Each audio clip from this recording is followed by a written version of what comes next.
Hey, welcome everybody to a very special edition of the Strat Fan Forum Football Show.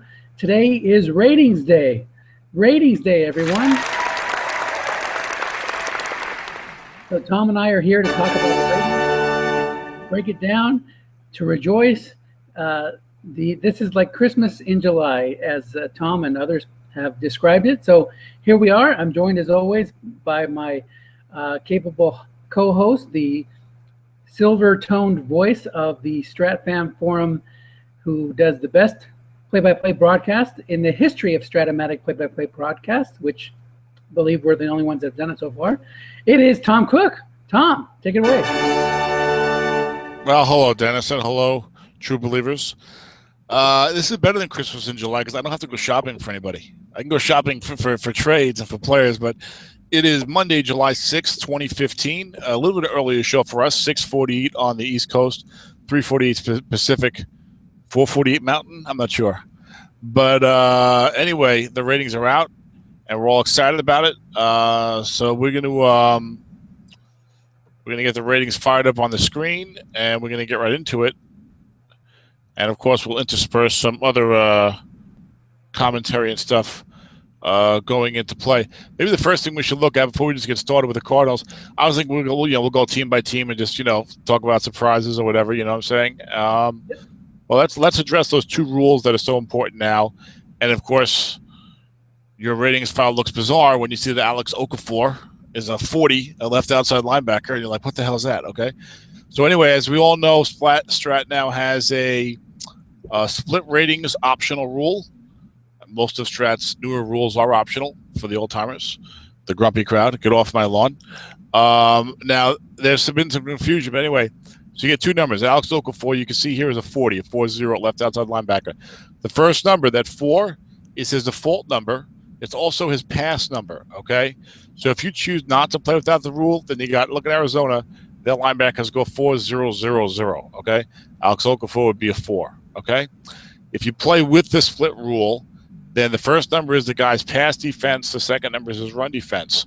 So Alex Okafor would be a 4 against the pass and a 0 against the run, whereas Matt Shaughnessy would be a 0 against the pass and a 5 against the run. Okay, so pass number is first, run number is second. Okay, this goes for this. And you should also point out that with the DBs, you're probably getting right into it, but the DBs, the reason why the cornerbacks are not rated with 2 ratings is because there is never a time where you would look at a cornerback's run rating. So they just get the standard default rating. The DBs, on the other hand, the safeties on the other hand, and the extra DBs still get both ratings because they could play those positions. The strong safety, their rating is referenced on the strong safety containment rule when you're using runs, when you're using the optional runs as flat passes rule, or flat passes as run rule, and the free safeties rating is now listed because their run rating is used if you place them on the line of scrimmage, such as a running back, a halfback key. So there you go. Yeah. Also for the free safety, if he moves into one of the flat/looking zones, you will use that run rating on any run containment situation. Exactly. And finally, for those who use who allow the looser subs rule, you could play a free safety as a strong safety, and if Strat didn't list both of those, that could cause a big problem. And that's also why extra DBs, who you might traditionally think of as a cornerback, a third cornerback, slot corner, they need to be listed there because you can, by Strat rules, play an extra DB in a safety spot. Yes, someone astutely pointed out on the Strat forum about the safety switching positions if you play with looser substitutions. That was a good pickup by you and by that guy. And again, the strong safeties, that second number, that run rating, if you play with flat passes as runs and you get into a regular traditional run containment situation that's third and fourth down with 5 yards or more to go for a first down, and you throw a flat pass, not a looking, but a flat pass, okay, then run containment is in effect, so to speak, or flat pass containment is in effect. If you roll a 1, 2, 3 on the quarterback's card, and in that case you reference a strong safety's run rating for his abilities to contain those plays. And otherwise, and it works the same as the linebacker providing containment on a running play in those situations. So it's really been crazy. Dennis, did you have a chance to do a quick once-over of the file before this show? I know I did. Yeah, I took a look at it and just went. Normally what I do when I get the ratings is I'll just go through the ratings, look at each team one at a time, and then I'll go to my spreadsheet for my leagues and plug in the numbers for my players. So all I've done so far is look at the ratings. I haven't done any work to look at my own teams or look at leagues in general, and that was a very brief look. So this is going to be kind of fun for me to go through, talk to you about, and get your thoughts on things, and just see how things stand. I mean, already I think we both have the forum up right now where people have started to talk about ratings and talk about surprises. One of so we'll get some feedback already from the user community, but obviously it's very early in that. And remember, this is the first post by Strat in this format. It's possible, not likely, that they may have made a mistake. Like that first listing of the Arizona linebackers, 4000 seems a little odd. You would almost think that they have those two numbers reversed for those guys, but maybe not. Maybe that is the way they want them to play. Yeah, it could be because it's an interesting hypothesis. I'm assuming that the things are correct. It's possible they're backwards. Who knows? That would certainly render the show almost obsolete immediately. But let's assume that they're okay. But a couple of things. Number one, tremendous diversity in terms of, it seems like almost every player has got a different number on the split ratings. You and I talked about what percentage of linebackers and safeties would have like an additional rating, and I think you were thinking maybe 30%. I was thinking maybe 50%. It's like almost everybody. Especially the linebackers. Almost every linebacker has a split number, and almost every strong safety has a split number from what I've seen so far. And a couple of real interesting, controversial ones. I just had a chance to do a quick once-over through the file, and I looked at the guys in my team as well. I didn't plug any numbers in, but I just kind of looked at them and thought about it. But let's start now with the Arizona Cardinals. Offensive line is their first position. Bobby Massey's on one of my strat teams. He gets a 4-5. I do the run block first, Dennis. Is that confusing to you? No, that's exactly the way I do it. I still don't understand why people do it the other way. I explained it to you. Do you want to explain it to you again? I explained it to you last year. I don't know. It still doesn't make sense because I've never seen that the way they listed it before. On the sheet, right? The team sheet, you said? Yeah, guys. Here's the deal.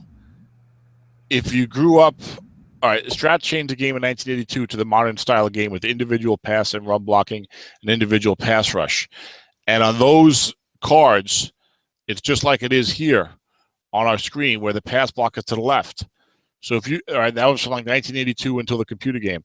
So if that was your introduction to Strat football, was in that time, then when you would see a card, this is what you would see: Bobby Massey 5'4". So in your head, Bobby Massey's a 5'4", Jared Veldheer's a 7'5".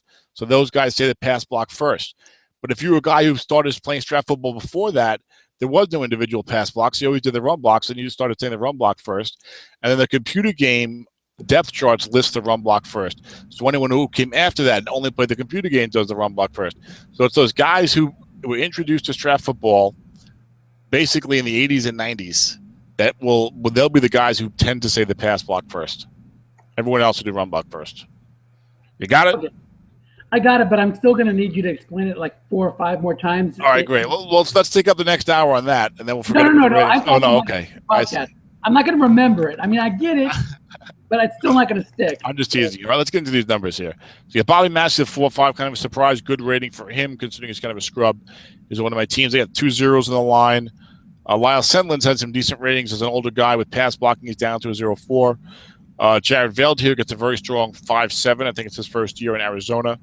Ted Larson gets a nice 4-7 left guard. Also plays center, 0-7. Nothing too much to talk about there, I don't think. Nope, looks good. That seems about right. Yep, some slow clicking on my end here. And then we move down to – Dennis, is this coming across pretty well, the size I have these? It looks perfect. Zoomed in and looking great. All right, now let's go to Arizona, plays at 3-4 as a default. 6'5" defensive line. 4-0-0-0 passing linebackers, but 0-4-4-5 against the run.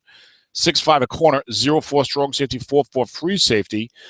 With Tyrann Mathieu listed as a backup free safety, 4-4, and first-round pick Deion Buchanan, a backup safety, 4-0. Clay Campbell, no surprise, gets a 6. Dan Williams gets a solid 5 at nose tackle. Tommy Kelly, probably a little bit of surprise that he gets a 5 at right end. But Arizona has such a good defense. I guess it's not that much of a surprise. What do you think there? No, that makes sense. I don't see anything on their starting defensive line. I like the fact that they have backups that are useful. Tommy Kelly, a 4-1, like you said, and Frosty Rucker is a 4-5 end. It's nice when you have such a strong defense, if you're playing in leagues that have injuries, that when one of your starters goes down in the line, you have a capable backup to bring in. Now, this is another thing that's interesting. Well, I'm just repeating what you said earlier. Arizona was known for their defense. They had a very good defense. I don't have the stats in front of me, but I'm sure it was very strong statistically. If you play without the split ratings, you got a team that's got 4-0-0-0 at linebacker. That's kind of odd. That's kind of bizarre. That must mean their D card is crazy. This must be sick, yeah. Yeah. Especially against the pass. Patrick Peterson, there was talk that Patrick Peterson did not have that great of a year last year. He didn't come out that great in the Pro Football Focus numbers, but, he still made the Pro Bowl, and he got voted like number 19 or something like that in the NFL Top 100, which I know you have some issues with that in the NFL Top 100. But so he gets the 6, which I think we all expected. But, there could have been a case for him not getting the 6. And I've seen some guys in here, most notably Ezekiel Ansah, because he's on one of my strat teams who made the Pro Bowl that did not get 6s, and he's not like a 12 pass rusher, he's only like an 8. And this issue that you're wondering about the linebacker ratings, if they're possibly backwards, is really going to come up. Both Khalil Mack and C.J. Mosley, I believe, are listed as 4-6s, which means if these numbers are right, that those guys are a 4 against the pass, and also that if you play without the split rating rules, that those guys will just be a 4. C.J. Mosley's a 4 inside linebacker. That seems kind of crazy. I wonder what that's going to do to these guys' draft positions, and if those numbers are correct. Now, what I remember seeing in Pro Football Focus was that both of those guys were a lot better against the run, and that C.J. Mosley, because you and I talked about this, we looked at some of these Pro Football Focus numbers when Strat announced these rules, and we were looking at the situations. And C.J. Mosley did not fare out that well in coverage. He was in fact below average. He was like 25th in the NFL. And it's a linebacker with a -3 grade, but he fared out very well against the run, I believe. He had a 12.4 grade against the run. And Khalil Mack and Oakland plays a 4-3, I believe, was only a 0.2 in coverage. Which is a white, which is like average, but awesome against the run. So those ratings may be true. And if they are, I mean, you're talking about these guys, they were both definitely top 6 picks.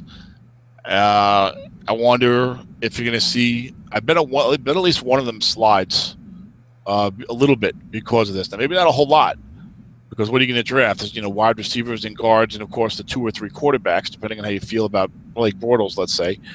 But there could be some sliding for guys like Khalil Mack and C.J. Mosley. They're not going to tumble down the entire draft. But I think, in the old days, you would have known that C.J. Mosley certainly would be at least a 5. And you'd pop him in there and feel like, oh, cool, I just got a nice solid player here for the middle of my defense. But now you're going to draft him, 4th or 5th or 6th overall, and he's only a 4. What do you think about that? Yeah, I mean, the thing is, young linebackers, there are times when they do start off with a 4 and then improve over the years, especially if they get Pro Bowl nods. So I'm not too concerned about Mack being a 4 or Mosley being a 4. I think you're right. It will put some people off a little bit. You're not as likely to spend a top 5 pick on a 4-rated linebacker. Probably not going to do it at all. But if they were a 6-rated linebacker, you would. But they're not going to slip out of the first round. They're going to be first-round picks. No. Obviously, I'm not talking about slipping in the first round, but I'm saying before these ratings came out, I would have projected both of those guys to be top 6 picks. And right. I could see one of them easily getting to, let's say, number 10. Would you agree with that? Yeah, no, you're right. I could see him slipping to the middle of the teens, too. If you remember. It's a possibility. Yeah, we've seen guys that you would normally think of as surefire top 10 picks get a bad rating and slip to the lower half of the first round. So yeah, no, I totally agree with you. Now, They're talented though. but now also it's interesting. Now I think if we see that happen, you and I will be thinking, boy, that's a bad move for these coaches to be passing on these two stud young linebackers because of a rookie pass rating 4. But what does this mean going forward? There's maybe only like 3 linebackers. I think Justin Houston, DeAndre Levy, and Bobby Wagner, who are 6'6s. There might be a couple more, but I remember those 3 being 6'6s, like both you know what I'm saying, pass and run 6s.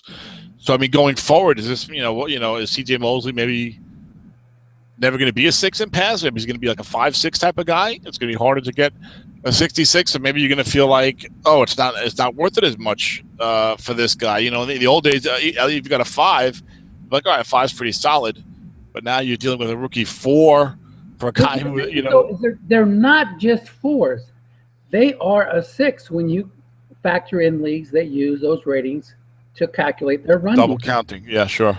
Yeah, so you're still getting a 6 linebacker. You're also getting a 4 linebacker. And the other thing too, I'm wondering how leagues are going to do this, because do you list just one set of starting linebackers, or will leagues allow people to list their starting run defense linebackers and their starting pass defense? The thinking being that you bring those guys in on third downs and obvious passing situations. So why shouldn't they be counted as your starter for calculating your pass rush? Why not get your best guys in there? What do you think about that? Well, I don't know how the leagues are going to handle it. I think we're talking about the double counting leagues. It's not a problem in the league that just use the average cards for everybody or the good cards for everybody or what have you. But like the Autumn Win family of leagues, your rating points equal what type of card you're going to get. It's not a problem when the guy is going to play every down anyway, even if he's, you don't have anybody better. You have a guy, he's a 5'4", he's a left linebacker, you don't have anybody better, he's always going to be in there. They can use the run rating that 4 towards their run points. They can use the pass rating that 5 towards their pass points. But if you have another guy on the bench, are they going to give you the best guy? I don't know. I'm probably in favor of, as you know, we've discussed this for one of the leagues, and we don't want to get sidetracked too much with this, but I would be in favor of saying you declare a guy the starter, and the onus is on you to make sure he plays more than the backup. That's my preference. Sort of a gentleman's agreement. We do that in the IFL many years ago, and it worked out. But if you're going to gentleman's agreement, you're going to say, I have Khalil Mack and I have Michael Wilhoit, who's a 5-0. On passing downs, Mack goes to the bench and Wilhoit comes in. So? Can I use my Wilhoit 5 rating as my middle linebacker pass? You asked me what I would do, and I told you what I would do. It's up to the league. If a league wants to do that, they can do that. No, if I was running a league, I would say you declare one guy the starter. Okay. A large league, a 24-plus team league. If you got a 12-team league and guys are going to be rotating, 3 different linebackers in there every down, that's a different story. But if I have a larger league, 24-plus teams, I would probably say you got to declare a starter, and he's got to play the majority of the snaps. Maybe I'm not sure. I'm not sure how I would handle that, but that's why I'm glad I'm not a commissioner. But your way works also. Your way works also. What you don't want is a guy having a guy who's going to count. In my opinion, you don't want him having a guy that's going to count towards a better card. No, I agree with that. And then that guy never sees the field. To me, that's BS, and I don't like that. Totally get that. But what's interesting about this, and what adds to the cat and mouse, is if you had that situation, you bring in Wilhoit as your third down pass guy, and then you're exposing yourself to lower containment. So It's kind of cool. You're going to declare you're going to do that. It's going to be hard to enforce, but it does open up some interesting scenarios. I'll put it that way. Yeah, and also, I was really astonished at the disparity. There's guys. I think there's at least one guy in there who's like a 0.6, or 6-0 or something like that. And like you said, Will Hoyt or whoever is a 5-0. There's so much variation. So many guys who are at least 2 numbers apart. I know. I really did not expect this. I have to say, I did not expect. Jarrell Freeman is the guy you're thinking of. He's a 6-0. Okay. And that means that in the basic game, or if you're not using that rule, this guy's a stud. He's a 6'4". Better than C.J. Mosley. Havoc. But if you're using the split ratings, man, he's a dud. He's a 0 against containment. He can be run on. It's just crazy. Yeah, but it's good, and it represents. Look, the modern NFL has got a lot of specialization, and I think Jarrell Freeman is known for being kind of a smaller linebacker, good in space, good tackler and stuff like that. But I guess not that stout against the run. So Strat's got him the way that he is, So it's but for our draft leagues, you're going to see a lot more variation in what's on the field and more diversity in terms of where a team is strong and weak defensively. And it makes these guys that are really good linebackers, it makes them incredibly more valuable. Yeah, absolutely. I mean, Bobby Wagner or DeAndre Levy, these guys can't even really rush the passer, but they're pure 6'6". You don't have to worry about it, Yeah. It's lovely. It's great. And of course, Justin Houston is like I think a 6'6" with the 12. Is he a 12-12 or just a 12 with a regular asterisk rating? Let me look at him. It does make sense, like you were saying. Like if you just from the eyeball test, you look at a guy like Michael Kendricks, who is fast as heck, a little bit smaller guy. He's all around the field making plays, buzzing around. But yeah, you can run over him. He has that 6'4" rating. He has a 6 against the pass, the standard default rating. But if you're judging his run defense, he's a 4. So I think it's a really cool change. I like it a lot. Yeah, and Justin Houston is a 6'6", 12-12.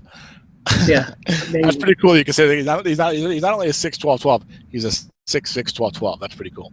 Whereas Tamba Hali on the other side is only a 6'4". Right. Interesting. And that kind of makes sense. Tamba Hali's getting after the passer. Maybe is not as complete a linebacker.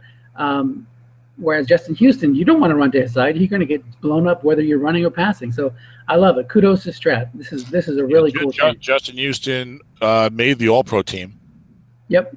So just to give you an idea. But again, like you said, you're not punching your ticket to 6'6" stardom just because you made the Pro Bowl or the All-Pro. With the All-Pro team though, usually you're going to do a lot better. Although Von Miller, I know, but the Pro Bowl was before considered virtually an automatic 6, except for certain offensive tackles and certain pass rushing guys in the front 7. Right. But now that's no longer the case. I mean, Robert Quinn's only a 5 this year. He made the Pro Bowl. Aaron Donald's only a 5, which we were both surprised that he made the Pro Bowl. Clay Matthews is only a 5 against the pass. Some of the pass rushing guys, Tim Mosey made the Pro Bowl. He's a 4 against the pass. Some of the pass rushing guys, Lawrence Terman's only a 5. Some of the pass rushing guys, I think Strat nerfed their pass rating. The linebackers, the outside linebackers, because they want you to blitz them more. I think Trent Cole might be a 4-5, which is an example. It's like, hey, they want you blitzing this guy. Let's hurt his pass rating a little bit so that you can use him more as he's supposed to be used in the NFL. I mean, Trent Cole is a rush the passer type of linebacker. He's not a guy who stands around and tries to cover in space. Luke Kuechly's got to be a 6'6", right? Yeah, Luke Kuechly, of course, is a 6'6" too. Okay. Kuechly, yeah, I know. I'm cuckoo for Kuechly. Yes, you're going to keep getting me on that. Get me on that. Kuechly, I got to remember that. Okay, the Arizona defense. So if these are the linebackers, hopefully you don't have any of them on your team, but Melker is a 4'10", not too bad, but they got Patrick Peterson 6, Antonio Cromartie gets a solid 5. That's nice for him. Yeah, Tony Jefferson is a 0. Rashad Johnson a 44. Matthews a 44 as a backup free safety. Considering he was injured, I guess that's not bad. I think some people were thinking Rashad Johnson or the Honey Badger might get a 5. Let's move on to the next team. Atlanta Falcons. Now this year, the first thing I noticed here, Levine Toilolo is a tight end 0. We talked last year about the introduction of the tight end 0 as a run blocker in Strat football, and we all liked it a lot and said a lot of great things about it. This year, they seem to be a lot more selective with it. Only a couple of guys have the tight end 0. I know Antonio Gates is 1, but I noticed that Jimmy Graham is a 4, maybe getting him ready for his Seattle rating next year since he'll be blocking more up there. So that was interesting. I guess they decided maybe they were too hard on some of these guys. What do you think? Well, I think in Graham's case, if you look at the numbers, I think the Saints actually did run the ball a little bit more towards the end of the season, and maybe that's reflective of that. The other thing is that they're trying to, he is one of the elite players in the NFL, so maybe they made an exception for him. I don't know, but yeah, it'll be interesting to see what happens when he starts blocking. What do you think about Strat? I love the zero. I love the zero. The guys that aren't really good blockers, that are just receivers. Even guys like Gates, who looks like he would be a good blocker, but he really isn't. It's great. That way. No, but what do you think about them apparently using it a lot less this year? Oh, from my first look, it seemed like there are far fewer zero tight ends this year than there were last year.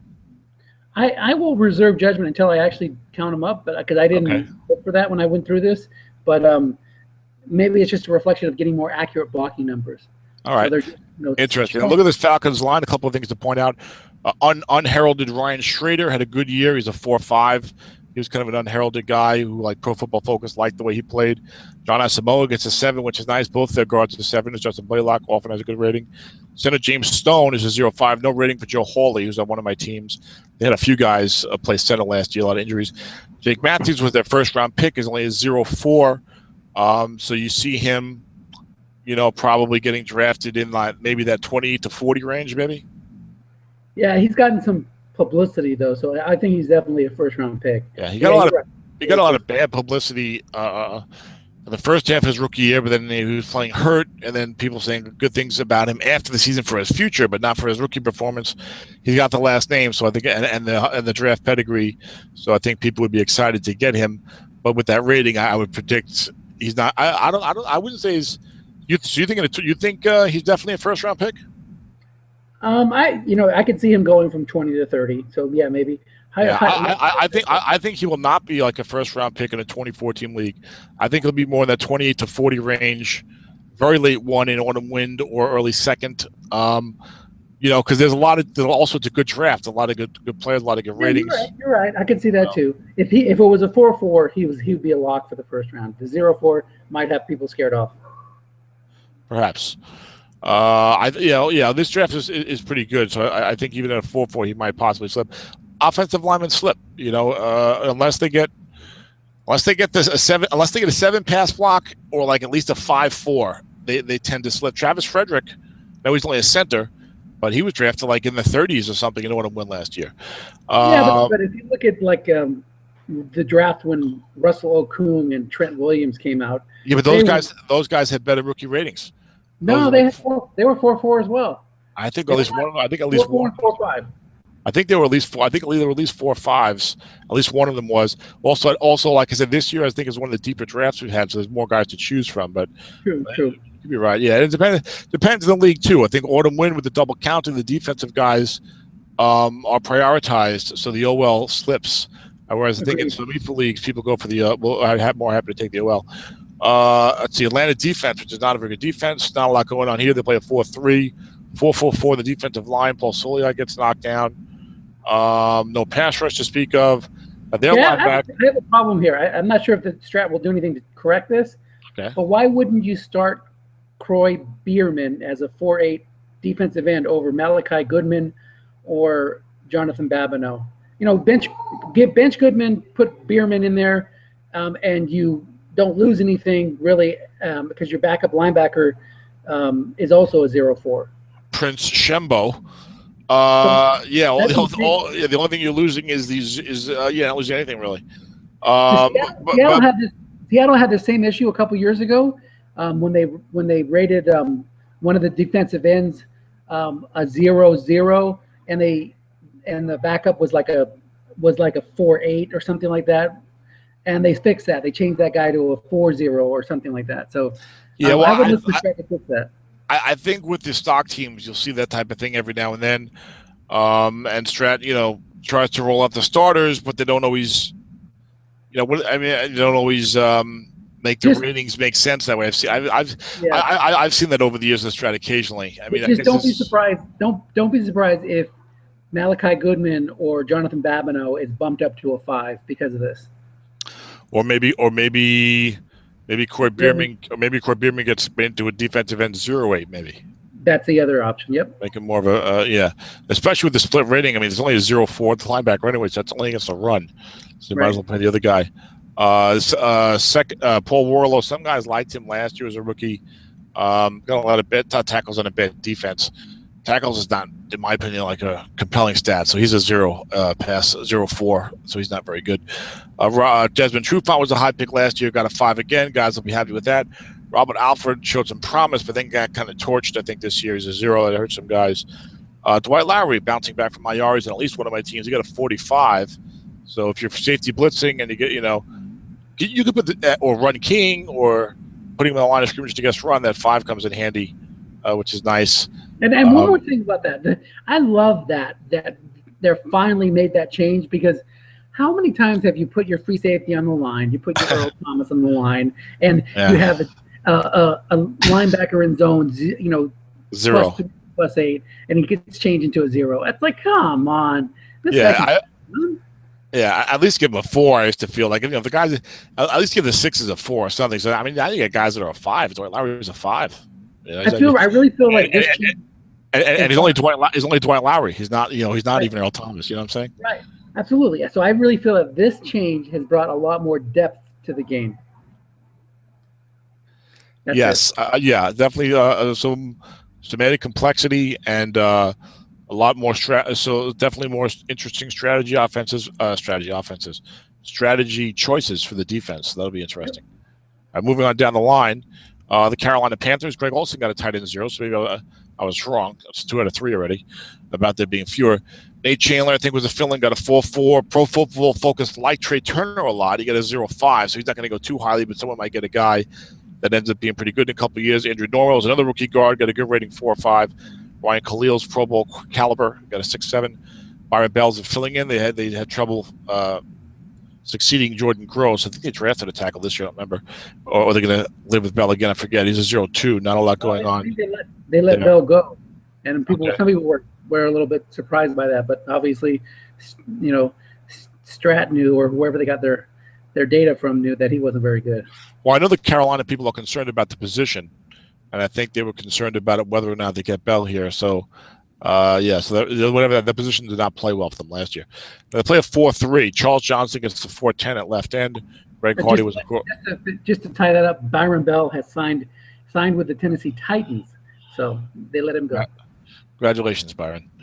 Charles Johnson, the 4-10. Greg Hardy did not play because he beat his girlfriend and is suspended. Now he can play for the Cowboys. Kawan Short was a good kind of sleeper defensive tackle in the draft last year. Gets a 5 this year. Starla Tulele was a guy that was a top 10 pick in most leagues. So you like to see him nail down that 6, but he hasn't yet. He's only a 5-3, but still a decent rating. Luke Kuechly, one of the few 6'6" linebackers in the league. And here's our first example as we go through the ratings of team by team of a guy where the split rating makes a big difference. Thomas Davis, outside linebacker, I believe made the Pro Bowl, is a 6'4". Okay, which means a 6 against the pass, 4 against the run. So that's interesting, man. I think you'd rather have the 6 for the pass, but those 6 linebackers, it used to be you blitz a guy, whatever. You catch a guy with the linebacker in zone and he loses 2 or 3 yards. It's a little harder now. Not that Thomas Davis should be blitzing. He's not a great pass rusher, but just interesting to notice that right away, bang, it's a big difference. You know what I'm saying? Yeah, and I don't even know if I know that's the way you say it, 6 against the run, or 6 against the pass, 4 against the run. But it's more like 6 is the basic rating and 4 is the more advanced, like the digging deeper into it rating. Because he's the kind of guy that's a big hitter that is really good at stopping the run if you think about it, but maybe isn't as fast and can't keep up on pass rush or pass defense. Go to Pro Football Focus. What is his numbers way out there for his coverage skills? Let's see. He was very good in coverage at 10. Oh, okay, then 10 maybe I'm wrong. Coverage. Yeah. And now this is year to year. Some guys do change, and he was only ordinary against the run according to Pro Football Focus. So some people take issue with Pro Football Focus's formulas, but I don't know. They seem to do a pretty good job. I got totally got very good in coverage. and that Now, makes sense. well, last year, yeah. So for one thing that we're seeing so far, when we look at these split ratings for the linebackers, we haven't looked at the safeties as closely because the linebackers are way more important for this. In my opinion, although I guess if you play the flat pass as run rule, those strong safety run ratings are pretty important. But look, we've already found 3 guys: Khalil Mack, C.J. Mosley, and Thomas Davis, where apparently Strat's paying a lot of attention to the Pro Football Focus ratings. So if you are in the off season and it's or during the regular NFL regular season and you're trying to figure out what type of rating your guy might get from Strat, these Pro Football Focus numbers will help you, I think. What do you think? I agree, and I'm actually surprised by that. So, especially if your league doesn't use the split ratings and you only care about the primary rating, you can get the coverage ability of the linebacker, knowing that he's going to get a higher pass rating. So, well, that's a really good point because if you, like you said, if your league is not well, first of all, because of the way that Strat's doing it, specifically because of a guy like C.J. Mosley getting a 4, if you don't play with split ratings, I think almost every league is going to use split ratings. I think guys would have thought, well, C.J. Mosley is going to be at least a 5 in his regular rating, so maybe we won't use a split rating. But I mean, so during the regular season, if you look at C.J. Mosley, and he's saying, oh, look, he's number 9 inside linebacker. It's cool. He's going to be good. But then, like you said, the coverage number is low. So Strat's caught it. We said when they came out of this rule, maybe they should give 3 ratings. They should give the old school rating and then the 2 split ratings. So that C.J. Mosley can maybe be a 5 if you don't want to play the split rating, but it's a 4-6 if you want to play the split rating. I like the split rating. I hope every league I'm in plays it. The word I get is that people are going to play it pretty much all the time. It's going to become pretty standard. But, yeah, you got, like you said, if you got a linebacker, look at that coverage rating and pay attention. Although DeAndre Levy did not have a good coverage rating, and he got a 6 out there. So I don't know what to say. But anyway, there it is. Let's see. What else in this defense? Joshua Norman, Derby guy, I remember predicted him to get a 5, and that was spot on, which was a good prediction by him because I would not have guessed that. He was kind of a nobody before last year. There's a lot of young corners going to be in this draft.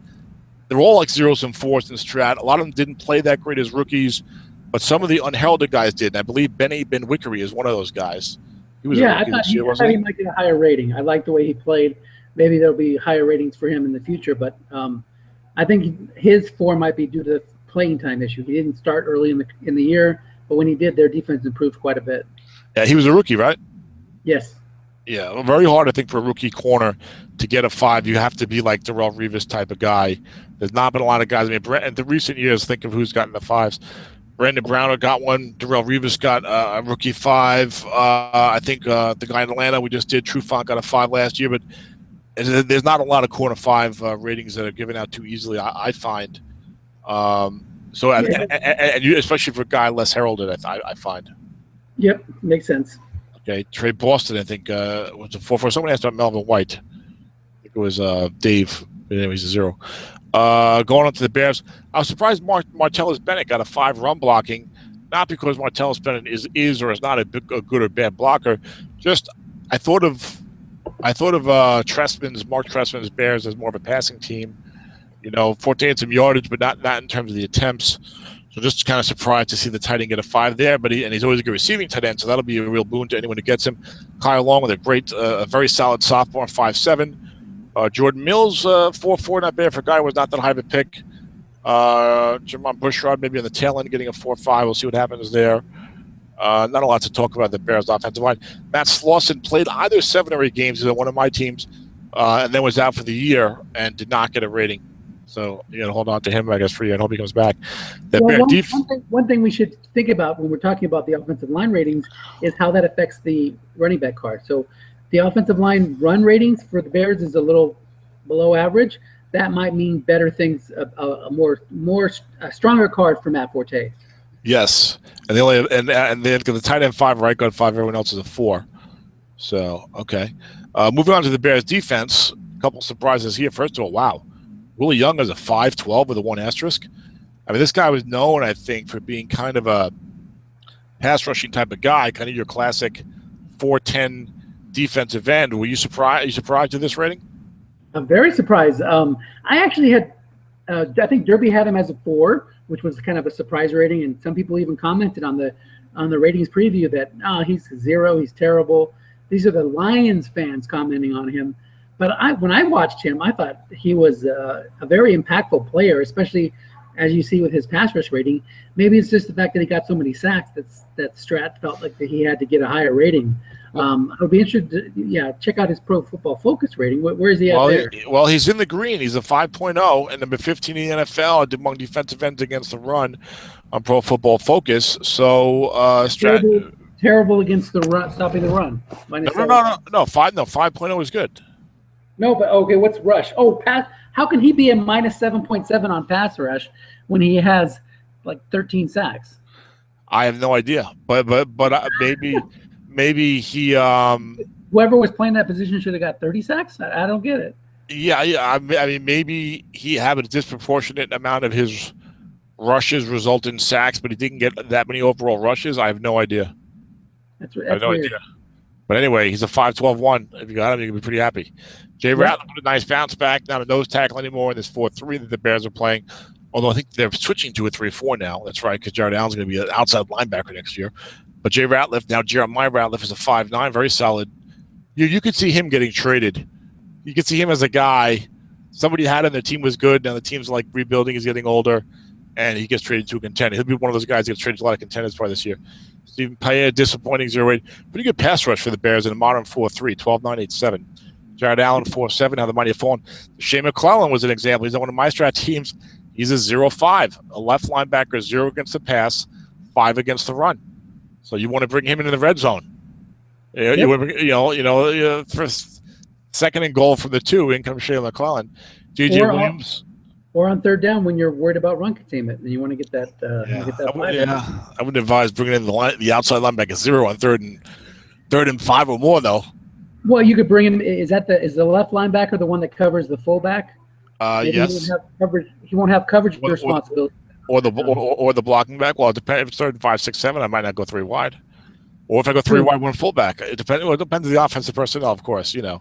But yes, the fullbacks are. That's what I'm talking about. The depth of the game. Look at that. We just ran through about 3 or 4 different formation matchup scenarios that are now more interesting, not better or worse, but more interesting because of this rule change. Yes, and now it'll take you 3 hours to play a game against me, and people will be cursing every step of the way. But yes, that is interesting. What do you do with a guy like that? And as you were alluding to, fullback is generally the least dangerous of the positions on the field. In terms of having to cover a guy. DJ Williams bounces back from injury, gets a 44. Not a lot there, but if you're in autumn wind, it's better than nothing. I think I have an autumn wind. Lance Briggs gets a 45 as he's fading off into the sunset. Ryan Mundy surprised me. I've read somewhere that he had a good year and the Bears liked him. He's somebody who's unheralded, maybe Pro Football Focus had was an unheralded guy. He's a 54, and he's like a journeyman. I think he's like a 29-year-old guy that really didn't do much for his career up until last year. Then bang, he's got a nice rating. Am I right about Ryan Mundy? Do you know anything about him? Yeah, he was a backup with the Giants from my recollection. So pull his card up here, but I think he was just one of those guys that you'd play in case there was an injury. I think he got some time when Stevie Brown went down for the Giants, and maybe the Bears saw enough that they wanted to bring him in. I'm not sure just check him out there. Then I'd be interested to see what his Pro Football Focus rating is, because he's really a guy I never thought about getting a high rating. Well, they just ran a series on called each team's secret superstar or something. Yes. A guy you never heard of who did real well, and Ryan Mundy, I believe, was the Bears' secret superstar this year. Which does not mean the guy's going to go become a Pro Bowl player. It means here's a guy who's kind of a nobody or you never heard of, who was not a high draft pick, and he had a good year. That's all it means. So please don't say, I got to get Ryan Mundy now, and he's going to be my free safety 6 for the next 5 years. He's 30 years old, for starters. But you wanted to know if he indeed has pretty much come from nowhere. And I think he has, because I think I looked at it when I read that stuff on Pro Football Focus on the Secret Superstars, because I was like, Ryan Mundy, that sounds vaguely familiar, but I don't remember it being much of anything in Strat or the NFL. So he had a fair amount of tackles some of these years, but pretty much 4 years at Pittsburgh as a backup mostly, A lot of tackles for the Giants in 2013. Right, that's when CV Brown went down with his injury, is what I was talking about. And yeah, but still surprising to get a 5 in coverage out of him. Only the 4, which is only going to hurt you if you play flat passes as runs, which no one should probably do, but I think Wynn's getting ready to do it. But yes, that's a surprise. Kyle Fuller was a very high draft pick in the NFL, a lot of athleticism. Got off to a good start first couple of games of his rookie year, and then got lit up the rest of the season. So he's a 0. I kind of like him though. He'll probably be, he'll be a guy that goes, 18 to 49. There's a lot of variation on these guys who are like highly drafted but don't get a good rating. I mean, we've seen them in leagues slip to the second and third round, late second round and third round. Deion Jordan was like a third, fourth round pick in certain leagues. Levi Brown, the Arizona offensive tackle, was a very late pick in certain leagues. Andre Smith, when he was a rookie, I'm going back a few years on those guys, but they were late picks in most leagues because they were very high picks and they did nothing. And sometimes these guys don't do anything at all. So who knows where they'll go? I mean, guys are starving for corners, so we'll see what happens there. He's a Bear, and there are more Bear fans running around, I feel like. Jim Jennings gets a solid veteran 5. Chris Conte is interesting. 0-4, 0 against the pass, 4 against the run.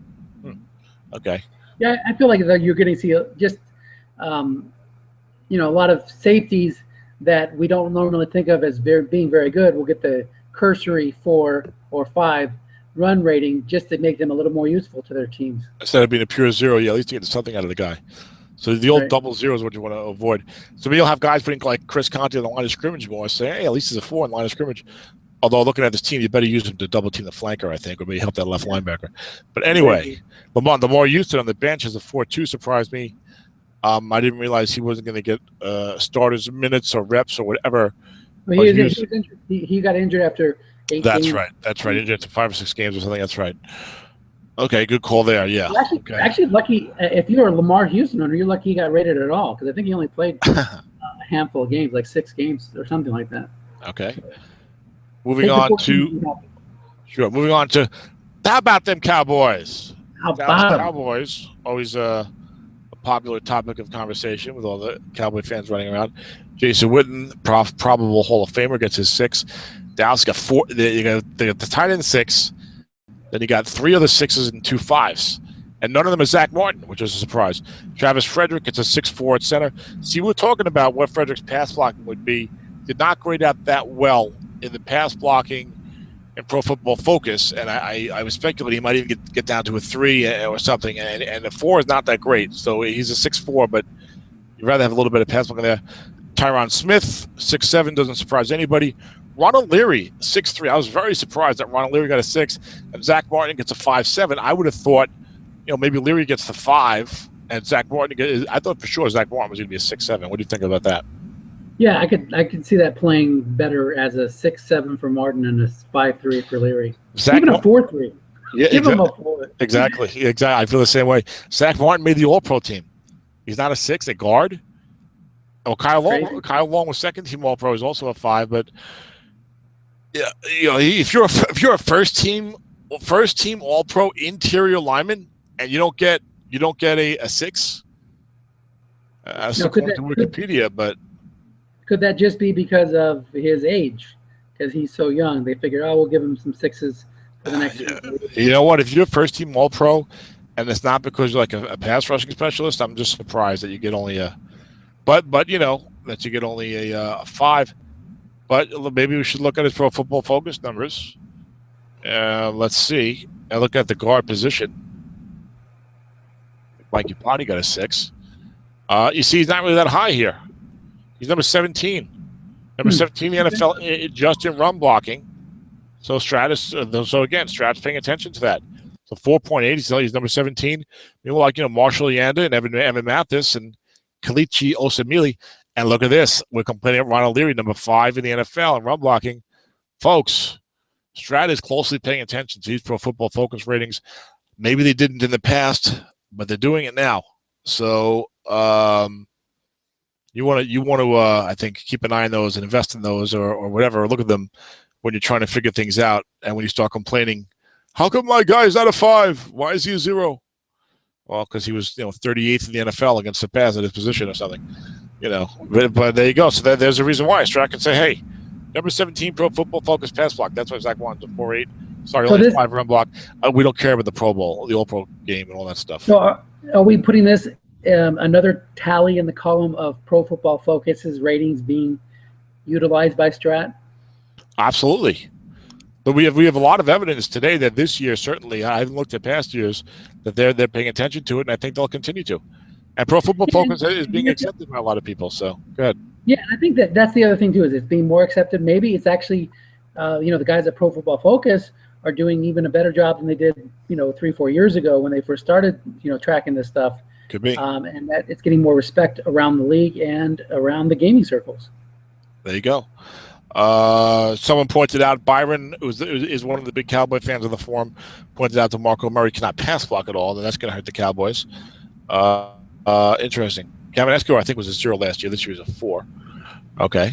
James Hanna is a 5-0. No, he can pass block in the backfield for the Cowboys. You may see a lot of free safety blitzes of Tony Romo if you play stock teams, which I do not. I skipped the Cowboy defense, which is not something to skip. They play a 4-3 defensive line, 5-4-4-4. There was some surprises here. I saw you were surprised that Selby got the 5 and not Tyrone Crawford. Not me, Byron. Okay. No, I didn't say anything about the Dallas defense. I haven't really looked at it. So. Okay. But, Crawford is considered more of an up-and-comer, more of a solid force in there. Selby was kind of a journeyman who kind of filled in and wasn't awful. So I do think people were surprised that Selby's 4. The linebacking crew, interesting. Bruce Carter is a 44. Hasn't really developed like some people thought he would. Rolando McClain, back from the dead, the zombie, gets a 65 middle linebacker rating. And I'm going to say the 2 numbers like that, 44, 65, 65, whatever. I like it. I'll add in the pass rush if it's worth commenting on. And these are linebackers and safeties. Obviously, if it's a defensive lineman, I say the guy's a 4-0 or 4-8. We were talking about pass rush. Right. And if you're listening, hopefully you know that Rolando McClain is a linebacker and that Nick Hayden is a defensive lineman. But if not, try and play along. I'm not putting stuff on the screen even. What do you want from me? Jeez, come on. Anyway, Rolando McClain's a 6'5". That's real nice. Anthony Hitchens is a 0-4. What if the 0 comes into play when he's downfield covering guys in the playoffs with his back to the quarterback?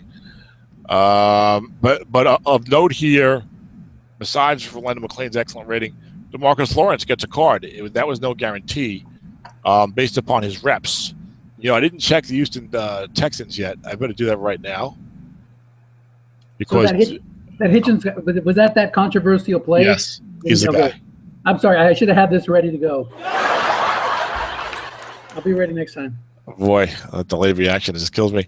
And see, there was a few guys. Hitchens, I think Ryan, not Hitchens, DeMarcus Lawrence, maybe Ryan Shazier, and certainly Jadeveon Clowney, who were on the bubble for getting cards. And I thought that Clowney would probably get a card and that DeMarcus Lawrence and the Cowboys would not, but it's been the opposite. Jadeveon Clowney was not carded, so he will not be drafted if you can only draft carded players this year.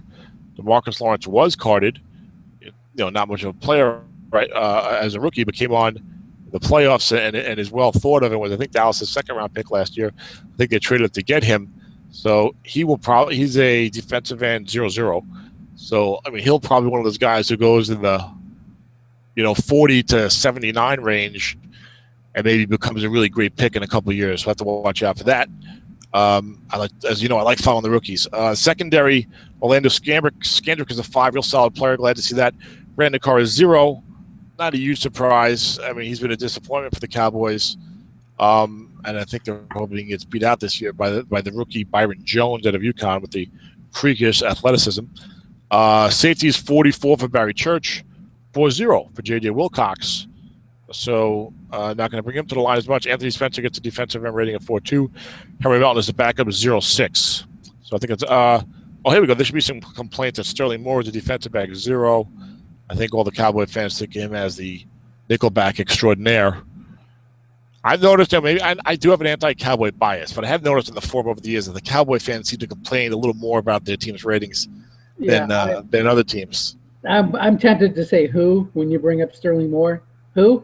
I don't remember him making any plays last year. So. Well, all right, but you have to. But he's better than Jeff Heath.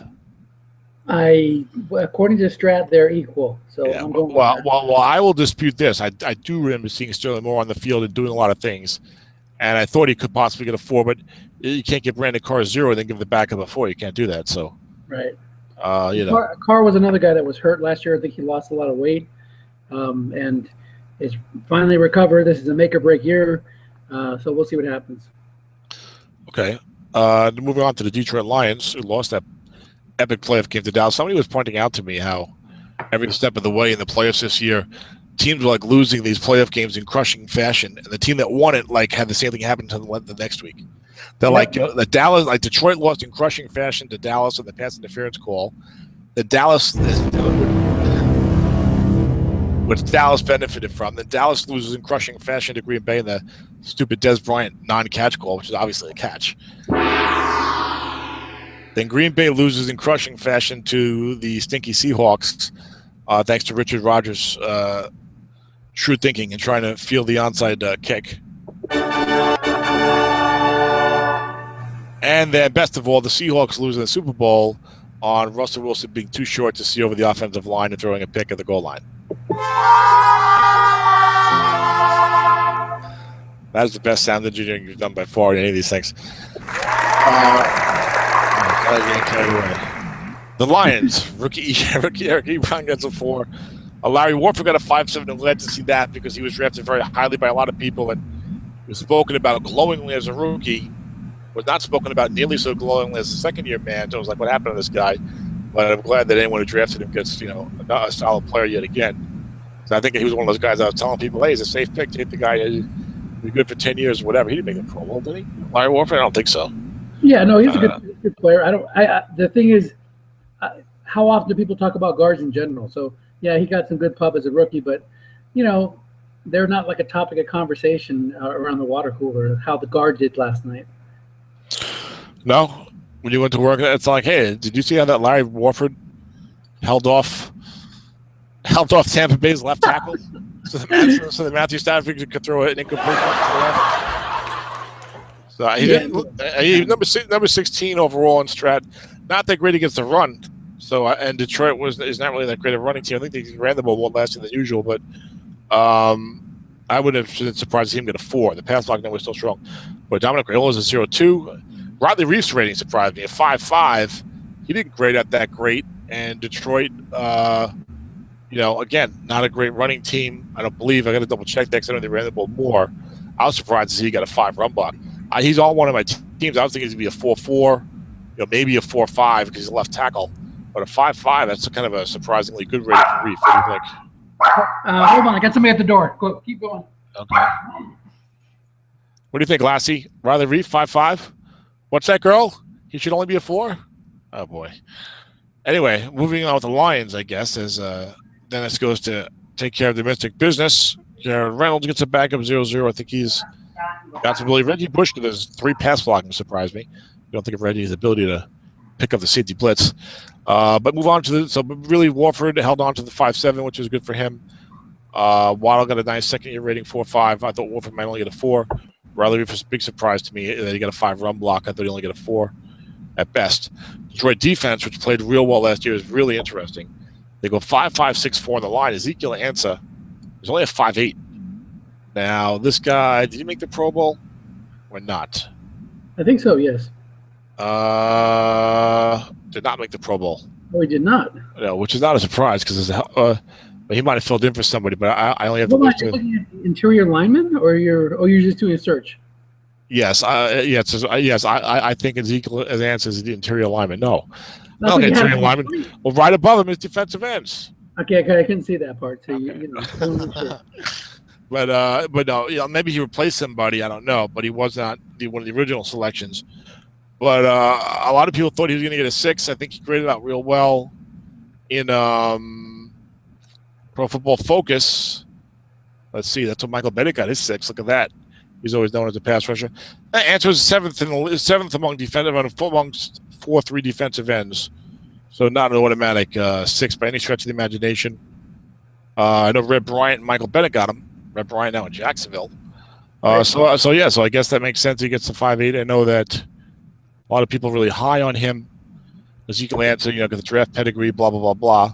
But I think a lot of us who didn't look at the numbers, they just said, reputation's supposed to be good, got the 5. We're maybe a little surprised at that. The linebackers, look, every team now, you get a comment on the linebackers because of the split ratings.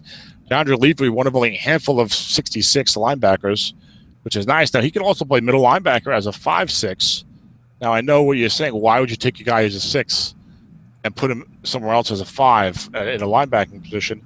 But in some of these stock teams, what if you got like 3 outside linebackers and no middle linebacker? Maybe you move and you don't feel like making a trade. Maybe move them in there. I could do that on my fall team, but probably the best thing to do is try to pick up a cheap 4. But it gives you flexibility, and if you're playing stock teams, it gives you flexibility. It lets you keep them on the field more easily. I think if you're going into there's no formation for that. Never mind. To hear Whitehead, I know you drafted him in a couple of leagues. Got a 45, 4 pass, 5 run. Yeah, I was happy with that. I wasn't sure what to expect, but again, we're not seeing a lot of rubber stamp 5.5, 4.4s. Look at this. Another, the best guys will get the 6.6s, but besides that, it seems like they're purposely giving different ratings. It's like they don't want to have somebody with the same rating. That's kind of cool. Yeah, absolutely. And you talked about before saying, you're going to give the guy the token like 4 against the run or something like that. Ashley Palmer's a 0.4, so I was like, oh, okay, so he's not completely awful. Right. It's pretty awful. It's pretty awful. I mean, 0.4 is virtually useless, but it's not quite as useless. I'm not sure we've seen a starting linebacker 0.0 yet. Maybe Atlanta had one. I don't remember. But that's interesting to note. And the strong safeties too. I'm not sure. You're gonna be pretty bad to get a 0 run block with a flat passes run rule. I don't think you want a strong safety 0 in there. Certainly in third down. So interesting call there. You got a backup 0.4, Josh Bynes. So I remember he was a 4 year. Darius. Now the secondary is real good. Glover Quinn made the Pro Bowl. I believe he's a 6'5" free safety. James Hidigbo is a 5'4" strong safety. And they got corner 5s. Darius Slade played real well last year. He got torched as a rookie, so he went late in most drafts last year. Second, third round, a lot of drafts, even fourth round, a lot of drafts. So whoever took him did well. I know Tim Bollier has him in one league. Tim was talking to Prince Mukamara, who did get a 5. Tim will be happy with that. And I was demeaning Prince Mukamara. And Tim thought I was picking on his guy, but I said, no, but I like your other guy. Darius Slade is doing well. So anyway, a little personal discussion of defensive backs. It seems like Prince also, I don't know if you have his Pro Football Focus rating up, but I think he played better last year, just in general. Prince Mukamara? Yeah. Well, he missed a lot of time, though. He missed an awful lot of time last year. So, but anyway, and Rasheem Mathis gets a veteran 5. I might have thought he would drop down to a 4. But that's a really nice secondary. 5.5, 5.6. Defensive line, 5.5, 6.4. So the Lions for stock fans will be good. They got a lot of guys that we're seeing on the field in draft leagues. And that Lions secondary will be a nice pick in the Battle Royale. Yeah. Sounds good. All right, Green Bay. Moving on to them, Andrew Corliss. Now, what is he known for? Has he been in the news at all lately? I just can't remember. A little this, a little that. I think he's with the domestic violence. What was his thing? Yeah, I think he's a fan of domestic violence. I think that's his thing. Yeah. So he's these guys are out of control. These guys got to get themselves squared away. What are they doing? I don't know. You're on top of the world. You're playing pro football. You're making all kinds of money. You could pick up girls in a bar easily or whatever you want. What are you going to act like like an a-hole for? And abuse females that literally were like, hey, you should never hit a woman anyway. What's this stuff? Actually, he wasn't in trouble for hitting somebody. He's in trouble for shooting his gun, 2 shots in the ground in front of a car worth of females to demonstrate his manhood. His so he could have just tackled her in the backfield for a loss if she was carrying the ball. I know she wouldn't be carrying the ball. Yeah, show your manhood on the field, or show your manhood by I don't know, acting like I don't know, whatever. Act classy. Don't I don't get that. I don't get it. I don't know what's wrong with these guys. It's easy. Go to therapy. Go to therapy. Do something. You got a problem. Get the money for it. You're giving people. Now. This is not the true in Corliss's case, but you're giving people from poor backgrounds a whole bunch of money and expecting them to handle it like 45, 48-year-old men like us would do. It just doesn't, from a totally different economic environment. It's a different thing. I'm willing to cut these guys some slack as they mature and grow. But yeah, it is a little frustrating to see you're wasting your opportunities. You're throwing away millions. Why can't you just stay home and not go out to the nightclub? We don't understand that mentality, but No, I when it comes to the financial mismanagement, or getting drunk or something like that, or getting into a fight with a guy, I can understand all that stuff, and I can be a little forgiving. But this domestic abuse issue, whether you're 21 years old, you're a big strong guy. I don't care what background you're from. There's no reason to hit a woman. So I do not give them any forgiveness for that, really. No, I agree with that. I'm just talking about their general. But some other, like financial mismanagement and being kind of a knucklehead, or going out and getting drunk all the time, whatever. I can understand that a lot more easily. I mean, I was a young man once myself, believe it or not. My hair was better, but yes, but my hair was not. I mean, as long as you're not killing anybody, or like hitting a woman. It's like all the other stuff is like, okay, you could chalk it up to that immaturity and stuff. But you go too far here with this stuff.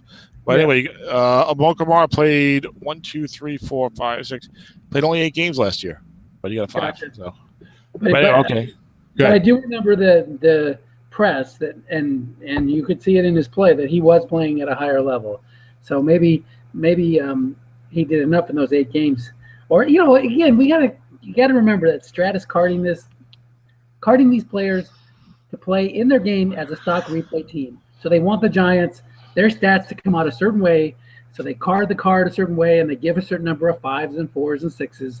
So it goes beyond just the way the player performs in the field, the competition he faces, the way the team performs. So they're all trying to mix that all together to come up with a batch that tastes good and is less filling. I gotcha. Okay. Anyway, Green Bay Packers offensive line. They got some good ratings on here. As Jason Owens looks to play me in my Strat game, Battle Royale, not going to happen right now. He's getting an AIM instant message. The Strat football community, we're the only people left in the world that use AIM still, like from 20 years ago. What's wrong with AIM? Come on. I mean, Green Bay offensive line got much better ratings than I thought they were going to get, just because I don't know, they haven't gotten the best ratings in a lot of years. But Brian Balaga's a 5.5 right tackle. David Bakhtiari is a 0.4. That's going to hurt anyone who drafted him last year, hoping for better. But Corey Linsley was talked about having a really good rookie year. He's a 5.4. He'll probably go late first round, early second round in a lot of leagues because of that rating. Josh Sitton is a guard, 6'7", made the Pro Bowl. I think guys were waiting years for him to make the Pro Bowl, and he did. TJ Lang is a guard, 6'7", so really strong offensive line there for the Packers. Richard Rodgers, tight end 4-0. He should have a lot of drop passes on his guard, Richard Rodgers. John Kuhn gets a 6'7". Again, Eddie Lacy gets a 0.5, so the 5 pass block helps you. The defensive side, I didn't realize that Josh Boyd was starting already. But anyway, he's considered the future nose tackle type. Who's drafted late in a lot of leagues last year. They play a 3-4, goes 4-4-5 on the line. Mike Daniels is on one of my Strat teams, graded out well in Pro Football Focus, and gets a very solid 5.6 rating. You like a little more pass rush, but for 3-4 defensive end, that's pretty good. He can play tackle as a 0.6. Now their linebackers got a lot of flexibility here. Now they go 5-4-5-0 at linebacker. We're going to look at the pass block first for that. I'll tell you, these split ratings are going to add a lot of intrigue to the Battle Royale draft. Yes, for sure. It's like, wow, which way am I going to go? I know which way you're going to go. You're going to go for the better pass guys, but it's going to be there'll be a lot more things to look at for that. So my spreadsheet's going to take a beating.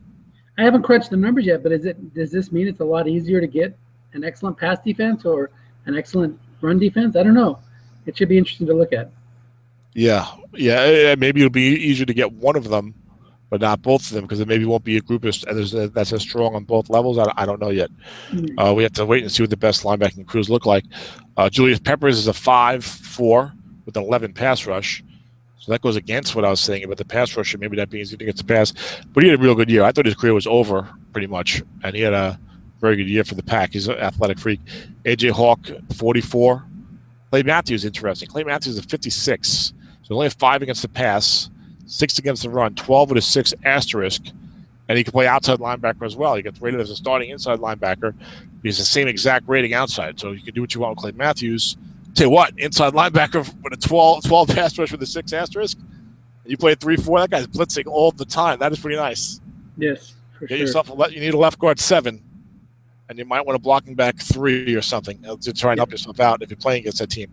The other spot is weak. Mike Neal is a 0. Again, we haven't seen 0-0 starters on the defense. Mike Neal is a 0-4 outside linebacker. So, again, they're saying, hey, at least he's not completely awful. Right. And I'm just doing a quick look back at Atlanta, which is who are completely awful.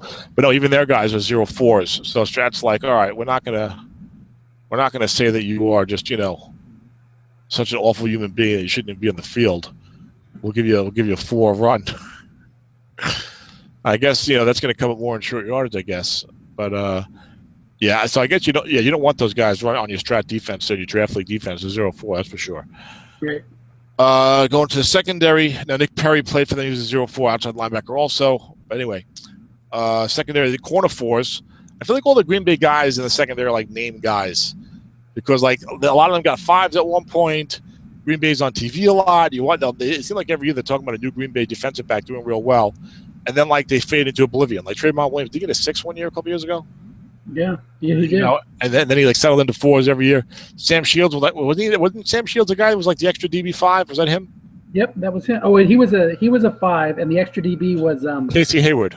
Yes, Casey Hayward, right? So Sam Shields was talked about, great cover skills. He's down to a 4. Casey Hayward was an extra DB5. We got drafted high 4, and they drafted new guys this year. So Green Bay's kind of weird that way in the secondary. You got to watch out for overdrafting, I think, those Green Bay corners, based upon what's happened to them the last 3 or 4 years. And then Micah Hyde's another guy that went relatively high in drafts last year because of his specialty card, and he's the backup DB40 now. Yeah, but I think I was saying when we did our draft shows last year that I was not a big fan of his for the future.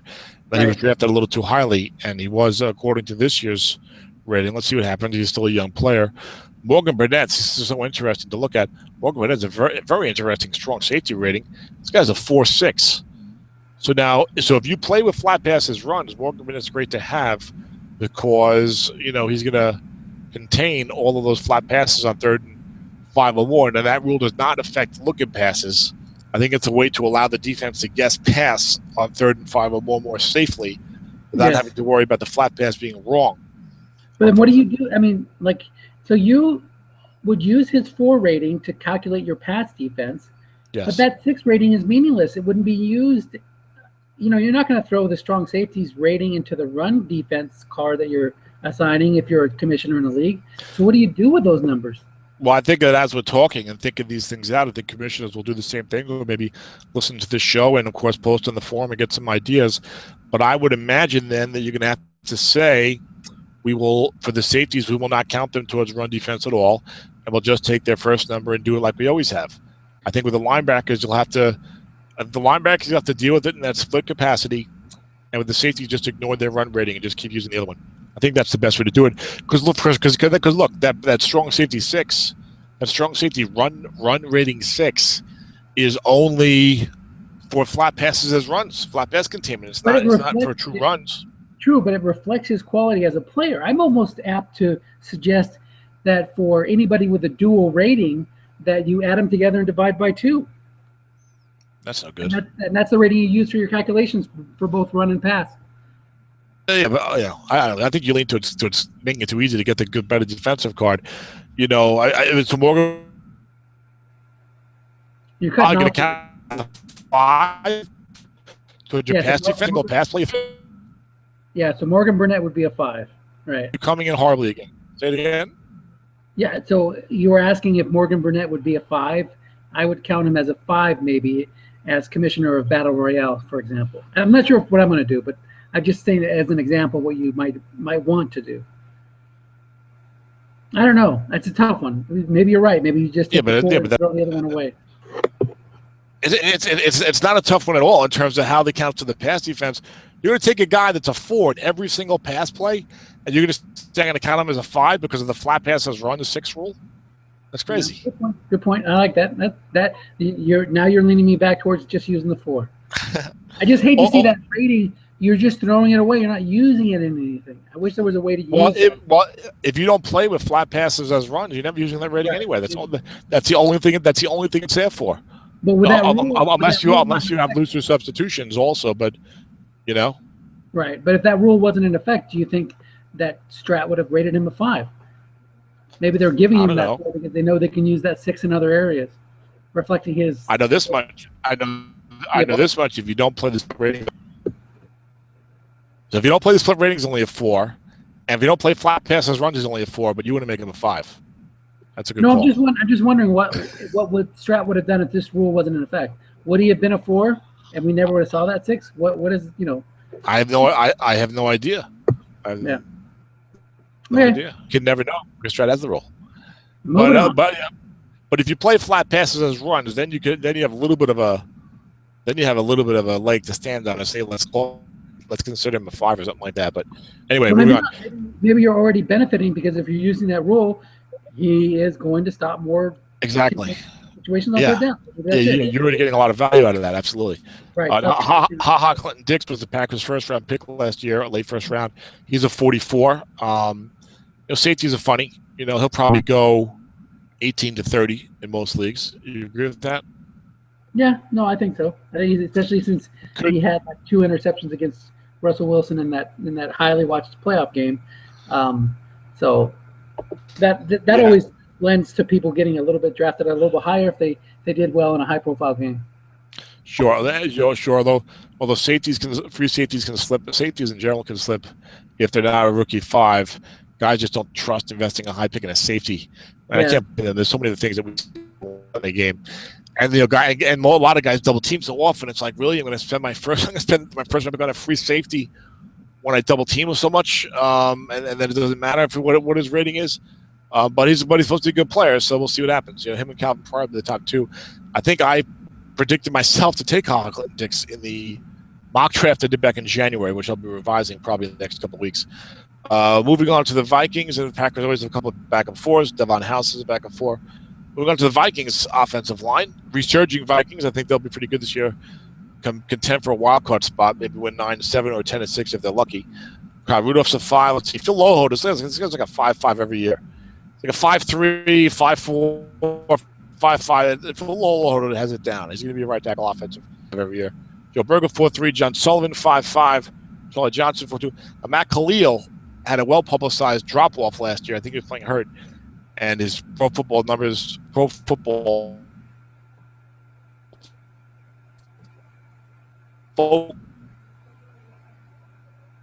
cutting off. Numbers were bad, and accordingly, hit blocking. Okay, not a lot to talk about there. Jerome back 6'4". All right, Jerome. Defense, Zimmer defense, which I think will play a full. Slipped in a lot of drafts into that mid-late second round area. Guys will be happy that they got him now. You can play a guy like that at nose tackle. The nose tackle 5 is really good. I have no problem with a nose tackle 5. How about you? No, I love it. That's great. All right, Linval Joseph. There's a lot of tackles like that. Like Sharif Floyd will be one. Ndamukong Suh will be another one. You get those guys. Yeah, absolutely. You've got the right inside linebackers. You don't even worry about losing a point in your rating. They're so much more usable. The 3-4 cards is just better, especially if you're going to use that, flats as run rule. You need to be able to flood the flats. So you definitely want to. If you were 50-50 on 3-4, 4-3 before, you should really be 75-25 towards a 3-4 if you can swing it. With the flat runs. Even without, it's just a better defense. Yeah, in general. Absolutely. But I thought when you were saying if you were 50-50 before, you already you were saying like with the guys already knowing 3-4 is better. Okay, Everson Griffin, one of the better defensive ends in the set, 5'12", with a 1 asterisk. The 1 asterisk is not that bad because there are some running back zeros and guys go 3 wide at times. You're not getting a lot of sacks with it, but you're getting an occasional sack that way. Yep. So Anthony Barr was a high first round pick. I think top 12. I want to say in the NFL. He's a 44. So he's a candidate to maybe slip in some drafts, but he'll probably still go maybe like 15 or 16 at the lowest, probably. I don't know, good draft for outside linebackers. A lot of good young outside linebackers that are in this draft. I think that it might even be the best position. Well, the wide receivers have the star power up top, and there's depth there. But, you know, guys would rather take a good linebacker than a good wide receiver in general. I'm not saying they should or shouldn't, but I think most guys will be very eager with this linebacker group. Plus a lot of these guys will go in the second round. So that might make a guy like Anthony Barr drop further in the draft. If you think there's a lot of good outside linebackers there, and he's only a 4.7, and he doesn't have, you know, Khalil Mack's pedigree, you know, or C.J. Mosley's pedigree, and was not talked about as much as them, maybe he'll be a guy that really slips in the draft, and maybe he'll really improve. And guys will be like, oh, wow, that Anthony Barr was a great pick for somebody at number 34 or whatever, you know. Right. Chad Greenway, the old man, is falling apart. Now he's a 44. Jasper Brinkley, 0-4. Again, you're not going to get a 0-0 from what we've seen so far. Xavier Rhodes was a first-round pick of the Vikings last year. Had an up-and-down rookie season. Kind of got drafted in the second round in most leagues. Now he's a 5. By all accounts, had a real solid year, so that helps people. Harrison Smith gets a 5.6 at free safety. That's interesting. Robert Blanton gets a strong safety 4.6. That's true. You know, if you play flat passes run, then strong safety 4.6 is not too bad. We haven't seen too much in the way of strong safety pass coverage getting good ratings. Good year for tight ends, and if you have a good strong safety pass rating, that might be very important. I believe TJ Wicks, which you can include him. All right, anything else on this Viking defense? Just keep in mind Gerald Hodges, backup linebacker, 4.4, outside linebacker. Somebody you probably may not have heard of before. Can be a useful role player later in the drafts. And I think he might actually be the Vikings' secret superstar. I don't recall. So I think he was like a late pick or UFA, and I think that PFF likes him for Football Focus. Tom Johnson had some sacks, supposedly had a good rating as a 0-8, kind of a journeyman at sacks from nowhere. The Saints, in 4 this year, also play split on the card. Their offensive line's been good in this draft for years, and it's again good. Even with some drop off from some notable guys, like Ben Grubbs is only a 4.5, but Teron Armstead was hot commodity last year, showing he's a 5.7 left tackle, which is great. Zach Streif was a 5.7 right tackle. Jari Evans is a 6.4. Jari Evans has been good for many years. Jonathan Goodwin got a 4.5 as a veteran player, so nice offensive line for the Saints. Probably desired battle royale. Looking at they got a 7 pass blocking back. And that's an unusual commodity in this set, so good for them.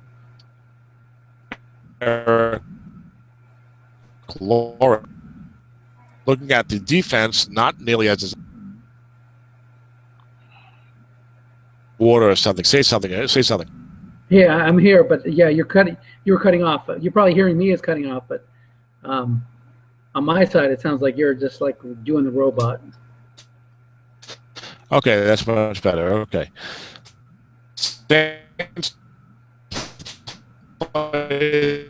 War.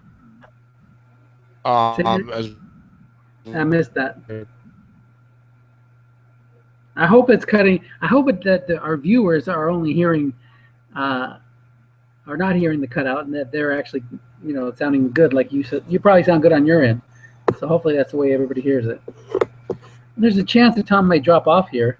I don't hear anything coming from his screen. So let me take over here. I'm not going to be able to scroll down. Let me share my screen out. Hold on. But I hear you now. Can you hear me?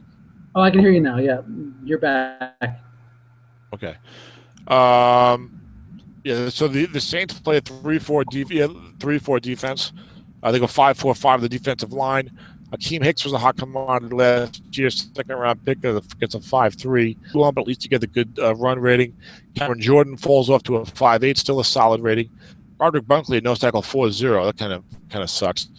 The linebacking core is not good. 4.0. Again, we have not seen a starting linebacker 0.0, true 0. My bonehead first-round pick in Kenny Vaccaro is a 0.0. So there's a starting strong there you go. 0.0. There you go. So, yeah, he's had injury problems at college. And a good year as a rookie. They used him differently last year, and he struggled. So maybe he can bounce back this year. We'll see. Keenan Lewis dropping off from a 6 to a 4. That's gonna hurt guys. That's for sure. but not a lot to get too excited about or even talk about. On the Saints defense, Curtis Lofton is a 4-0.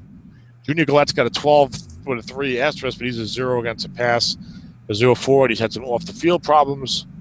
So, yeah, I don't know. The Saints defense, I wouldn't be surprised if they bounce back with a better year next year. They still have Rob Ryan there, who I think is a good defensive coordinator. They just don't have a lot of talent, I think. But we'll see what happens. I wouldn't be surprised for a bounce back here on some of their guys. Remember, they also, their big free agent signing last year was Jairus Byrd, and Jairus Byrd. Anyway, he went out injured after one game, so that obviously had a big impact on what their plans were. So with him healthy, we'll see what happens. Indeed. Now, she talked about the offensive lines, and if they have a bad offensive line, it's going to help maybe the team's running game. Now, I don't think the Giants had even like one decent running back last year. I mean, the rookie Williams averaged like 3.2 yards a carry. I think he might have been leading rusher. I think they had some injuries. This would make it the first time in many years that the Giants don't have at least one kind of like decently carded Strat back. Rashad Jennings, maybe. Yeah, Rashad Jennings will have a good card. I think he just got hurt.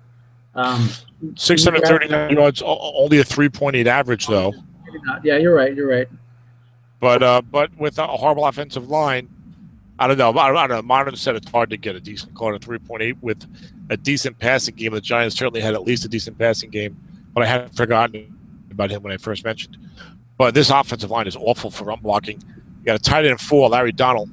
You got Justin Pugh, the 4-7. So guys won't be too unhappy with that.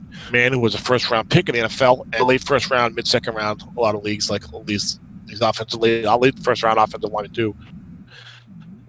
So that'll be okay. That will be 7. Did you know anything like that? You're cut off there. I didn't hear that. Okay. Are you using Chrome or IE? I'm using Internet Explorer, but my my Wi-Fi has been low this week, and it's low again right now. Let me at least close it. I'm going to switch to browsers. I'm going to turn off Chrome and go to IE. So maybe I'm slowing things down. Okay. Hold on. All right. I had a lot of problems with Chrome, so I'm also dropping my AIM. Sorry, guys, for the technical difficulties. Comes with the territory. And I think that Dennis is now not with us right now, but he'll be back in a moment. And I'll continue because it's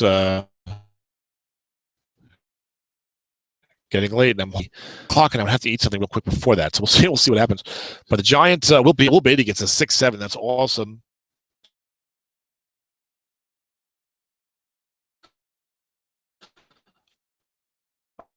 Unexpected. I think guys would have taken a 5-5. Certainly a 5-7. So the 6-7 is like, wow. I feel like I'm pretty up on the young players, no matter what team they come from. And now even my pro football focus is going slowly. So maybe the issue is on my end more than on Dennis's end. He has not rejoined it. Maybe my AIM. But I said that ain't good. I don't know. That doesn't help. Daniel Fells, a 5-5 blocking back. I always confuse him with the other.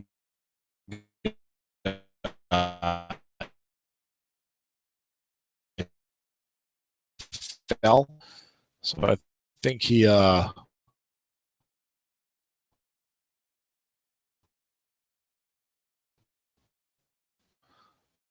should probably drafted in a lot of leagues.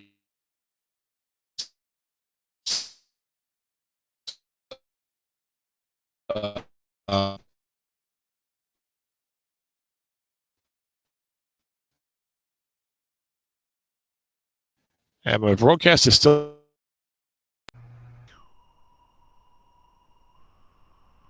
what's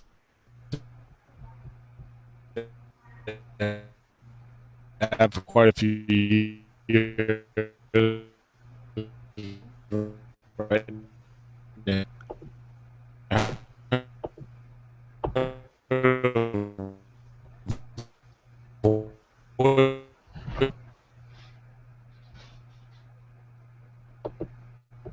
Man, it doesn't sound any better.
Looks like we're back, Dennis. Can you hear me?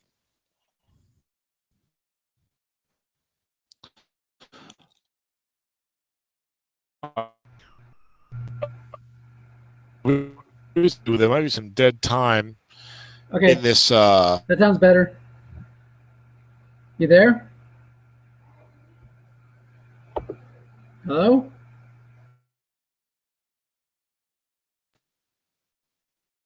Yeah, I'm here. Can you hear me? Yeah, better now. I'm not sure what's up with our connection today. You're having some problems here.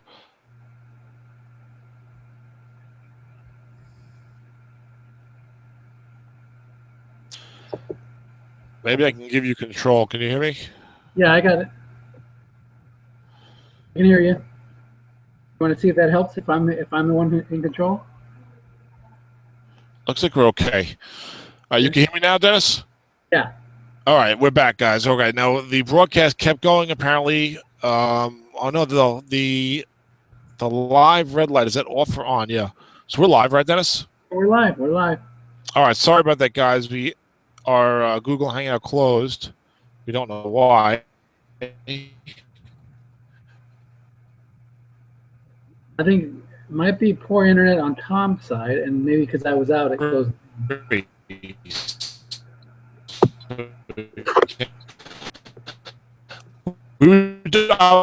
the New York Giants, Dennis. I think you disconnected, reconnected. Yes, the New York Giants offensive line, right? Or defense? Where are we at? Okay, great. So the Giants play. Dennis, type stuff in AM.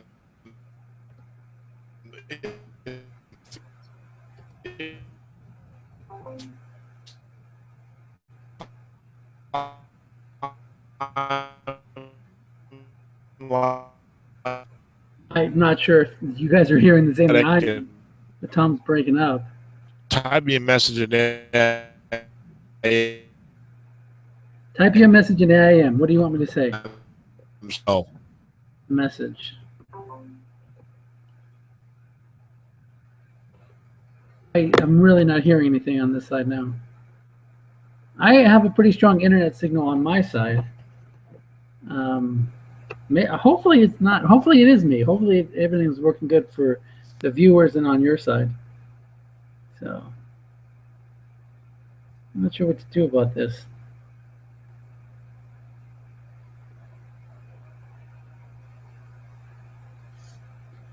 Totally locked up. So let's see. Just in case it is still going, I'm just going to carry on. So we were talking about the New York Giants. We have okay.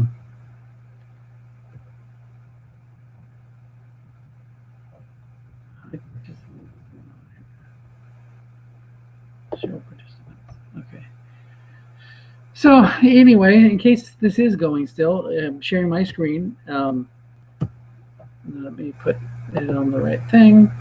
So we are on the New York Giants defensive card. Okay, so Tom tells me to continue.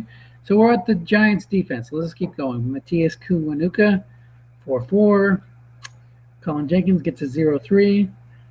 Hankins, which was a strong pick for a lot of people in last year's draft, so they had a suspicion that he would come up with a strong rating. He's a good player. He did indeed. He's a 5.9. And Jason Pierre-Paul, the expert firework holder, or well, I guess he's too good of an expert because he held it too long and had it blow up in his hand, gets a 5.12.2. The linebackers go 4-4-4 or 44-40-44, as Tom would like to say. And you have the aforementioned Prince of Mukamara getting a 5, as well as Dominic Rogers-Cromartie getting a 5. The DBs, 40 for Antrell Roll as a strong safety, which means he's not going to help you that much in containment if you're using the flat passes runs rule. Stevie Brown's a 4-4, so he's kind of what I expected a lot of ratings to be. This, 4-4, 4-4, 5-5, 5-5. He, meaning he's average against the run and the pass. So their backups, there's nobody too notable. Quentin Demps is somebody who people took last year for his return card, and he is still rated as a 4 safety. I think he's a 40. So he's not going to help you when you in containment or when you put him on the line of scrimmage, depending on what safety spot you play him in. So Tom's going to try to rejoin here. But let's go on to Philadelphia. This is a team, we're looking at their offensive line now. This is a team that Byron on the forum. Dennis, I've rejoined. How we doing? That sounds much better. We're at the Philadelphia Eagles offensive line at the moment. So we're just mentioning that the Eagles wound up better than the Cowboys, and that one Byron from the forum was complaining vociferously about it, whereas somebody else mentioned that the Eagles would play a lot of 3 wide, lowering the run block rating of those guys by 1. Now, are they really better than the Cowboys? I think they're the same, because the Eagles have got 4. They both have a tight end 6. The Eagles got 4 6s and the Eagles got 4 6s and a 4 run blocking. The Cowboys got 3 6s and 2 5s. So how are the Eagles better? I think he's counting up the pass and run blocking. I think didn't the Cowboys have a 3 and a 4 on the pass blocking? Okay, I thought. Well, the Cowboys would know more for the run blocking than the pass blocking, even though the pass blocking was good. You add up the 4 6s or 5 6s and 1 4. Isn't that more than what the Cowboys got? Total wise, let's see. No, because the Cowboys got the Eagles. If you include the tight ends, the Eagles got 5. The Eagles got 5 6s and a 4, and the Cowboys got 4 6s and 2 5s. It's the same. Yep. So it's exactly the same run block rating, but pass block rating, the Cowboys have a 4, and a 3 to go with their 2 7s.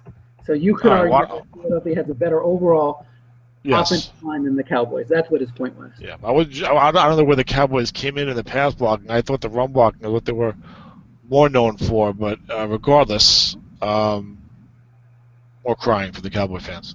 Byron, we love you, but you're a Cowboy fan, and I don't know. The Cowboy fans get more upset about the ratings. I think they're definitely more myopic. I would guess. What's that? Most fan bases. But maybe there's just more Cowboy fans out there. Now, of course, if Dan listens to this, we're in trouble. We're going to get sent to the gulag. Dan would never make it this far. He'd be at 3 or 4 beers in by now, and have in good shape. So if it's Byron or somebody else, maybe we'll be okay. We'll see. I don't know. But Byron's a great guy. He's a big Cowboy fan and a passionate Cowboy fan, which is good. For sure. But anyway, I was surprised I was surprised that Brent Selleck got a 6. I was surprised Zach Ertz got a 5 as a tight end. He's more of a receiving guy. Right. Lane Johnson getting a 6 surprised me. And Peters, Mathis, and Kelty didn't surprise me. I was surprised a little Lane Johnson. But that is a great run blocking line. And again, another crew that'll be highly sought after in Battle Royale. LaShawn McCoy gets the 5 pass line, which helps. I don't think he's going to have a very good run card. I think there's going to be a lot of complaints once LaShawn's run card hits the presses or whatever the hell you want to say. I have screen sharing, right? Okay. Yeah. Now the Eagle defense. We got anything else on the Eagles' offensive line? I'm sorry. No, that's it. Good. We're good. Moving on. Yeah. We're still in the NFC. We got a half another conference to do. Philly plays a 3-4. Now Cedric Thornton's a weird guy. He's like a stereotypical 3-4 defensive end. He's like a 5. He's like a 5-1 like the second year in a row. As a rookie, he was like a 4-2 or something. So, you're not going to look at a lot of those guys, but in the double counting leagues, they help you. And let's not debate flat pass as runs and the impact that's going to have on how often guys run the ball if they play with that. But if you're in a regular league that doesn't use flat passes runs, those defensive end fours get attacked quite often, and you have to cover for them a lot. So these guys do have some value, even though you certainly would rather have some pass pressure. Yeah, this is like the Red Bryant of a few years ago. So look for Cedric Thornton to be a 6'3" or 6'4" in the next few sets as he goes along the same. How about that? So. Well, Fletcher Cox is the Pro Bowler there, so I think Cedric's going to be the second banana, and I'm not sure we can predict 6s for him, but Fletcher Cox got a 6 on the other side. I think he's the better of those two guys. Based on Red Bryant. Red Bryant did the same thing, 5'1", 5'1", and then 6'0", 6'3", and now he even got a 6 with Jacksonville, which we'll find out in a little bit. But anyway, continue. Red Bryant did get a 6 with Jacksonville. Benny Logan, nose tackle, 5 is nice, second-year guy. He's kind of light for nose tackles. I think like 315, 318. So I'm a little worried about him holding down the position and good ratings for the future. But got a good rating this year. Fletcher Cox gets the old 6'4" and holding the Gata. I hate that. My deal defensive end 6. All right, no pass rush. Oh, that kind of blows. Interesting linebacking crew. We talked about the dual ratings, the impact it's going to have in Battle Royale, where you draft the whole unit. They go 5-4, 6-4 against the pass, 6-5, 4-5 against the run. They don't have one guy who has like the same rating at both. Right. I was going to say we're seeing a lot of guys with a better run rating, but not really. Yeah, it's really cool. Really cool. Really interesting. Yeah, Connor Baldwin. He's a 5'12", I think he made the Pro Bowl. A lot of sacks last year. 5'12", 7'6" against the run, which is surprising. I don't know if he really is supposed to be that good against the run, or if that's Strat's way of trying to get you to blitz him more often. Saying, well, look, he's not even that good against the pass as he did against the run when he blitz him anyway. But he made the Pro Bowl. Yeah, and I'm just going off of sort of reputation. I mean, I don't. This is another one where I feel like Strat would have rated him a 6 if we didn't have this dual rating capability, just based off the Pro Bowl and his the accolades he got. Now that they do have this option, they're adding some depth to the game. So yeah, he is a 5'6", but or maybe he would have just been a 5'12", 7, and they wanted to give him a little bit something extra for you to think about. And containment, leave him be, blitz him on first and second down, but leave him home on third down. I don't know. Interesting. Well, the linebacker run containment, I think, still uses the. Does that use the second rating? Is it use the second rating there? Why wouldn't they? Why else would you have a run rating if you're not using it for containment? Well, it's when the guy's on the line of scrimmage. Interesting. Yeah. No, You're probably right. They have to use it. Has to be that. I just didn't think of that. Let me. I'm going to bring up that rule real quick.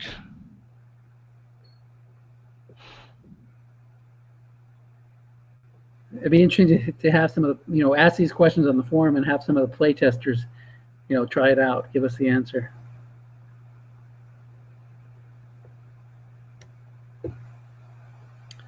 While Tom's looking that up, interesting on this team is that Brandon Graham is a 4.4 or 44 outside. Yeah, hold on a second. Pass rush rating, and with the way this team is configured, you never play him.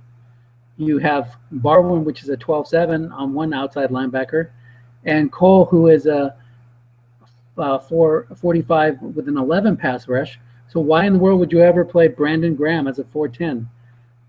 You can't play those other guys at another position. So to me, that's one where Strat should have carded Graham as a defensive end, 0.10. Yeah, Dennis, you are correct. Anytime a run is being defended, it is that run rating, which makes sense. So you would have a So for linebacker run containment, Connor Barwin 6 comes into play heavily there. But yeah. I bet you he would have been. I bet you he would have been just a 5, with a great pass rush if there was no rule. But we're just speculating that. We don't know for sure. Yeah, you're probably right. And what's interesting, he did not come out very well in Pro Football Focus's run. So even though it seems like there's a nice strong correlation there most of the time, it's not 100% because Connor Bowen's the second guy we've seen who was not strong in a category but was rated well in that category. What do you think about my Brandon Graham contention that they missed his position, that he should be carded as an end? I have no idea how the Eagles used him. I don't know if he actually played any, as a down lineman. I don't know if him, Barwin, and Cole were on the field at the same time. Those are all things that I'd have to know before I could say that Strat needs to give him a defensive end 0-10, like you said. But you agree with the premise that you would never put him on the field if you were coaching the Eagles? Of course not. You would know. He's an inferior rating in every way. You would never put him on the field if you're coaching the Eagles. It's only in case of injury. I don't know if either of these guys were injured or missed a few games or something. And that's a problem in Strat right now. And Strat's been evolving and improving, I would say, in a lot of ways, but evolving certainly in the last 5, 6, 7 years. But there's a problem where in the NFL, defensive linemen particularly, they rotate the middle of the time, but Strat rarely produces ratings that make it worth it for you to bring a backup defensive lineman in the game unless it's purely for pass rushing, like Vinny Curry, who was a 0.9. Maybe if a team rotates, Strat needs to have a rotational player rule, and the guy needs to get in there. Or I don't know how they want to handle that, but until then, what do you do? What do you do with this guy? I don't know. Yeah. No, you just use them in draft leagues. Let's go on to the Rams. All right. Well, I want to real quick. Michael Kendricks, like you said, 6'4", 6 is great in pass, only 4 against the run. D'Amico Ryan's rating, I think, is going to irritate a lot of people.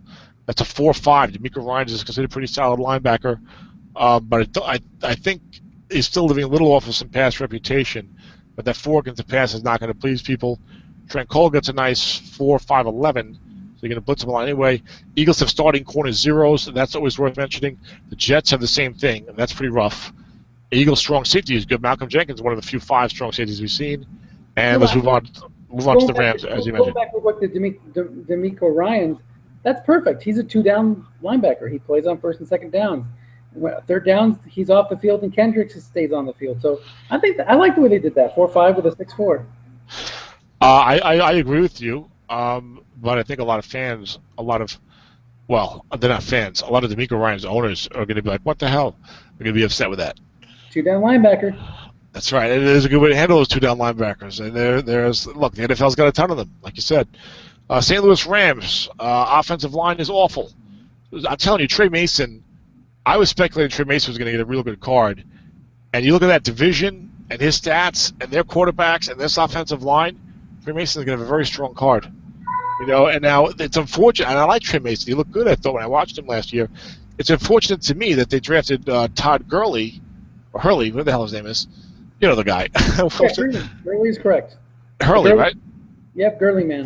Oh, the Gurley man. Okay, Todd Gurley. I wouldn't say it to his face, but but then they drafted him because I thought Mason was finally going to end the St. Louis Ram carousel. So it's going to be really interesting to see where Trey Mason goes. If he gets a real strong card, he could be a late first-round pick for a contending team or mid-first-round pick for a contending team. But then next year, is he going to fall off into a backup role? Is it going to be more of a timeshare? Is Gurley not going to be all he's cracked up to be? But I was thinking I really like Trey Mason. I was thinking he's going to be definite like top 12 pick before they drafted Todd Gurley. Offensive line, Joe Barksdale kind of surprising 5'5", and then no one else is any good. And Roger Saffold 4'5" is acceptable. David Joseph 0'4", how the mighty have fallen. Scott Wells limping his way off into retirement is a 0'3". Greg Robinson, another guy we talked about, Jake Matthews 0'4". Greg Robinson was what, the number 2 pick in the entire NFL, I think. Is that right? Yep, you're right. And he's a 0-2 at tackle, 0-2 at guard. He is starting again this year, but maybe not on the left side, didn't they? Because Jake Long is back from injury. Right. Okay, so he's either going to guard or to right tackle. So, where is he going to go? I don't see him as a first-round pick unless it's like number 28, 29, or 30. But he's probably going to go like 28 to like 58 and possibly make someone really, really happy in a year or two. What do you think about that? It's possible, or he could also just be a bust. I could see him not playing well and just being one of those wasted picks that the Rams got that big haul for Robert Griffin III, but just didn't use it well, at least on the offensive side. That could be the case. I think he will be a solid pro, but we'll have to wait and see what happens. Going to now, Lance Kendricks gets a 4-3-5 blocking back. We want to move on. Going to the defense. Look, Jeff Fisher needs to get this team to win like at least 11 games and do something, or he needs to be fired because they have a lot of talent on this team. This is ridiculous now. They got Nick Foles, they got Mason and Gurley. They've been drafting wide receivers like for 4 years and got Kenny Britt into the fold. They got Jake Long. They have some other guys in the offensive line that aren't there, Roger Saffold, blah, blah, blah. And they get all kinds of all-stars on the defensive front four in terms of when they were drafted and even how they're performing. And they signed, fairly. E.J. Gaines has a good year as a rookie corner. This team needs to do something this year. Don't you think so? I'm fine with them continuing to underachieve. I see this as another. Well, you're a Seattle fan, so. Yes, he has been given a lot of rope. He is Jeff Fisher, after all, so we'll see. Yeah, the 49ers, I think, are going to just collapse, fall off into the ocean. I think they might even go like 3-13 or 5-11 at best. So the Rams, the door is open. They're the opposite of Arizona. I think Jeff Fisher's an overrated coach, personally, if you look at his history. But the Rams have all the talent, they're not getting it done. The Cardinals are like getting the most out of their talent and getting a lot. So Bruce Arians, I think, coaching is the difference there. But the Rams play a 4-3. They go 5-5-5-5 in the front four.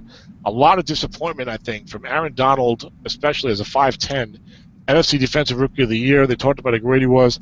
I thought he was a stone-cold lock to get 6. What do you think? I agree. That's one of the grievances that was brought up on the forum. I'm not sure. And I know Robert Quinn, who's usually the 6 on the defensive line, you think, if he's a 6, that's maybe why Donald didn't get it. But he's a 5 because he got off to a slow start last year. So I'm not sure what you can make of that. And look, for the run defense, Donald was number 5 in the NFL in run defense as a tackle in the PFF. Sharif Floyd was behind him, and Sharif Floyd got to 6. But I do think there's something to the whole team being put together and how many points they want to give out and stuff like that. And William Hayes gets a 5. He refuses to die. I love it. Yeah, but I think it's going to hurt Aaron Donald's stock in the draft any because of that 10 pass rush and because people will be assuming a future 6. I think he's going to be a top 5 pick in pretty much any league out there. Do you agree? Yeah, absolutely. He's just a quality player, drafted high, a lot of people were maybe a little bit worried about his lack of size for an interior lineman, but his play was outstanding. So I see future 6s ahead of him, and it would be a good use of your pick to grab him in the top 10. Sure. Now they got 2 outside linebacker zeros. Alec Ogletree was a first-round NFL pick, or high 2, I forget, who went high last year, is now a 0. That's going to hurt people. E.J. Gaines, unheralded corner, with a real good rookie year as a 4. He could step forward in future years. Chris Long was injured most of the year, gets a 4-2. Moving on to the San Francisco 49ers. who are on the verge of NFL collapse, which I think you'll enjoy quite a bit. Anthony Davis retired, but he might come back in a year. Down to a 5. Alex Boone's a 5. Marcus Martin, center 0-0. Mike Iupati gets the left guard 6. Joe Staley's a 6-4. I don't know. Not a lot to say on the offensive line. We're trying to move a little more quickly because we've taken up an awful lot of time. We're not even through the NFC yet. San Francisco defense, Ray McDonald, another fine human being. Not so much. In the 3-4, he gets a 5 again. Quinton Dial gets a nose tackle 4. I think some people thinking he might get a 5. Or, I don't know. I guess you're not surprised by that, though, right? No, I mean, there was two guys that were playing part-time there, Quinton Dial and Ian Williams. And they both got 4s. One's a 4-2, one's a 4-3. So if you drafted one of those guys based on checking out a depth chart and seeing that either one of them was the starting guy when you drafted, you're going to be happy with getting a 4. But you know what? I wouldn't count on those guys being rated going forward. No, Ian Williams had ability to pass, but he was injured, missed a whole year, and maybe missed a chance. We'll see. Justin Smith retires with a 6 again. This guy's like a 6-6 like every year. So he's a candidate to get traded to a contender, although he doesn't have the pass rush. Maybe Norton Windy gets traded because of double counting. On my brick, the linebackers are 4-5-4-4. The San Francisco 49ers for 3 or 4 years in the Harbaugh era, that's been like 6-5, 6-6 or something like that, or 5-6-6-5 or something like that. Yep. And now you got 4-5-4-4. You have no rating. Patrick Willis doesn't have a card, and Navarro Bowman doesn't have a card, and Alden Smith got a card but didn't play as well or whatever, and he's only a 4. Ahmad Brooks is down to a 4. So I mean, you can't look for a lot of these 9 linebackers anymore. Chris Borland gets a 4-6, 6 against the run. The guy retires after his rookie season, so he's not going to be much of a draft pick. And again, like you said, Michael Wilhoit, a 5-0. Very, very interesting. Aaron Lynch, some good things written about him. He's a backup OLB 4-9. So, you talked about that before with Philadelphia. Why would you play, Brandon Graham's never going to see the field. Lynch could see it as a 4-9 because Alden Smith's a 4-5, but he's a 5 against the run also. So, yeah, I think you're going to see Aaron Lynch go ahead of Chris Borland, which will probably be a shock before the retirement. Indeed, and he'll have to, definitely. Aaron Lynch has some ability, and Borland's retired, so Borland's going to drop like a rock. Yeah. And someone will pick him up late and use him on short yardage for the inside linebacker 6, I guess. Parrish Cox and Chris Culliver. That's 2 strong ratings at cornerback. I think that's a little bit of a surprise. I didn't expect both of them to get 5s. I'd agree with you. And the secondary unit is still strong and will do well in Battle Royale. This might be the first strong safety 6 we've seen, and Antoine Bethea in terms of the pass defense, but he's only a 4. I'd rather have it this way. I'll take that 6-4 and live with the occasional lack of containment on a flat pass if I am playing flat passes as runs, which I would not prefer to play, but only one league that does that. Yeah, it's interesting, too, that the lowest rated guy in the starting secondary, Eric Reed, might be the most talented and the one with the highest upside. Yeah, although I thought I read some things of him having some problems late last year or health problems or something or performance issues. I have no idea. But anyway, but yes, you would have thought he was the biggest name coming in, and I'm surprised both those corners got 5, so that Niner secondary is still encouraging for Niner fans. Jimmy Ward, first-round pick, got a 0 barely to the field. Seattle Seahawks, we don't need to do them. Move on to the AFC. Okay, no. Seattle Seahawks, Dennis, of course, a big Seattle fan. Luke Wilson, the great tight end, destined for the Hall of Fame, I heard. Oh, no, wait, they traded the first-round pick for a tight end. That's how much they like Luke Wilson. And their Pro Bowl center. Anyway, Luke Wilson gets a 4 at tight end. The Seattle offensive line, not that good. It really has not been that good. The NFL guys, the advanced stat guys will tell you that the Seattle offensive line has been, for a couple of years, one of the worst in the league in creating running space. But Marshawn Lynch is like the best in the league, hands down, at yards after contact and getting positive yards when there's not holes there. So it just speaks even more highly to how good he is and how valuable he is to that offense. And also, they have not been very good pass blocking. And Russell Wilson's, intelligence and instincts and ability to run. I mean, those 2 guys have done a tremendous job behind an offensive line that's been patchwork and might be the worst yet coming up for this year. I know you're worried about it as a Seattle fan. Yeah, the They did draft some guys in the 5th and 6th round. They've been able to develop, like you see J.R. Sweezy here, who got a 4.4. He was a defensive tackle they took in the 7th round a few years ago. So, and they have Tom Cable as their offensive line coach, who's a good offensive line coach. Yeah. Yeah. So, 2 things real quick about the offensive line and them giving up sacks. Wilson doesn't scramble as a way to run. He scrambles to try to buy time to throw the ball down the field. So that's why you're still getting a lot of sacks. And there's times where the pass blocking is so poor that he's on his back before he even gets a chance to set up. And the running game, I think if I've just been watching, I have the game rewind, and I've been going through the Seahawks game since 2009. And when I got to 2011, which is the year before Wilson showed up, there's a noticeable difference in the ability to open holes for Lynch. And I attribute a lot of that to when they started running the read option. And Marshawn Lynch is, he's still breaking tackles in 2011 with Tavares Jackson as the quarterback. But as soon as he breaks a tackle, there's another guy right there. With Wilson there, because the defensive end can't crash into the middle due to the read option, when he breaks a tackle, there's usually nobody else there because they're not able. They're going to keep their containment. They're going to keep their assignment. Right. On Wilson. Yeah. So that's 2 things that I think you will. Somebody else mentioned it. I think you will see another strong Marshawn Lynch card. Oh yeah. And I can't wait to see Russell Wilson's card because his rushing was just off the charts. His best yet. Yeah. Well, when I talked about the sacks, I wasn't blaming Russell Wilson, but you did mention, believe it, people, this might be counterintuitive, but good running quarterbacks actually get sacked a lot.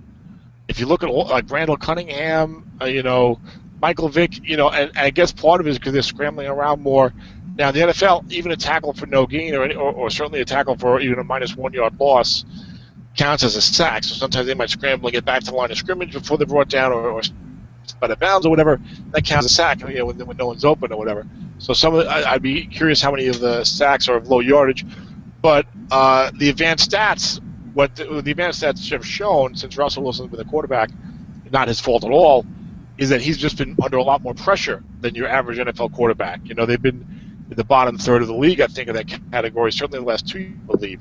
So even though he can avoid some sacks and even though he scrambles for time, the offensive line is not really giving him the amount of time that your typical NFL quarterback gets. And his ability to scramble is a lot more needed with this team than it has been in other teams.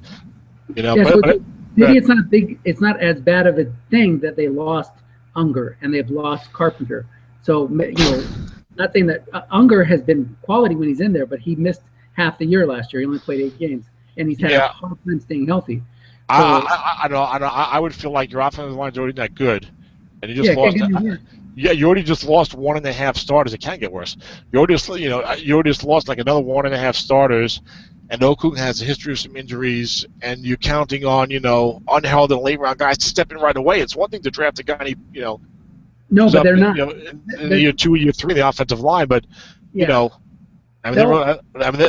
relying on a lot of unheralded guys here, right?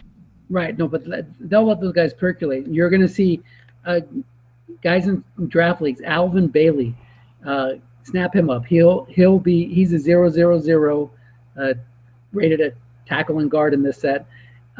He's going to get the starting one of the starting guard spot, the starting left guard spot. And I think he's actually pretty good. He's a big guy. He's better. He'll be better long term than James Carpenter. So keep an eye on him. Besides that, you're right. They need to be better short term. They need to be almost as good short term as James Carpenter, because that's James Carpenter was a world beater, deep player. But I mean, because it was already a shaky line, and you're taking out, 2 decent guys. I don't know. So if for any reason Seattle struggles unusually this year, particularly in offense, I think that's where you have to look. Although Lemuel Jean-Pierre is not an awful option at center, so maybe. And look, they've been getting by, not the best offensive line anyway. Bailey's not a rookie, as you said, this year, so maybe they'll be fine. But that'll be worth watching as the end folds. Now the vaunted Seahawks defense. Ooh, yeah. They've got. We talked about how few 6'6" there are. They got 3 of them on their own defense. There's not even that many in the whole NFL. But they play a 4-3, of course. They go 6-5-5-4 on the line. Michael Bennett left end 6-9. That's real nice. I had Tony McDaniel on one of my teams. He's a 5-0. I want to win to help the double counting. Kevin Williams gets a backup 4-5. Gets Averill a 4. Thought he had more sacks than that, but I guess not. You would have better than me. Then you go to linebacking, who goes 4-6-6. Now, I was surprised. Well, first, let's say this. The 3 6-6s are Bobby Wagner, Cam Chancellor, and Earl Thomas, which makes sense for all 3 guys. Now, KJ Wright got a 6-5, 6 against the pass, 5 against the run.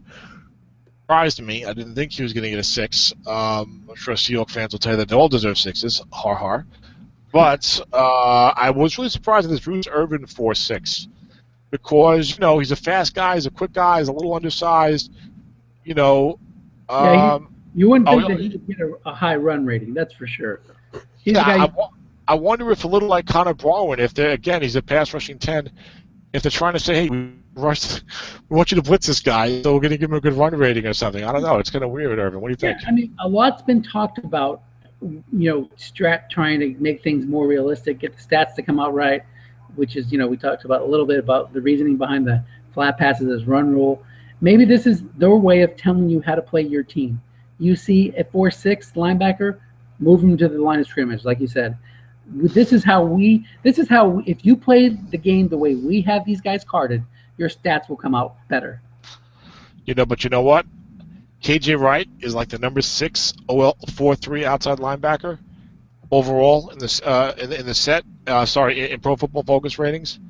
Bruce Irvin is a number 4 against the run outside linebacker in Pro Football Focus.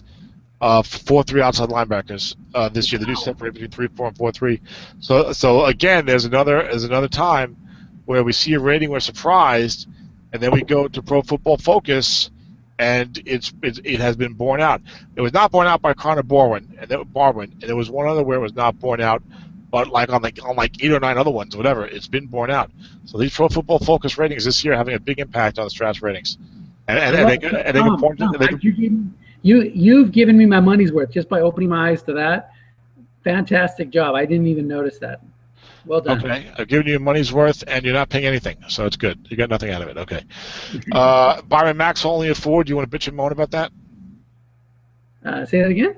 Byron Maxwell? No. Okay. He was definitely the weak link in the secondary.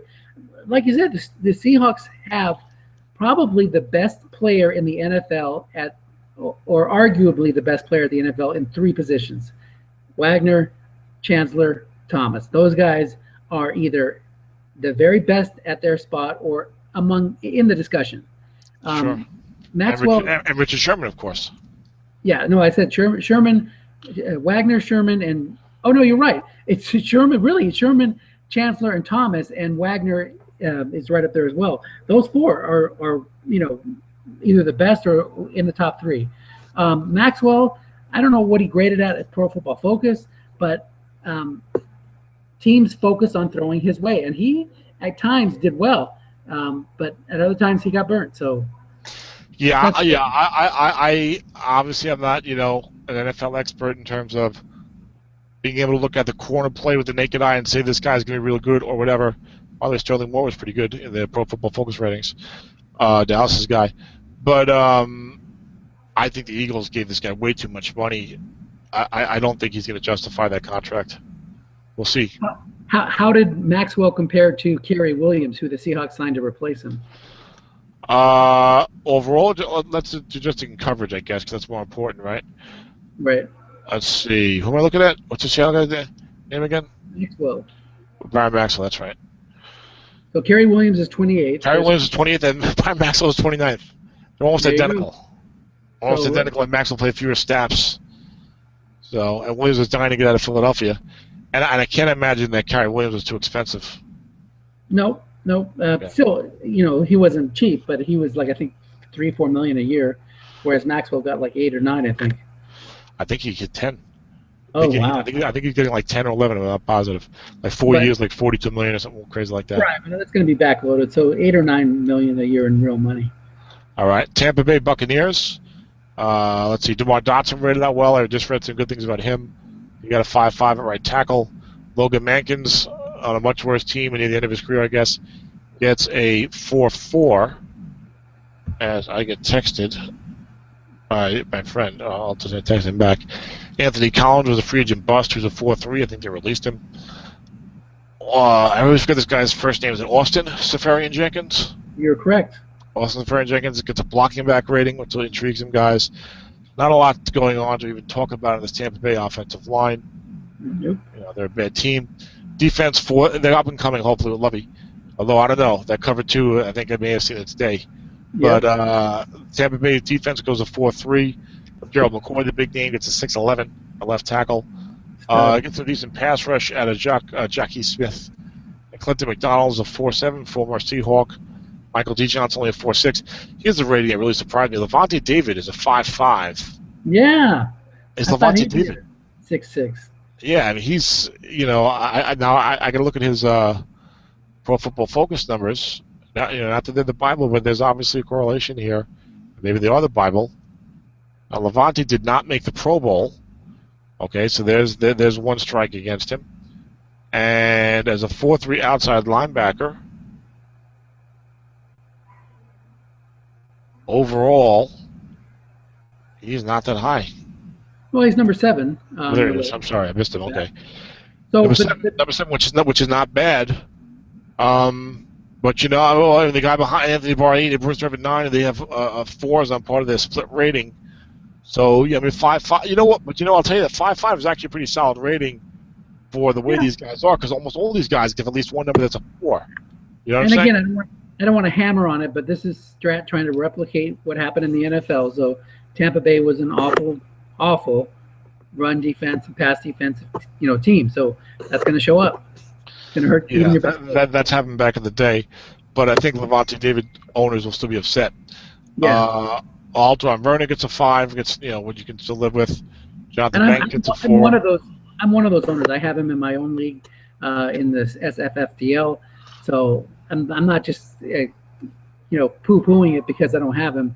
It hurts me too, but I think that I still think he can get back to his 6s next year. I think you're right about that. Jonathan Banks gets a 4. The corner, he was a second-round pick in the NFL last year. His second rating. So you live with that. He's a young corner. Maybe develops. Sean Golton, 0. Kenny Burrow as a free safety. That's not good. The second one we've seen. So basically, you don't want to. Deshaun's now working for Her Majesty's Secret Service. That's right. So basically, you don't want to have the Deshaun Golden, Kenny Vaccaro, the all awful NFC safety tandem. They're secret agents. That's all. That's the whole thing. One guy was a first round pick. Was Vaccaro rookie 5 or rookie 4? Rookie 4. I liked him a lot. I saw speaking of going last year, but maybe he'll turn around. We'll see what happens. He's still a young player. Yep. D'Angelo Hall, I think, had like an awful second or third year, and was getting burned. It was a 0, and guys were like, oh, look at this guy. I think he kind of turned it around eventually, became a solid corner again. So it can happen. Redskins now. Yes, Washington football team. Yes. Watch out for that right tackle. They will not be getting highly drafted in Battle Royale. The right tackle is 0-0. They got a tight end 0. Chris Chesterfield 4.3. Corey Lichtensteiger, always worth saying because of the name.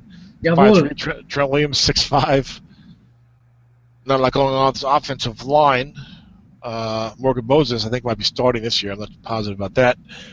Defense, they play at 3-4, 4-4-0. They have a new coordinator. I think they finally fired Jim Haslett, and some players were complaining about him. I don't remember. Anyway, Jarvis Jenkins came back from you. Chris Baker playing nose tackle for the first time. They got a 5-0-4-4 at linebacker. Again, no 0 linebackers. No license to kill, as Dennis alluded to. Ryan Kerrigan is a 5-9-12, only 4 against the run. 5-12-9, rather. That's nice. Only 4 against the run. Trent Murphy was written up very highly in a lot of ways. They said he played well. Gets a 4-4 with a 6. So I don't think he's going to be a real high pick. But someone's going to get him early, middle, second round in one of these leagues. I wouldn't be surprised if he becomes real good in a year or two. You never know. Keenan Robinson looks like a pretty solid player, but not a very exciting rating. Only a 4.0. Perry Riley might be going the other way. Might be on the downside. We'll find out. Secondary was awful last year. David Emerson getting a 0. He was a second or third round pick in a lot of leagues last year. So yeah, that's right. Was he a rookie 4 last year? No, he was a 0 then, I think. He was a zero then, but he was like an NFL second-round pick, and like I think he did a couple of things like Monday Night Football or something, and guys were like, oh, he'll develop, and then he didn't do well.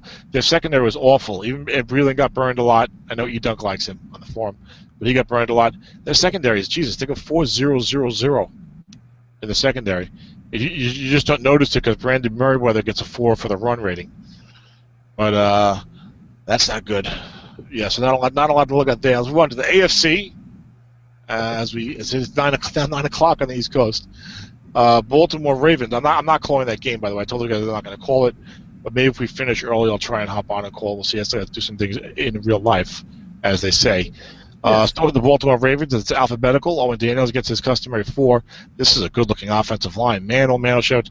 I'm a big fan of drafting any offensive lineman that the Ravens draft who might start, because they have had a lot of guys come through under Ozzie Newsome, who's probably the best drafter in the NFL. I would think. Yep. Ricky Wagner gets a 4.7 at right tackle. There's a lot of speculation about what he would get. I think Joby predicted a 0.7, but guys will be very happy with that 4.7. Both of their guards are 6'7", so it's the second team we've seen like that. Green Bay did the same thing. So it's Marshall Yanda, and Kalichi Osamele. Jeremy Zuto over from Tampa Bay solves the center problem with a 5.5. Eugene Monroe gets a 4.5. Same thing that I think he had last year. He's on one of my teams. I think some people are probably hoping he'd do a little better, but, that's only because he was a high first-round pick. It's not like you hear about how great Eugene Monroe is. And he solidified an awful position for them the year before. So that's nothing really a big surprise there. Looks pretty good. Ja Reed is a backup tackle 0.2. I think there had been some hope that he would become a next great Ravens starter, and maybe even got a decent rating or two the last couple of years, I don't remember. But not this year and probably never. The way the offensive line looks pretty solid right now. I don't see them replacing any guys. One thing I should say, too, is that means that Justin Forsett probably does not have a stud card because of this. He has good stats, great yards per carry, but because that offensive line is so good, run block rating, his card is going to be it's still going to be good, but it's going to be dinged a little bit. I think with him probably dinged a little bit is more the way to go. It won't be destroyed, and I think it'll probably still be real good because I think his average was real high, wasn't it? It was, but that's what I'm saying is that when you have a guy like that, I think he averaged there 5.4 yards per carry. You expect to have an elite card with that many carries, and it won't happen. He'll have a, like, instead of having a top 5 card, he'll have a 6 to 12 card somewhere in there. Okay, all right, yeah, I could possibly see that. But I do think that when you get the yards and the average that high, usually that close cards end up real good, even if the offensive line is good. So that'll be something to watch for. And like we talked about the running back, I know what you mean. Is he a guy that you can give the ball to, guessed right 25 times a game, and you're not going to have any problems? Maybe not. We'll find out in a month or so when Strat releases the ratings disc, I believe. So that's an interesting observation there. Now it's usually about a week after the preview, so look for it next week sometime. No, really, that quickly? Yeah. We'll have to research that in coming days. I don't think that's correct. Of course, you told me the ratings will be out last Wednesday. Yeah, but think about it. The games has been released in early August. We're in July. It's going to be next week. All right, I hope you're right. I'll have to look at that. Okay, I thought it was closer to the release of the actual game, but I could be wrong. Yep. And maybe the game release will be later this year because of all the new rules and stuff. No, that's true. That's possible. I still think you'll see the ratings disc in the next week or two, maybe next week sometime. Ravens defense. In case you've been hiding in a rock for about 20 years, they play a 3-4. Okay, they play a 3-4 forever. It feels like. Although I think when they won the Super Bowl in 2000, it was the 4-3 with Syracuse and Sam Adams as the defensive tackles, I believe. Anyway, certainly since Nagata has been on the team, I feel like they play 3-4 every year. You and I highly tied up Brandon Williams last year, as a lot of people did. Again, trust the Ravens draft picks. They rarely miss.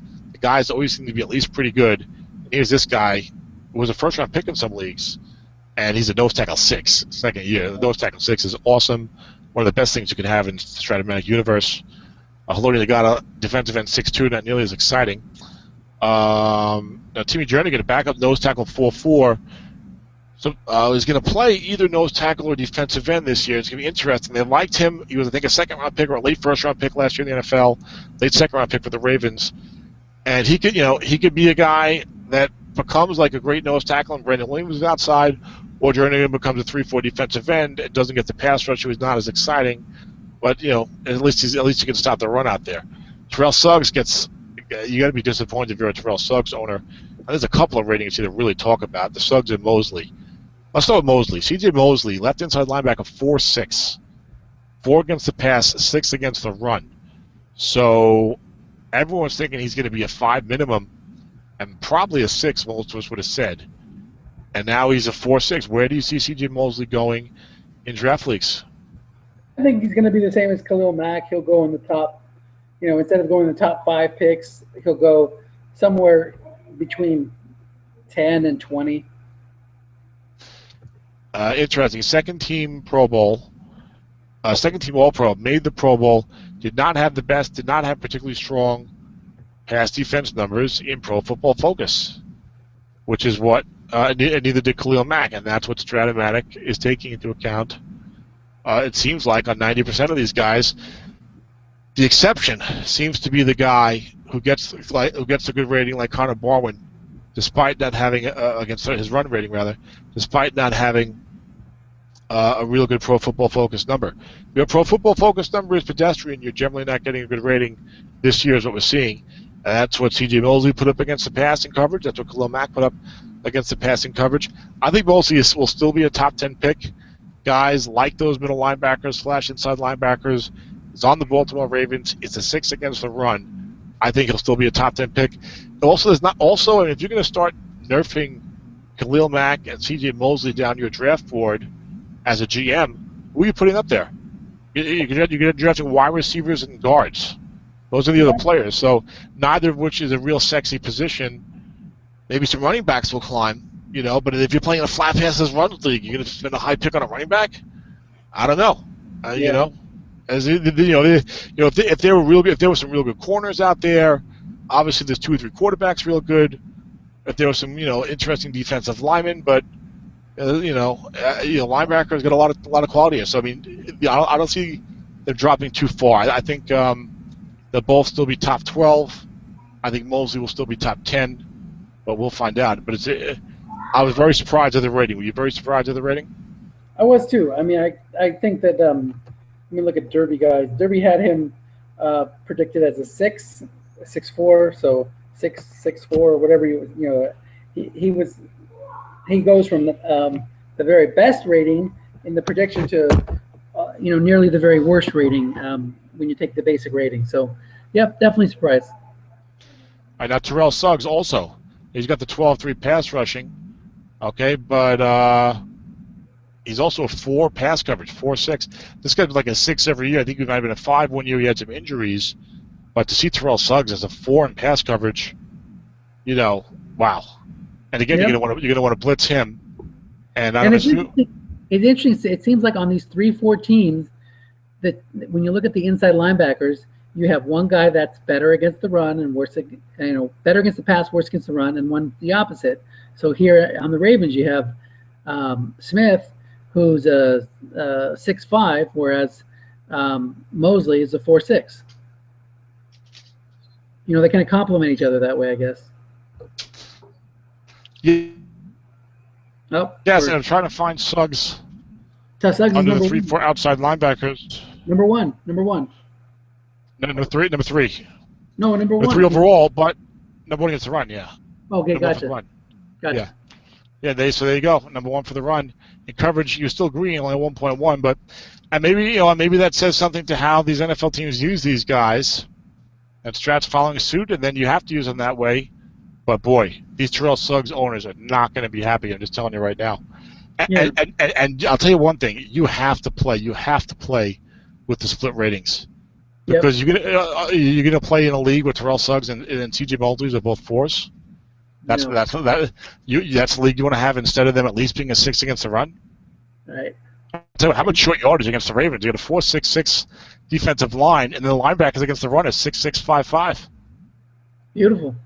And this will be a really interesting linebacking group to see what teams do with them in Battle Royale.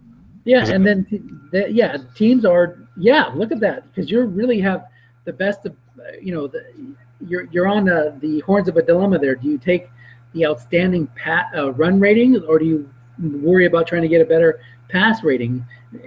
Maybe it'll depend on what defensive line and secondary you take. you load up on the front and try to go crazy with the double teams. It's cool. It's really cool. You used a phrase I've never heard before, on the horns of a dilemma. I like that. Yeah. Is that a saying, or is that a Crowleyism? That's a saying.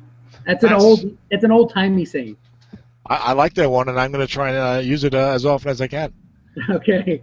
In case I'm ever in a tough spot, in case I'm ever on the horns of a dilemma, I'll know what to do. I'll say in the horns of a dilemma. Now, the Ravens secondary, interesting ratings. I don't think they played that great. Jimmy Smith only played half the year, gets a 5, so good for the people who have him. He was another high Ravens draft pick. Courtney Upshaw has been a little bit of a disappointment in Strat for the ratings, but at least he's playing and starting. But, I mean, the Ravens, they almost never miss. It's like the Ravens take the Ravens take a non-skill player. They take a non-skill player in the first 2 rounds. Basically defensive guy or an offensive lineman. You want that guy on your Strat team because he's gonna be a solid player and maybe a lot better than that. So anyway, Jimmy Smith gets a 5. Will Hill gets a safety 5.5, which is strong. Safety position seems to be suffering a little bit. In both positions, safety and linebacker, but safety especially so far seems to be suffering a little bit with the split ratings. So if you can get a decent safety, a 5 pass safety would be pretty good here because we don't see that many of them. I haven't done a numerical count, but Darian Stewart, kind of a journeyman free safety, came over for the Rams.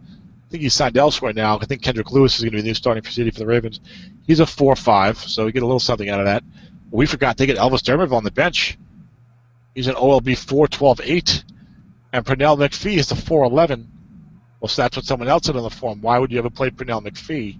Because you're not going to play him over Terrell Suggs, and Terrell Suggs did not get a defensive end rating this year.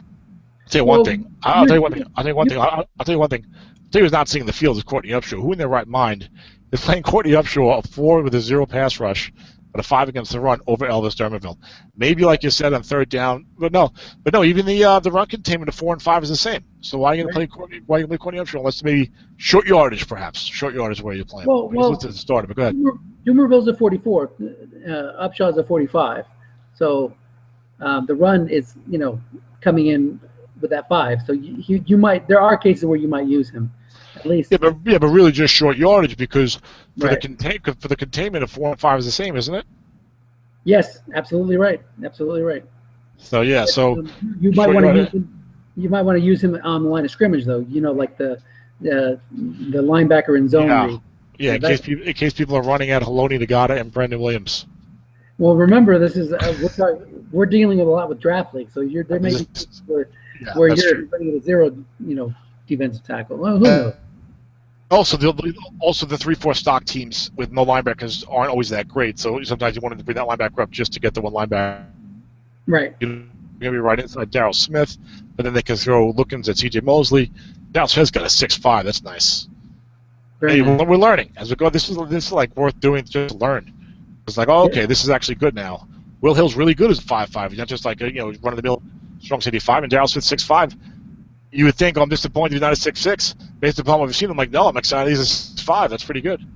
Interesting. All right, so moving on to the team, which is probably the Cleveland Browns. I'm pretty sure they have no good players. No, Buffalo. I got a feeling Buffalo's going to the Super Bowl. I think that was their song on 1980-81 when they were good, when they thought they were going to be real good. It turned out to be only like okay and didn't go anywhere. They beat the Jets in the 81 AFC wildcard game in Shea Stadium. Free safety Bill Smith picking off the top of the end zone in the final. I was watching that game. Anyway, this offensive line is terrible for run blocking, good for pass blocking. This line is offensive. Indeed. It's an offensive line that is offensive. Andrew Henderson, 0.4, he'll be in the draft, I believe. Eric Wood falls down to a 4.5. Craig Herbert, 0.5. Cordy Glenn is still the man, 5.7. So if you drafted him with a good rookie rating either last year or 2 years ago, I forget, you have got a good player there and did a good job. And Chris Hairstone, one of my teams, back up 0.0. Otherwise, and all these guys have some utility at least. At least they can all pass block at a 4. So these guys will be playing, particularly in some larger leagues. But the defense is where the Bills make their mark. The Bills' defense this year might be really scary. And they were already great, maybe even number 1 in the NFL last year. But Rex is so his defense can make a lot of negative plays and really seem more dominating at times. So I wonder if the Buffalo can have a 2000 Ravens type of year. We'll see. I worry a little about the secondary. maybe too many chances for Rex when the team is already so strong. But look at this front four. Talk about Battle Royale. Yeah, this is going to be a top pick. #1 pick right here. 6'6", 5", Yep. with 12, 7, 11, 11 pass rushing, and you have a 4 asterisk. Nice. Good night, nurse. Exactly. This is a stud. Offensive. Jerry Hughes, undersized, is a 5'11", and graded out well against the run. On Pro Football Focus, I just looked at. So, I mean, and these guys are all like here to stay. I mean, Mario Williams is the veteran, but I mean, there's not a lot of age on these 4 guys. I mean, the next 2 or 3 years, they'll be together. Preston Brown. There's a lot of linebackers I like, outside linebackers especially in this draft. I think he's a rookie. He's a 5'4" with a 0 pass rush. But that 5, look, a linebacker 5 against the pass, haven't seen a lot of those, especially a young guy. So he'll go pretty highly in the draft. I wonder if that's enough to make him a first-round pick. Maybe. Probably not. Probably not, but maybe. Possible. If it was a 5'5", for sure, but 5'4", yeah, I can see that. Well, Autumn, he'll definitely be a first-round pick, maybe late first round, because of the impact on the team defensive card. So maybe not.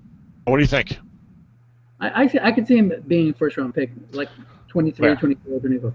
Very late. Okay. All right. Interesting. Okay. Secondary better than I thought it would be. 5.55 with a 4 at free safety. They have a true 55 strong safety. All the new terminology coming in because of the split ratings. Denora Cersei, who TJ tried to trade me a couple years ago, and I told him I liked the guy. Now I could use him. He'll be my starting. Corner is Corey Graham and Stephen Gilmore. Interesting. That's good for them. And a lot of youth there too. So I mean, this Bills team, they have no quarterback at all. But I mean, they're Leonis McCovens are back in quarter 4. But in the NFL, they might be interesting to watch. And those Buffalo Jet games this year are going to be so brutally low scoring. The 2 teams with real good defenses and like nothing going on at quarterback. I don't know. I think that at least the Jets guys shown some flashes, so we'll see what happens. Only if you're referring to Ryan Fitzpatrick. No, Geno Smith. I mean, I'm not a big Geno Smith fan, but look at the last half of the season. He had pretty decent fantasy football numbers. So yeah, well, look at the last 4 games this season. They say he played real well, but he did the same thing as rookie year. Oh, okay. So I don't know. So when it comes to Geno, I'm not a believer, but I have read a couple articles. That he did really good the last 4 games statistically. And even his decision-making looked better, and, Geno could maybe play at the mid-level this year for the Jets. I'm a Jet fan, so, bring it on. If it happens, great. I'm not a believer in Geno. I think he's going to go out there, deer in the headlights. Yeah, 16 interceptions by week 8. That's all I'm saying. Yeah, but you'd rather have him than E.J. Manuel. Are those my only options? Yes. I'll take E.J. Manuel. Wow. Okay. Although I heard that might not even make Buffalo, so maybe that's Geno. I don't know. Those are my only options. I'm playing for the future, so just give me, I don't know. I'll give me anybody. Just throw a body back there. I'll be fine. But I'll take the lumps and try and draft somebody. Cincinnati Bengals got a real good offensive line. Jermaine Gresham's a 5 at tight end, which we only lead with that because it's on top. But Andrew Whitworth, perennial 5 or 6'7", is a 6'7" at left tackle. The other guys are 5s, run blocking with a 4 at right tackle. 2-7 pass blockings, 3-5 run blockings. Russell Bodine was spoken well about. It was like a 3rd or 4th round center. Gets a 5'5", so he'll get drafted highly. Certainly be a top 35 pick. Kevin Zeitler, 5'7", he's an NFL first round pick a couple years ago. 2nd round, I think, in a lot of Strat leagues. Some guys did well to get him. So good shape for the Bengals there. Ryan Hewitt, I think he went to like Princeton or something like that. Is that him? No. Anyway, he's a 5'7". I mean, he had a good year as a blocking backer. He's a 5'7". Defense is a 4-3. It was really kind of the strength for the Bengals for the last few years. Didn't do as well this year. A lot of injuries, including Montese Perfect. Nobody's perfect. It's a linebacker. Defense and Geno Atkins was not the same, returning from injury. Defensive line is 5-4-4-0. With Geno Atkins being a 4-4. Yeah. This guy's usually like a 6'12", 6'9". Wow, that hurts anybody who had Atkins hoping he would bounce back. Yeah, I think his defensive line coach called him a jag, just another guy, the way he played last year. But he's starting to see his old self emerge in OTAs this year. So maybe we'll see a bounce back, comeback player of the year for Mr. Geno Atkins. It'd be nice to see. I mean, there's not many dominant interior lines, one of them. So I haven't heard anything bad about the guy. So, yeah, maybe he just had a back injury. Maybe he'll be looking to come back. Or maybe the injury has just rendered him that ultimately and forever a shell of his former self. I have their back tackles on two different teams, Devin Still and Brandon Thompson. But anyway, the linebackers got hit with Vontae Bertafik out. It's only 4-for-4 linebacker, including a 4-0 Emmanuel Lemieux, the left outside. Vincent Ray 4-4, whatever, nothing too exciting there. The secondary is real good, though. It goes 4-5-5-6. With Terrence Newman being a 4, Leon Hall being a 5, Pac-Man Jones a backup corner 4. Georgia Loca gets a strong 55 and strong safety. Go ahead, Dennis. Yeah, I was going to say that Loca is, this is a point for the bird in the hand's worth more than the two in the bush theory, because a lot of people were scoffing when people took Loca in the top 10 or top 15 in drafts and bypassed guys like Kenny Vaccaro and I don't know, T.J. McDonald or whoever the other safeties were. But look, he's held steady. He's a little bit of an older player for a rookie when he came out, but quality. He's playing quality, so well done. Yeah, I think he was considered the Bengals' secret superstar on Pro Football Focus's recent article about that. The Strat guys, he was not a secret. He was, as you said, he was a 5 as a rookie.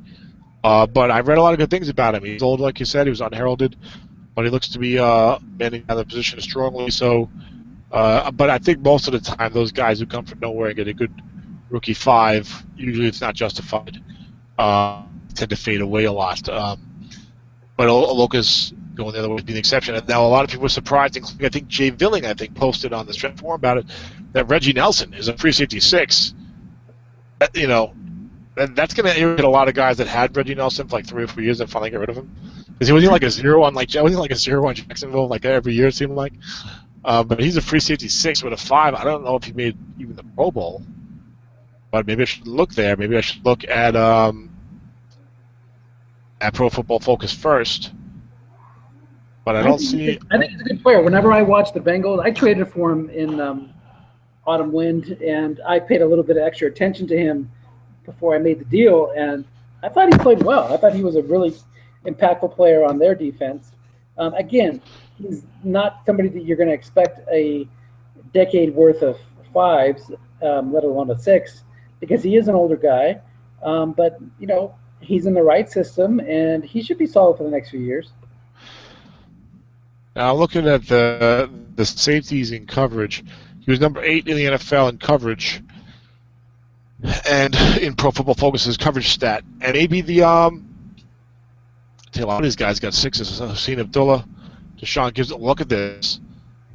If you have a safety, we didn't get to the Colts yet. I guess Mike C. Adams got another older player with a surprisingly good year. But if you got top, looks like top 9 in Pro Football Focus's coverage stat among safeties, you got a 6, except for maybe Mike Adams. You haven't gotten yet, but all the other guys. Over Quinn and Antoine Bethea, Tayshaun Gibson, Hussein Abdullah. So there you go. Pro Football Focus. Have a bit noise for a second. Dennis, are you there? Yes, I'm here. I hear you. So yeah, you cut off for a little bit. You're back. Stronger than ever. Okay, great. All right, Darquez Denard gets a rating. I don't think he hardly played. He was a first-round pick, but he did get a card. People were wondering about that. Moving on to the Cleveland Browns, and it's best to look at their skill players because, what was I going to say? They're defensive players anyway, but I was best to look at their rated players because the skill players are pretty bad. Although the running backs might be okay this year, actually. Might be better than that in terms of the card. But the quarterbacks, the receivers, all that stuff. Anyway, offensive line, not as good as usual. Nick McDonald, 0-0 at center with Alex back injured for the year. That hurts. And Mitchell Schwartz is downgraded to a 0 run block at right tackle. There was some thought a couple years ago when he had a good rookie rating. I think he was like a 4.5. That he might be a real solid player. He was not a real solid player. Joel Bitonio was a rookie, 5'7" left guard, graded out very highly. Sort of this year's version of Larry Warford. So I think he'll be a first-round pick in every league. It's just a matter of does somebody want to spend a top 10 pick on a guard, or does he go 12 to 22? Right. I think again, in order to win, I think the offensive linemen go much later because guys are fiending for the defensive ratings. understandably, because they give you that, the other double counting, better defensive card. Even the future, I have to agree now, after having done more spreadsheet work, if you're going to skimp in order to win, you got to skimp the offensive line, I think, Yep, no, I agree. Joe Thomas, 6'7", is that a surprise to you, Dennis? Joe Thomas? No, I know, he's the real deal. The game. And Betonia, I think, would be a solid selection, a good long term. He's another one of those guys that passes the eye test when you look at his highlight plays. If you can find him for guards, he's a stud. So yeah, don't worry about taking a first round pick on him. It'll be worth it. If you got and again, I talked about this when I had a big thread in the forum about drafting and building teams last year. Maybe around the time that these drafts were happening and stuff like that. If you have a guy who looks like he's just going to be 10, 12 years real solid, there's a lot of value in that, because that's just a position you don't have to worry about. I know it's not exciting to draft Joel Bitonio. I know he's not going to turn around the franchise, but the more guys you can get that are going to play 10 to 12 real good years and offensive linemen play a long time, then you could draft other stuff and take more chances as you build in years 3, 4, and 5 and use assets elsewhere and stuff like that to draft that good running back card, or to get that extra, or to trade rather for that good running back card, or trade for that extra pass rush, or whatever it is you need. Yep, I like it. So let me ask you a question. You rebuilding team? I already know my answer. Rebuilding team: Joel Bitonio, C.J. Mosley, Khalil Mack. Would you ever take Tony ahead of the other two guys? You definitely would take the other two guys ahead of him. Man, that's a tough one. I gotta go Mac. Mac's my favorite of those three. Yeah, I would not take Bitonio over those guys. I would take those guys definitely. Yep. And I think I'd probably take them over Zach Martin as well, even though I think Zach Martin is a sure thing, about as sure thing as you're going to get in any draft ever. But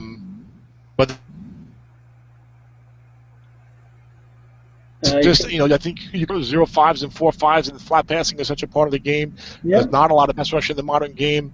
Offensive line you can skip. You're sitting there looking for linebackers, you're going to be hurting. You know what I'm saying? Right, but then if you had the choice between Joel Bitonio and, say, Kyle Fuller. No, Alec Ogletree from last year's draft. You might already be wishing you picked Bitonio. You know what I mean? So it's hard to say. Ogletree was rated a 4 last year. Yeah, I'll definitely. Yeah, oh yeah. I think and he was going top 20 in a lot of drafts. Yeah. He was going like 10 to 25 and stuff like that. And I like Ogletree. I'm disappointed in the year he had this year and the rating he had this year. Or Bitonio or Kenny Vaccaro. I mean, when you're a rebuilding team, if you can't get one of the studs, unless you're convinced that you're getting a Khalil Mack or a C.J. Mosley, who is, I feel those two guys are going to be studs, you got to consider in the second half of the first round or the first half, top half of the second round, going for the offensive lineman. Anyway. Yeah, but I think when you're comparing guys in year 2, who Joel Bitonio is in the draft this year, he's a rookie, so you're comparing him to year 2 guys that didn't work out, but you can compare it to Joel or Anthony Barr. That's a good one. Yeah, that's a real good one. I would think I would take Barr, but maybe I would have said the same thing last year. I would take Ogletree. So you're right. It's something that you have to stop thinking about with hindsight and try to look ahead. I mean, if my team was in a total rebuild, I don't know, boy. Those linebackers are so important. The flat pass. I think I would probably take Bitonio over Anthony Barr in terms of the safe pick, but not in a double counting league. Only it has to be a Samifa league. In a double counting league, I probably did roll the dice with the defensive player because it's just so important. Yeah. Yeah. And again, we're talking rebuilding. All right, moving on from Cleveland, from their offense anyway, which is good to move on from. They play a 3-4. Look at that great defensive line. I think of Wretch. I just keep tearing apart the Browns every time we talk about them. I don't even think he listens. I don't think he's that plays that much Jet football, but he's in the locker room. I'm always beating up the Browns on these shows. If you're a Jet fan, you don't have a lot of teams you can look around and beat up on. So Cleveland's like the one franchise that maybe you can. Anyway, 4-0. I think it is. Okay, 4-0-0 on the defensive line with Ita Rubin falling down into a 0. That's awful. Yeah, brutal. Linebackers 4.654. Interesting splits again. Carlos Dansby gets a 6.4, so 6 against the pass, 4 against the run. Greg Robinson gets a 5.4. Well, even short yardage, they're struggling with the linebacker run ratings. Barcavius Mingo, interesting, 4 against the pass, 5 against the run, 5 pass rusher. He's a guy who was a first-round pick, top 10 in the NFL. Didn't do much as a rookie. Was getting drafted around number 30 in all the leagues. Even later in the spring league, and we'll see if he can turn it on. There's talk that he can start for them this year, or he's got to earn it, so to speak. He'll be got to watch in the next year or two, see if he becomes a bust or becomes at least a solid player. Certainly doesn't look like he's going to be a superstar. Thinking more about this double counting or the double counting leagues and the split ratings, I think it's going to make it much harder to get good or excellent defense on either side, because you're getting somebody like Carlos Dansby, who you're going to list as your starting inside linebacker because of his 6 pass rating, but you're going to have to put up with a little bit lower run rating because he has a 4. These guys that have the split ratings, you're going to have to stick them in your starting lineup and live with their deficiencies as you take their strengths. So it's going to be, I think it's going to have a positive effect on draft leagues because it'll be more balanced, more like SOMIFA, where you don't have so many extreme defenses. Well, I think it's going to be harder to get both on the same team. Right. I think you'll have teams with the linebackers are real good against the run and weak against the pass. And you'll have teams with the linebackers real good against the pass and weak against the run. It's going to be harder to have that team that's excellent. Yes. It's going to be harder even maybe to get to good on the same team, because you might even have situations where you're average excellent, because that's the only way to get excellent is by sticking those guys with the 4 run ratings in your linebackers. Yeah, because there's just very few guys who give you the 6.6. Maybe somebody's got Luke Kuechly and Justin Houston on the same team, but so far I think there's like a total of 6.6 linebackers so far, or something like that. So. It's good. I want to say I vehemently disagree with the earlier version of myself that was arguing for maybe allowing someone to list 2 different players as a starting linebacker. Forget that. Screw that guy. You got to stick with your starter and stick him in there. Okay. I get where Strat's going with this, and I like it. I think it works well for draft leagues, as in addition to stock leagues. The problem we have is, as you pointed out, we talked about this in the summer sprint, is with enforcement. Are you going to make it? Because you like you said, you want to be able to substitute the other guy in. It's just a matter of not having him count. So how do you make it? So you have to maybe go by gentleman's agreement or whatever, and have guys in the commissioner letter say, hey, he was playing his backup 90% of the time or whatever. I don't know. I'm not sure too much about it, but I get what you're going with that. Yeah, but I know we talked about that in the past. I'm in favor of what you said. I like going that way, but the enforcement could be an issue. But anyway, okay. Interesting linebacking group. They'll probably get drafted in Battle Royale if there's enough teams there. We have not seen a lot of stud linebacking groups. And look, it's an offensive year, so what are you going to do? Secondary looks real nice, though. 6'5", 4'6". Yes. Joe Hayden, the 6, the undersized Buster Screen, the 4. And you got Dante Whitner, a true 55, loses the 6, but he's a true 55. Tayshaun Gibbs, 65. Free safety, so that's real nice. They got a backup, Jim Leonard. Hello, Leonard. Safety 54. Now that's surprising. That's probably one of the most surprising ratings in the set. How did that happen? That is the most surprising rating in the set. I agree with you. And I don't even know if he had a card last year. He did. He barely played, but he got carded as a punt returner and a 4 backup safety for the Broncos, I think. Well, whoever got him is in good shape. Because especially in a double counting lead, talking about a guy getting traded to a good team. I mean, he'll be showing up on like a lot of good teams this year, and he's a pure safety. You can play him either one. So even if the league doesn't allow strong safety, free safety switching, which some leagues don't, Jim Leonard can play Leonard. Hello, he can play either one. Yeah, and there's no downside because that 4 rating is ignored. All these secondary ratings for the safeties, throw them out the window. Nobody's using them right now. Well, what one's going to use flat passes runs, then you are going to have strong safety containment in effect. But again, he's the same as a 5'5". 5'4" is the same as a 5'5". Yeah. That's right. But it comes into effect if You're saying there's no difference between 4 and 5. It comes into effect if it's a 5. and how many? I think and how many yards. Breaking up again. Maybe the guy stopped for him up into the floor. Breaking up. How about now? Yeah, better. It comes into effect if he plays free safety and then you move him into the flats in terms of the run containment he provides, and also if he's on the line of scrimmage from the free safety position. Right. Okay. All right, moving on to Denver. Julius Thomas gets 4. So, again, I do think there are a few tight end zeros this year. Also, a couple of interesting backups for the Browns. Chris Kirksey, I thought was a linebacker, but he's listed as defensive back 4-4. And Kawan Williams is a UFA who supposedly did well for them as an extra DB, and he's a 4-0. One of the reasons I didn't mind losing a bunch of screen, I think Kawan might be starting in the right corner this year. I'm not sure. Denver, Julius Thomas is a 4. They had injuries on the offensive line and moved a whole bunch of guys around because of it, which seems to happen. Hold on. Before you go on, why is Juan Williams listed as a 4-0 if he's a cornerback and not a DB? Well, you can play him as your extra DB. No, you can't. Oh, you can. You're right. Sure you can. He could be your extra DB, and then he can move around if the offense is not in a 3 wide. So it's not going to happen a lot. What about these teams in draft leagues that have 3 5-rated cornerbacks and one of them's their extra DB? Left cornerback, right cornerback, they're 5s or better.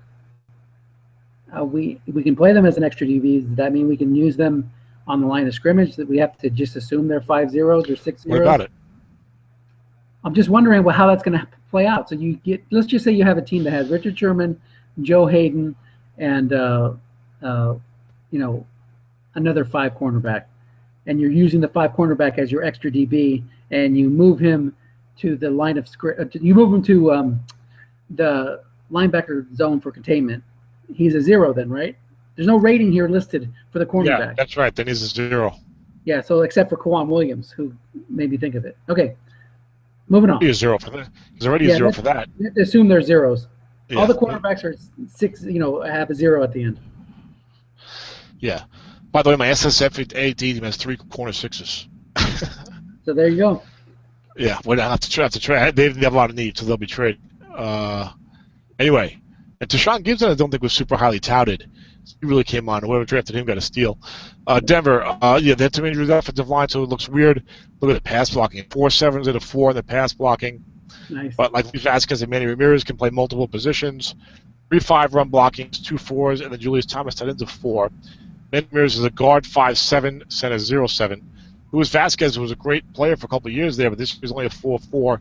Played only half the year, I think, because of injury, so they might be grading the position as Dennis likes to remind us. Will Montgomery, center 4-7. I don't know where he came from. Ryan Clady comes back from the IR, gets a 5-7 left tackle, and now he's on the IR again. He's going to miss all of the 2015 season. So that really sucks if you're a Ryan Clady owner. Orlando Franklin used to be a tackle, now he's a guard, so that all doesn't help as much, but at least he's a left guard.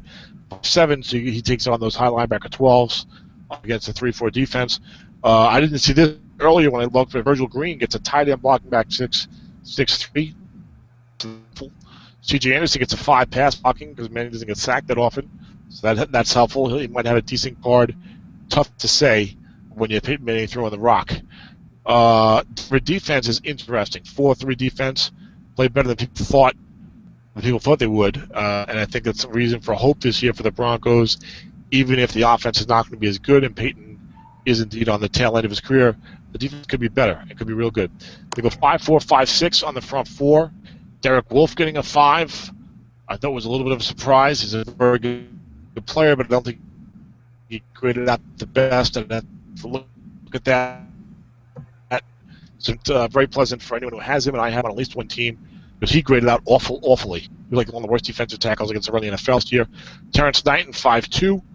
DeMarcus Ware gets a 6'10" as a down lineman. That's awesome. Yes. The linebacker. Okay, and linebackers are a weird group, and with some ratings definitely worth talking about. First of all, Von Miller is a 5'6".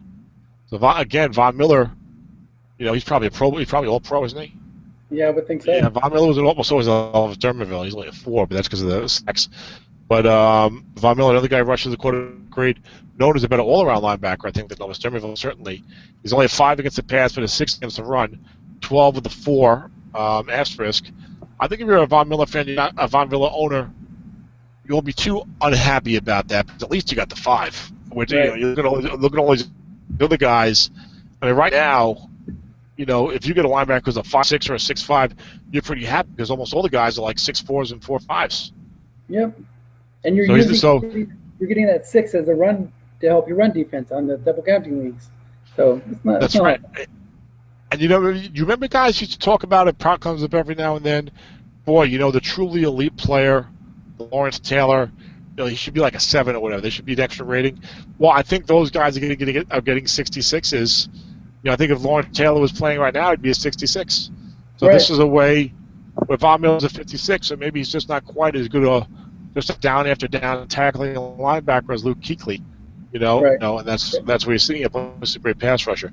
On the other side, Brandon Marshall is a 64, which is the way you want to go. You want the better pass rating. He gets a 6 of that, and he had a good year. Everyone talked about him. He was getting gobbled up in the spring leagues, sometimes in the first round, certainly early second round, and all those owners did well with him. Nate Irving is a 0 pass defending middle linebacker, 0.5. That's going to hurt his owners. I think people were assuming at least a 4. Some were hoping a 5. Boy, 0 middle linebacker pass, that's worthless pretty much. And the 5, again, you're going to have teams that have linebackers on the bench, and they'll be rotating them in. Second and goal at the 2, here comes Nate Irving. He ain't covering anybody. Right. Yep. And the middle linebacker, if you're going to have a 0 pass rating for your linebacker, you want it to be the middle linebacker, because he's not assigned coverage. So it's bad, but it's not as bad as, say, if Brandon Marshall was a 0. True, although it just feels like, as people have said, the only way to cover that is bringing up the free safety. If you're playing a 4-3, hopefully you're playing a 3-4. You don't want to play a 4-3 with the middle linebacker 0. I think you all agree with that. And again, it adds depth. Now there really is a reason to key with Raheem Moore. There's coaches in Strat that never key. I'm not saying keying is an essential strategy, but at least now there is a way to do this. There is a way to call run, move that 5 guy to the linebacker zone when he's in a quarterback sneak. You know what I mean? It's just interesting how this has opened up the strategy element of the game. Absolutely, and there's a lot more to think about when you're on both sides of the football, when you're looking at all the linebackers and the safeties and figuring out, especially the linebackers, what the guy is going to do. So I agree. And the pass rush is still an issue. So that is going to be it's a great change for the game, the split ratings. Now the secondary, they got corner 6s. Chris Harris has really come on. Another guy TJ offered for me a couple years ago. He wanted Joe Hayden though. And Harris, to leave, veteran, gets a 6 again. TJ Ward owners are going to be very displeased with 46 rating. He did not grade out that well in coverage though. I was looking at him because he's on he's the anchor of my autumn win secondary, and it's an awful secondary. So losing him it hurts. But in coverage, I mean, I'm showing you TJ Ward is nowhere to be found. I mean, he is. He's 54th in the NFL. The Pro Football Focus is coverage rating for a safety. You're lucky he's not a 0. Right. I got him on one of my teams, but you can cry all you want if you're a TJ Ward owner. But Strat has got some stats to back it up. He may have made the Pro Bowl anyway. He did make the Pro Bowl as the other strong safety.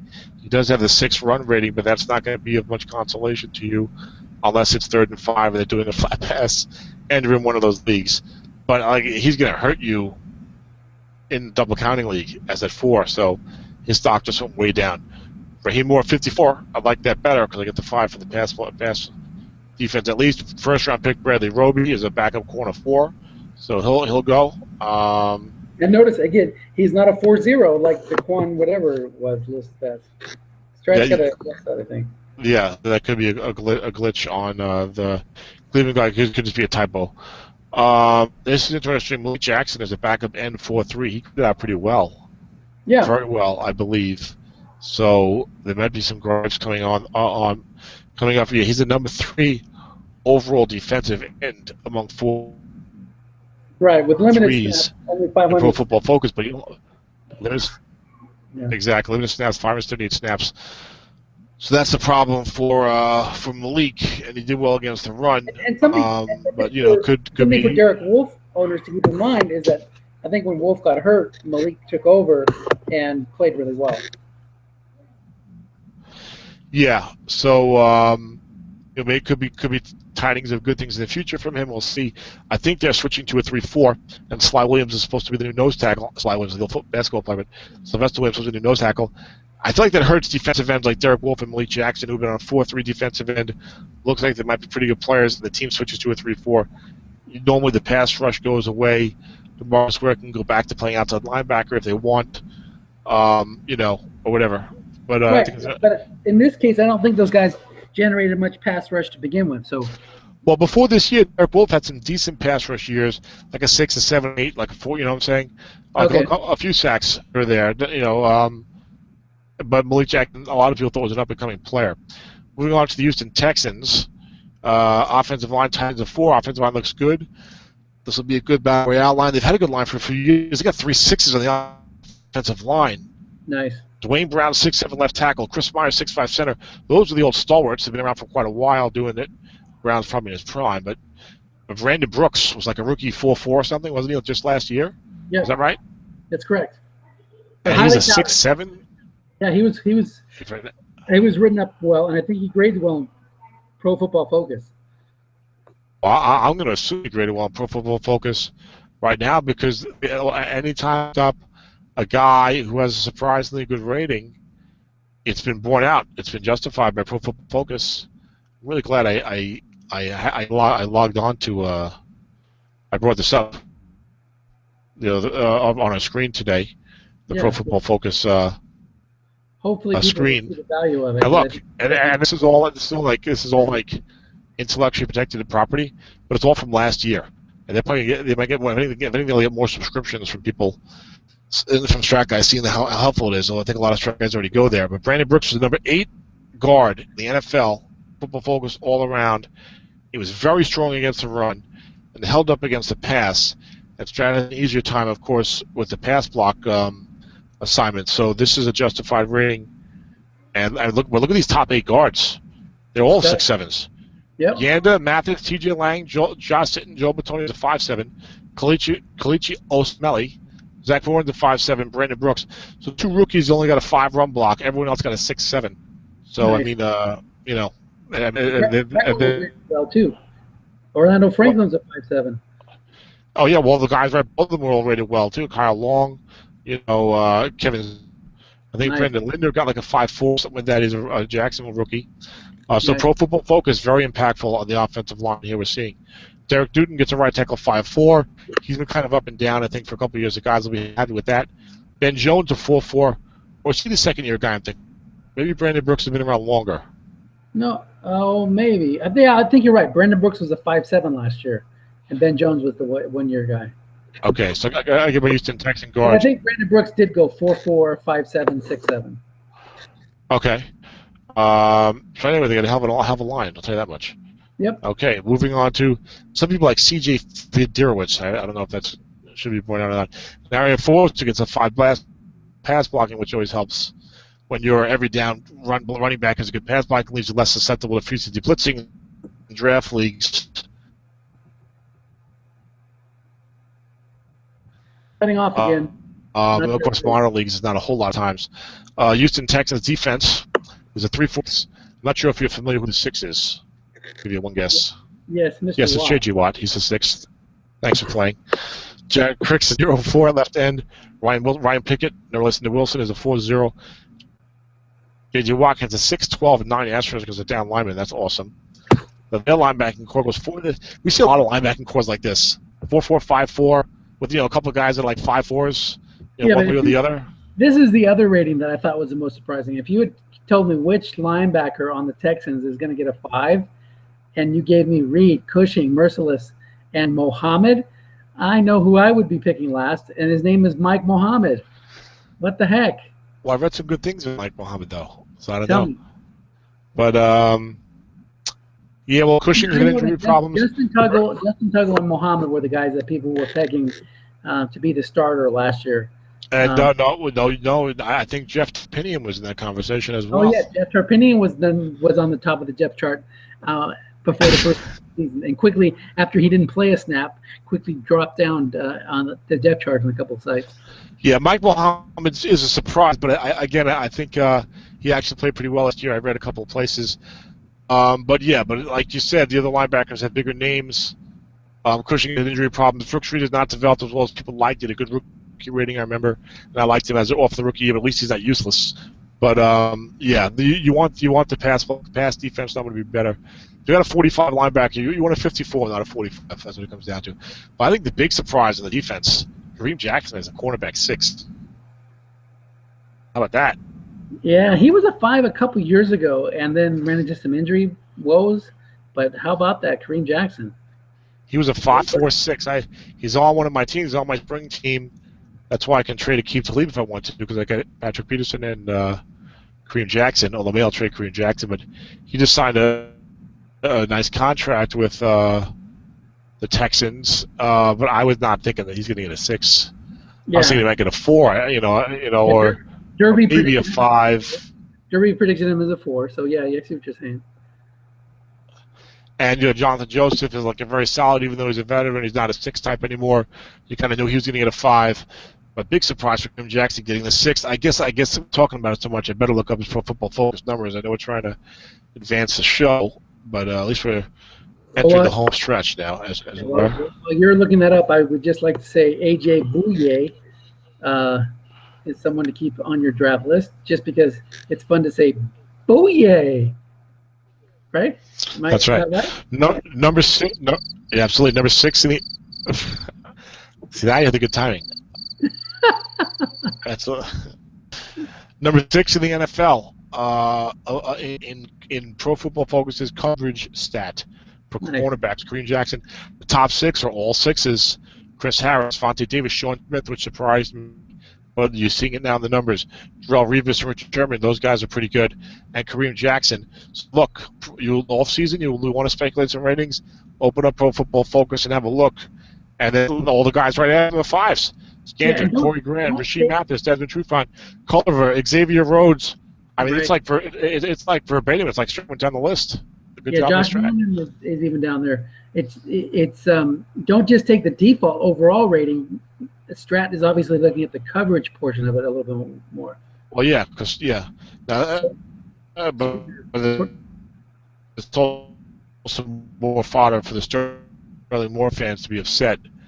But again, if I do think he'd be a 4, but again, it's what?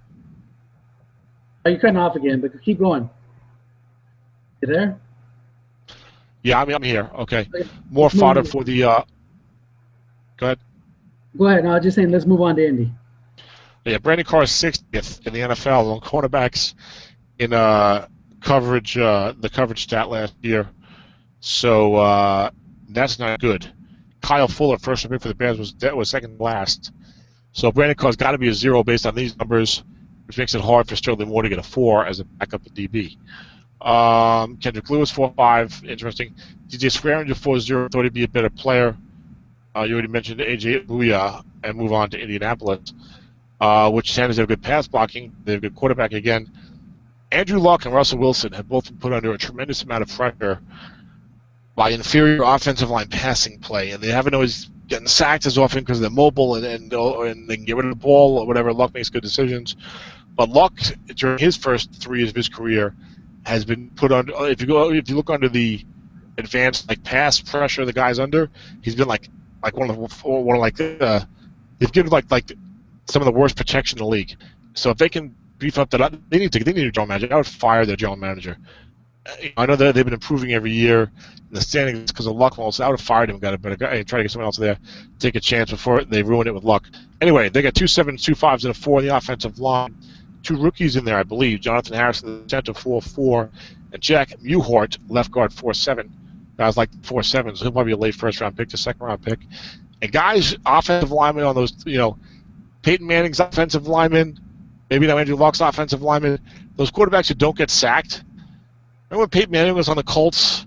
It's like any offensive lineman that showed up was like an automatic 7, like Mike Pollock, and these guys would get drafted like still in the first round because guys knew Manning's not going to get sacked. He had the quick release and the good decision making. Yeah. So Go ahead.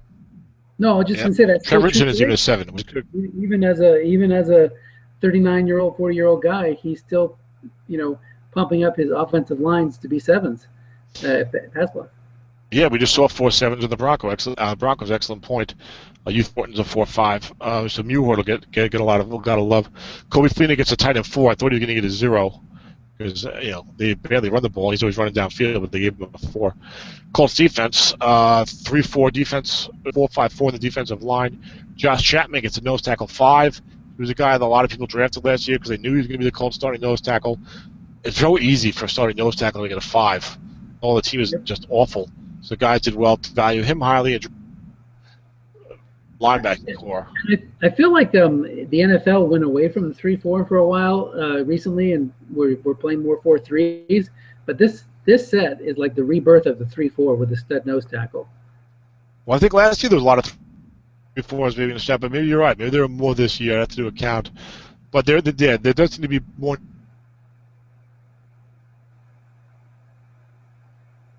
Cutting out again. Can't hear you. His linebacking crew is weird. 4-0-6 with a 4-0-6-4. So DeQuell Jackson cover 0, but a 4 against the run. Darrell Freeman is a 6-0. 6 against the pass, 0 against the run. That's crazy. Yeah, so that's really interesting. I did not expect to see anybody with such a large split. If you're going to be a 6, you're going to at least be a 4 at the other rating. Not quite. Yeah, we talked about that a lot when these rules were proposed, and now we're seeing it in play. We weren't sure how it was going to play out. Jonathan Newsome is a backup linebacker, the 0 pass, 4 run with a 9 pass run. A lot of guys like him, so I think you can look for him to maybe do a lot better in coming years. Maybe someone drafts him 50 to 75, and he ends up doing really well, or maybe it goes further than that because he can't really get on the field for you too much this year. Warner's only a 4-7. The secondary, Vontae Davis gets a 6. He was legitimate last year. Mike Davis was in that group of like the top 8 safeties in Pro Football Focus's coverage stat, and he gets a 6 in the pass, 4 for the run. That's the way we like it. He kind of came from nowhere. So whoever has him will be very happy. Rest of the secondary, not much. Greg Toll, I thought played okay, but he got a 0. Sergio Brown gets a 4. LaRon Landry is a backup safety, 44. So owners of him will not be happy either. And we're going to keep moving on a little more quickly because I can hear Dennis's voice that House Crowley is getting ready for dinner, I believe. And he's got children to deal with, and Frau Crowley, the missus, who has to be kept happy, of course, as well. Jacksonville Jaguars, Austin Paystor, he's going to get pasted at right tackle as a 0-0. Some guys liked him last year, scheduled starter, didn't get drafted too high. It was like a 4th-round pick, maybe do well, but didn't. Yeah, but quick point here. Just because somebody's showing up as a starter on a depth chart doesn't mean he's not crap. So don't get too excited that, oh man, I got a starting guard or starting tackle in the 7th, 8th round. It doesn't mean anything. You get a big pile of 0-0 if you're not careful. Yeah, but he's still better off for guys starting usually than not. True. If it's 7th or 8th round, but I think he went like 4th round in a couple of leagues. Right, I'm not sure. I drafted him. You drafted him when? It doesn't matter. I'm putting him out the pass door as soon as possible. Oh, okay, good one. I got you. Mercedes Lewis down to a 4 blocking. What happened there? Okay. He was known as a great blocking tight end, but he's getting older. Brandon Linder was like top 10 in those overall guard ratings we just looked at. He only a 5'3", so he probably won't go that high because he's only a 5'3" and he's a guard. But if he goes like 40th or 38th, maybe all of a sudden he's going to put up good numbers in the future. I don't know because he rated well this year in Pro Football Focus.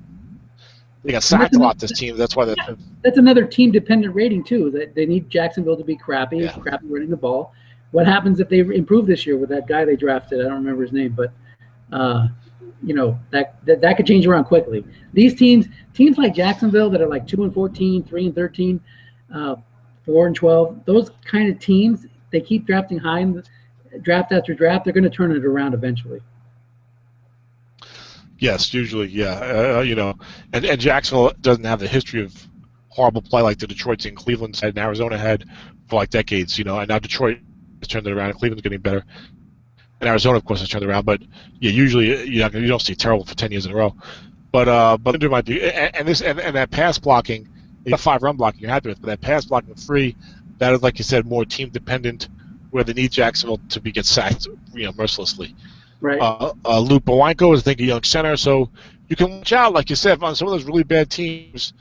Some of those first and second year guys who are starting, the team is real bad. Maybe those guys can come around. So don't be like, oh, I'm not going to draft Luke Bowanko because he's a center 4-2. If he's scheduled to be the starting center again, if he's only like a second year guy, you get him wherever, the 5th round, and maybe a couple of years he becomes a solid player. Who knows? Yep, agreed. Luke Jokel was at left tackle 0-2, was one of the top picks in the NFL draft, then had an injury.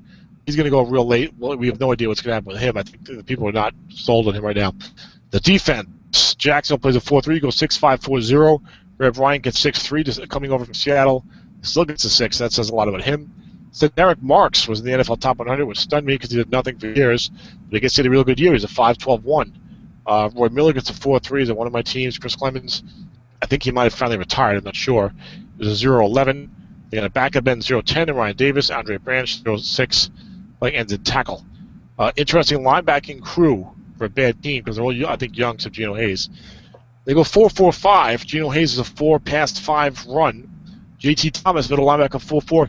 Telvin Smith is the rookie, who I believe is a 5-pass defense, 4-run defense.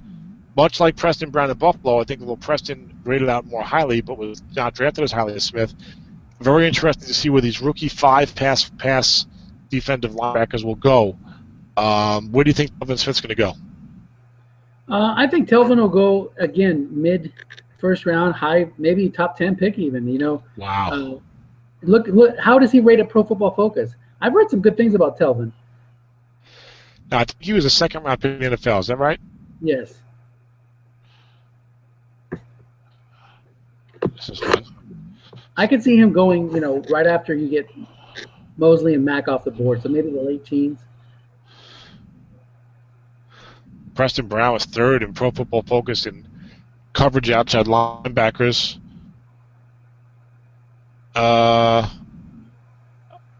Unless I'm missing it, I don't see Smith here at all. Did he not play? Maybe he didn't play as many snaps, or do they consider them? Yeah, change it from 50% to 25%. They consider them a 3-4. I think you just need to change the you had it at 50%. Yeah, I moved it down. Okay. Just now. Thomas is number 7. Huh. Well, maybe I'm wrong about Telvin. Geno Hayes is number 23. He's number 25 with a negative 3.2 rating. Well, we'll scratch that then. Well, but he only played 480 snaps, so maybe they're doing a cumulative for the position. Maybe the other guy was real good, but overall wasn't maybe too bad. Yeah, I'd still say late first, then early second, just for the 5. Well, he's number 18 overall. So that's, if you go with guys 25% snaps more. So, and I think he was written up well on Pro Football Focus. But go ahead. No, that's fine. Let's move on. Moving on. Speed round. Corners. A lot of people liked Dwayne Gratz. Was a young guy. He's just an example of what I was talking about. Demetrius Craig gets a 4. Johnson Cyprian, very disappointing. The guys who drafted him, and then a second-round pick gets a 0-4 strong safety. So not a lot going on at Jacksonville secondary. But some young players, Gratz and Cyprian particularly, who you hold on to them, and maybe in a couple of years they really turn it around. Particularly if Jacksonville becomes good at all. Kansas City had a lot of injuries on the offensive line. Anthony Fasano is tight end 0. That's like the only thing he can do is block, I thought. Anyway, that's a weird one. Unexpected. Yeah. Ryan Harris, offensive tackle 4-3, kind of journeyman on the back end of his career, was real good. Early in his career with Denver. Zach Fulton, I hadn't even heard of this guy, and I've heard almost everybody in the NFL, is a 0-4. I don't know if he's supposed to start this year or not. Rodney Hudson gets a solid 5-5, moved on to Oakland. I think he made the Pro Bowl. Mike McGlynn, 0-2. Eric Fisher, 4-4. Not a lot going on in that line. Jamal Charles is going to have a tremendous card. Yes, exactly what I was going to say. Very good. Yep. Travis Kelce, blocking back 6'2", has some receiving ability. I don't know how many catches he had, but I kind of like him. They got a backup 6'7", Anthony Sherman, so he'll be popular. They play a 3-4 defense. They've gotten great defensive ratings past years.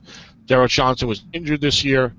It was Eric Berry, so hopefully if you're a Chief fan, they get those back healthy this year. They do well. 6'4" defensive line. With Don Terry Poe, the only player of note, being that 6'6" nose tackle. I liked him a lot when he came out in the I put him top 15 in the mock draft as a 0, and people said that's too high. Then he got 2 6s in a row, so it was not too high. Justin Houston is the best player in the set on defense, 6'6", 12'12". You literally cannot do any better than that. So that's awesome. Inside linebackers are 4 zeros, 4 pass, 0 run. But at least Dontari Poe helps you. There's a 6 there. Tom Bahali is a 6 pass, 4 run. That's the way you like it. If you're going to have a 6-4 split, 9 pass rush, he's not as good as usual, but still very good. Sean Smith gets a 6 at corner, surprising to me, but the PFF ratings bear it out. Hussein Abdullah came from nowhere. I think Derby made him a 5 and knew he rated out really well. Thought he might be a 6, I think Derby said. He rates he's 6'4". That's a big surprise. And the other guys are not good in that secondary. We're going to move on even more quickly. The Miami Dolphins. About the Dolphins, maybe not. They're stuck in like an 8, 7, 9 cycle. Charles Clay gets a 5 that helps, but doesn't look like he plays blocking back this year. Yes, he does, a 5-0 blocking back. This surprises me. Right tackle Jawan James is a 0-3. Was supposed to be a pretty good player. Is this his second rating? I forget. I'm surprised he's a 0. I know Miami had bad run blocking, but they talked about Lamar Miller having a great running card, had really good stats, and this team is not running the ball well, and they had to play the Jets and Buffalo 4 times, so Lamar Miller might get a real good card. Mike Pouncey only at 4.5. I heard he's got a bigger name than his numbers say. Brendan Albert, 5.7. That's nice. Samson Sattel is always usual, about a 4.4. Not a lot else going on there. Their team and their fans are worried about their left guard situation, like both guard situations for the upcoming season. On defense, Miami plays a 4-3. Cameron Wake, 6-12-2. Go ahead. No, go ahead. You're doing great. Keep it going. All right. Defense, Cameron Wake is a 6-12-2. He's been one of the top defensive ends in the set for several years now. Randy Starks has fallen off mildly to a 0. That's a surprise. Jared Odrick has a tackle, 5 is a surprise. This guy has been a defensive end like 4 with modest pass rush in recent years. Olivia Vernon was like a 4.12 last year, follows it with a nice 5.9. Good rating for him. Linebackers have not been that great, 0.54. Particularly Philip Wheeler has been poor, and he is poor. Lonnie Jenkins, a lot of people thought we'd get a 5. And he still might have a good future ahead of him. I think he was like a second-round NFL pick, second-round a lot of leagues last year. So only a 4.7 this year, but, disappointed. Give him a year or two and see what happens. Koamisi is a 5 middle linebacker. I think you'll take that with a 4 against the run. Secondary fairly strong. Brent Grimes is a 6. Has now established himself as one of the best corners in the NFL. Rashad Jones is a safety, 5 against the pass, 6 against the run. Interesting rating. Very solid. Louis Delman is a 4, free safety. Cortland Finnegan's a 4, the other corner. And Cortland, I think, might be near the end of his career. Jimmy Wilson gets a backup 4-4. Javon Taylor is a defensive back 0. I think was an NFL second-round pick. Miami has some interesting things going on with their extra defensive backs. I don't know if Finnegan's still on the team. We're trying to go a little fast and furious because it's very late now. New England Patriots. Dennis, if you ever have anything, just jump in. Rob Gronkowski gets the 5. He has been a 5 at times in the past, was a 4 last year. So good to see Gronk at the 5 back. 2 7s, 3 5s pass blocking. The 7s are a tackle. They'll keep Tom Brady upright quite a bit. 2 5s with a running attack. 3 4s, so that's good news maybe for LeGarrette Blount getting a decent card if he was the leading rusher. I don't know what his stats were like. Sebastian Vollmer, 5.7. Nate Solder, 4.7. Ryan Wendell, 5.5. He's been kind of not that good at getting the ratings in past years, but he graded out much better this year in PFF. Brian Storp, the rookie, I believe, sent a 4.5, graded out well. Someone will get him probably like late second round, third round, a lot of leagues, and he'll probably be very solid for many years. Dan Conley getting the end of his career. Cameron Fleming is a backup, I think, rookie, is scheduled to get that playing time. Josh Klein, I think, had started last year on top of the depth chart. Didn't materialize for him, so some guys did not make out as well with him as they would have liked. Patriot defense is a 4-3. Rob Ninkovich, the 5'9 left end, who can also play outside linebacker for the second straight year. You want to keep him at that defensive end spot. And pass rushing alone is really good at defensive end nowadays, and he's a 5 against the run. Vince Wilfork, 6-0. Classic nose tackle, playing a 4-3 type of rating. Playing with a nose tackle, make him a 5-0. He's in Houston, will be nose tackle next year. Chris Jones, 4-4, interesting young player, as is Silvio Saliga. I don't think he's that young, and Dominic Easley. They drafted a guy out of Texas, I think Malcolm Brown, late first round this year. So changing of the guard for the Patriots to tackle, you'll have to see who gets the good ratings going forward. Chandler Jones right at 4.7, disappointing 4 from him. And you also can play outside linebacker as a 4. Patriots got some interesting linebacking situations, especially with the young guys. Dante Hightower is legitimate 6'6", with a 9 pass rush. Can play 66 on the outside and 55 on the inside. With Jamie Collins, last year's star, young player rising up. He was a 5 in the other outside spot. 6 against the run, 7 pass rush. Akeem Ayers came over and played well, but it's only a 0 against the pass, 4 against the run. He's like a midseason acquisition. Hard to get a good rating that way, but maybe next year, if he's at the club, which I think he is, he can step up and claim a more respectable rating. The secondary was vastly improved, and you see it in the ratings. Earl Revis, of course, the future Hall of Famer, gets a 6. Brandon Browner gets a 5. Devin McCourty is a true 6'6" free safety. First one I think I've seen of those. I think Eric Weddle has it also. Patrick Chung is only a 4 with the pass rating, but a 6 run rating, so it'll help you in the linebacker run containment situations or flat pass run containment situations if you play with flat pass as runs. I'm happy that Malcolm Butler is not carded, so if the Seahawks play the Patriots in the Super Bowl, we know that it's impossible for Butler to intercept that last pass. So very, very good news on that front. Yeah, but won't Chris Matthews not be able to make any catches either? Let's move on. Okay, I gotcha. He might not get a card. Kyle Aaron, before Logan Ryan down to a 0, was a 4 last year. But with overall in the secondary, Revis and Brown are gone. Those guys may have some opportunities this year. We'll see. I think they've perhaps drafted some guys as well. The New York Jets, Jets. Jason Marr was a 4 and has gotten to an off-season tit-for-tat exchange with Rex Ryan. So Jason Marr was probably getting leveled when Buffalo plays the Jets this year. Nick Mangold, center 6'7", possible future Hall of Famer, but certainly perennial Pro Bowl type guy, back and healthy. Tabrika Ferguson, the 4'4", his best days appear to be behind him. This offensive line is not very good. Strat, not a lot there to be excited about. Ode Abouche, I think, has been replaced by James Carpenter, who's a free agent. So if you drafted Brian Winters, hoping good things would happen for him. Right now he's buried on the bench and played pretty poorly, but they still like him as upside long term. So maybe he'll be a guy that bounces back in a couple of years, but he's not helping at all for the next year or two. If ever. Jets defense is something you rarely see. 3-4 defense on like 4-12, whatever the hell the record was. 6-6-6 on the front line. Numbers of the beast. That's a sign of the beast, yes. Muhammad Wilkerson, Damian Harrison, Sheldon Richardson. 2 of these guys were in the draft last year. The other one was in the draft a couple years before that. Sheldon just got suspended for 4 games for marijuana abuse, I believe. He's a 6'8", which is nice for a 3-4 right end. Muhammad is a 6'6", Harrison's a 6'0". That's Ledger Duzabille gets a backup end 4. No pass rush there. Quentin Copels can play as an end 0-11 passing downs, which is good because he kind of sucks as a linebacker. He's a linebacker 4 against the pass, 0 against the run. He's just a little stiff. He needs a 4-3 defensive end spot. So he's got linebacker go 4-5-4-5. David Harris a 5-5. One of the few 5-5s we've seen. He's a veteran. Calvin Pace gets a 5 against the pass. That's kind of surprising with the 9 pass rush rating and a 4 against the run.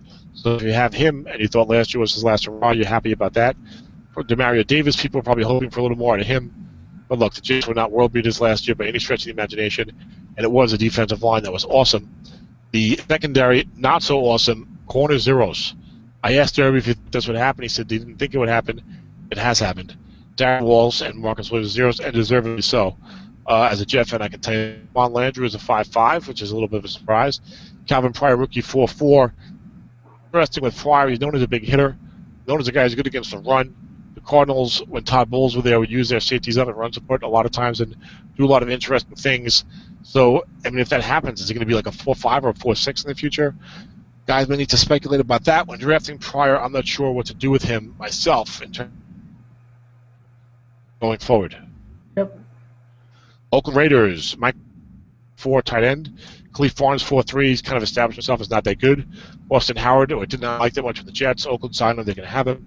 He's a 4-3. Stephen Wisniewski had trouble in the offseason, surprisingly. No one wanted to give him reasonable money. I think he's with Jacksonville, perhaps. I'm not sure. So maybe they don't want that Luke Bowanko guy, whatever that guy's name was.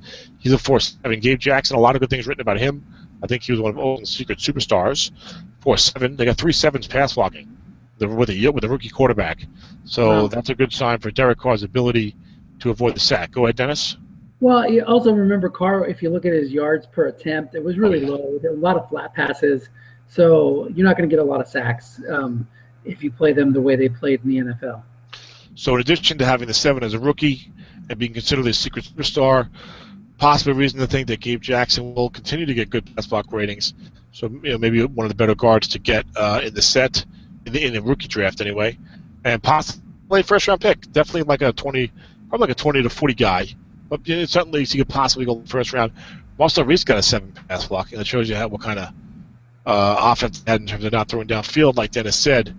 And possibly a word of caution regarding Derek Carr and his ability to throw the ball downfield. I read in a couple of places, but he's young and he did okay, so it's a very highly top 5 probably. We'll see what happens as he goes forward. Oakland's defense was a 4-3 defense. They're getting a little better. There's a lot of veterans there, but didn't do that great last year. Justin Tuck gets a 5, so he still helps you out. Justin Dallas, a fairly young player. He might even be a rookie, I don't remember.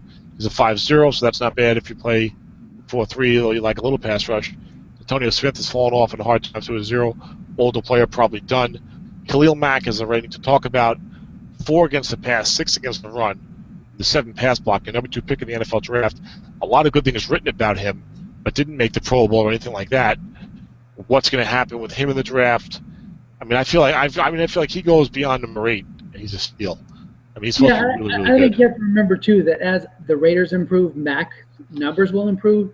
He's rated that way against the pass because his offense, didn't do a great job staying on the field, and they were put under a lot of pressure, and he didn't have as many talented players around him. So you expect as they start filling in those holes with getting rid of these older guys and bringing some new, younger, more talented players, that his team will improve, so his rating will improve. Don't worry about taking Mack. He's going to be fine. Yeah, I think the Raiders are on the uptick. I wrote in a forum post last year that they're finally operating like a normal NFL team, which was not the case for about 15 years before that, or at least 10 years before that. And as the Raiders improve, Khalil Mack's going to be the guy. You're going to hear Khalil Mack on the Raiders. He's going to be like the guy you hear about from that defense. I'm saying the defense, but he's kind of like their star defensive player, and I think it's going to help with the ratings. And his other numbers are real good. So if you're thinking long term, he's a great guy to get. I'd love to have him on any of my teams. Seal Moore was a 5 as a rookie last year. Played pretty well this year from what I read, but he's only a 4. That surprises me. If you have him, don't be too downtrodden. I think he's a solid player. He'll probably bounce back as well. They've been drafting decent guys and doing a little better, so they take them a while to get there. And they may never be a Super Bowl team, but they'll at least be like a competitive, decent team. Maybe not this year, but maybe the year or 2 after that. The secondary, DJ Hayden gets a rookie 4. Charles Woodson gets a 44. That surprises me. His numbers were good. He might have even made the Pro Bowl, but it might be on reputation. It was an older player. Maybe it was just an alternate, or maybe he didn't make the Pro Bowl. But I thought his numbers were pretty good. And I know what Derby was projecting a 5 for him. It was amazing that this guy had come back to have better numbers at his age. You know what I'm saying? But looks like Dennis has muted his mic. There you go. So yeah, Charles Woodson, yes. I thought maybe Derby had him as a 5 projection, and I've seen other people talk about him getting a 1 last 6 for the road, but 4 seems were accurate. He did play well at times. Yeah, he didn't do nearly as well in the numbers as I thought he had. I can't even find him right now, so maybe he actually very poorly. But yeah, he flashed really well on a Thursday night game when the Raiders got their first win, and it was on national TV. So that's where some people got a little carried away, I think. I think you're right about that because he's lucky to be a 4 based upon the Pro Football Focus numbers. I have some good things, but there it is. Terrell Brown gets a 4. DJ Hayden gets a 4. DJ Hayden is probably a bust. I wouldn't count him too highly if I had him. Moving on to the next team. We're getting near the end a little bit here. The Pittsburgh Steelers, Heath Miller gets a 6. Did he a 6 last year? Who's that? Heath Miller. Yeah, he's a good blocker. He's got a 6 last year. Okay. Steelers line is pretty good. 2 7s pass blocking, 2 4s. The center and the left tackle. Kelvin Beacham's been a nice player for them. 5'7" offensive left tackle. Whoever drafted him, because he did not have great ratings as a rookie, has done very well for themselves. Poundsy's a 7 at center. David DeCastro, a lot of people thought might get a better rating. Former first-round pick, but did not have. Heath Miller was a 4 as a run blocker last year, not a 6. Excuse me. I thought he might have been a 5, but okay, he's a 6 now. Okay. I thought a lot of people might get a decent rating, be at least a 5. He was a former first-round pick, blah, blah, blah, blah. But I read the numbers that, he really didn't play that great. And it was really only because he had been a previous first-round pick and had played pretty well the year before that people looks about right for him. He's a young player. Maybe he can bounce back. You never know. Guys do develop. Yeah, and just to close up on Heath, he was a 6 for like 5 years before, no, 6 years before last year, where he got the 4. Now he's back to being a 6. Good to know. Very well. Okay. Go that Steeler defense, a 3-4, a shadow of its former self. So many of these linebacking groups are 3-4 look like exactly the same. It's like 4-4, 4-5, 4-5-5-4. You know, maybe one guy's good. You know, it's amazing. But they go 5-4-4 on the defensive line. So if you have Steve McClendon, you're disappointed. You're hoping maybe you get a sneaky 5 in there. Doesn't happen. Cameron Hayward 5'8", very solid rating for a 3-4 defensive end. But he was like was he a 6'12 last year or 5'12"? Am I confusing him with the guy in the Saints? No, he was 5'12", Okay. World. No, Hayward. I mean. Oh, hey, you're getting him mixed up with the guy in the Saints. Okay. And which is something Cameron or whatever. Okay, yeah. Jordan Cameron. That's right. Okay. Linebacking crew goes 4-4-5-4. Not even 1-6 for the Steelers. Wow. World's retired as a 4-4-11 pass rush. And, Cameron Hayward was a 5'5" last year. Okay, I'm about to say this year. Okay, Cameron Hayward, I got you. Okay. Lawrence Timmons is a 5'6", so you're okay with that. You're hoping maybe you get a 6 in the Pro Bowl, but again, there's only like 5 linebackers 6'6" we've counted so far. So a 5'6" is pretty good, and there's only a couple of 6'5s. You know, so even a 5'5" linebacker now is really strong. So Levante David rating looks better and better by the minute. A ton of 4 linebackers running around here. But Timmons, you know, a lot of guys are hoping for the 6 for the pass, but it's a 5'6" and a 5 pass rush. William Gay gets a 5 at corner. Guys weren't sure what to think of him. I think Derby did go for the 5. I think his second year in a row he played really well out of nowhere. So guys will be happy with that. Troy Polamalu's last rating, unfortunately, is not a good one. 4 against the pass, 6 against the run. Only helps you with that flat pass containment if you play that. Sorry about that, Troy. The other corner is a 0, Bryce McCain, or whoever you want to play there. Mike Mitchell, free safety, 4 against the pass, 5 against the run. I back up DB 0. He'll have more time to commentate on the NFL Top 100 as he's a little older in his career. Ryan Shazier gets a rating, linebacker 0-0. Interesting to see where he goes. Very fast guy, looks really good, but he's undersized. Already had injury problems, so that's the issue there with him. Moving on to the San Diego Superchargers, is what I was waiting for Dennis to say, as he likes to say. San Diego Superchargers. Waits until after I say it, and long delay. Then he says it, but okay, it still counts. Still in the record books. Great. There's a tight end of 0, which is interesting. DJ Fluker down to a 4-5, or was he a 4-5 last year? I don't remember. But, you know, still playable. At least gives you decent pass blocking. King Dunlap is a 5'7", came out of nowhere last year to get the great rating, has it again. San Diego's got a 7 pass blocking at left tackle, 3 5s and a 4. Chris Watt I read some good things about, but he's only a center 0-5. I think he's a rookie, so he might be a guy that doesn't go too highly and ends up being pretty good in a couple of years. They got just like the Giants. They got a 0 and 7 both guards. So, you know. Fluker was a 4-5 last year, and Dunlap was a 6-7. That's ugly. Yeah.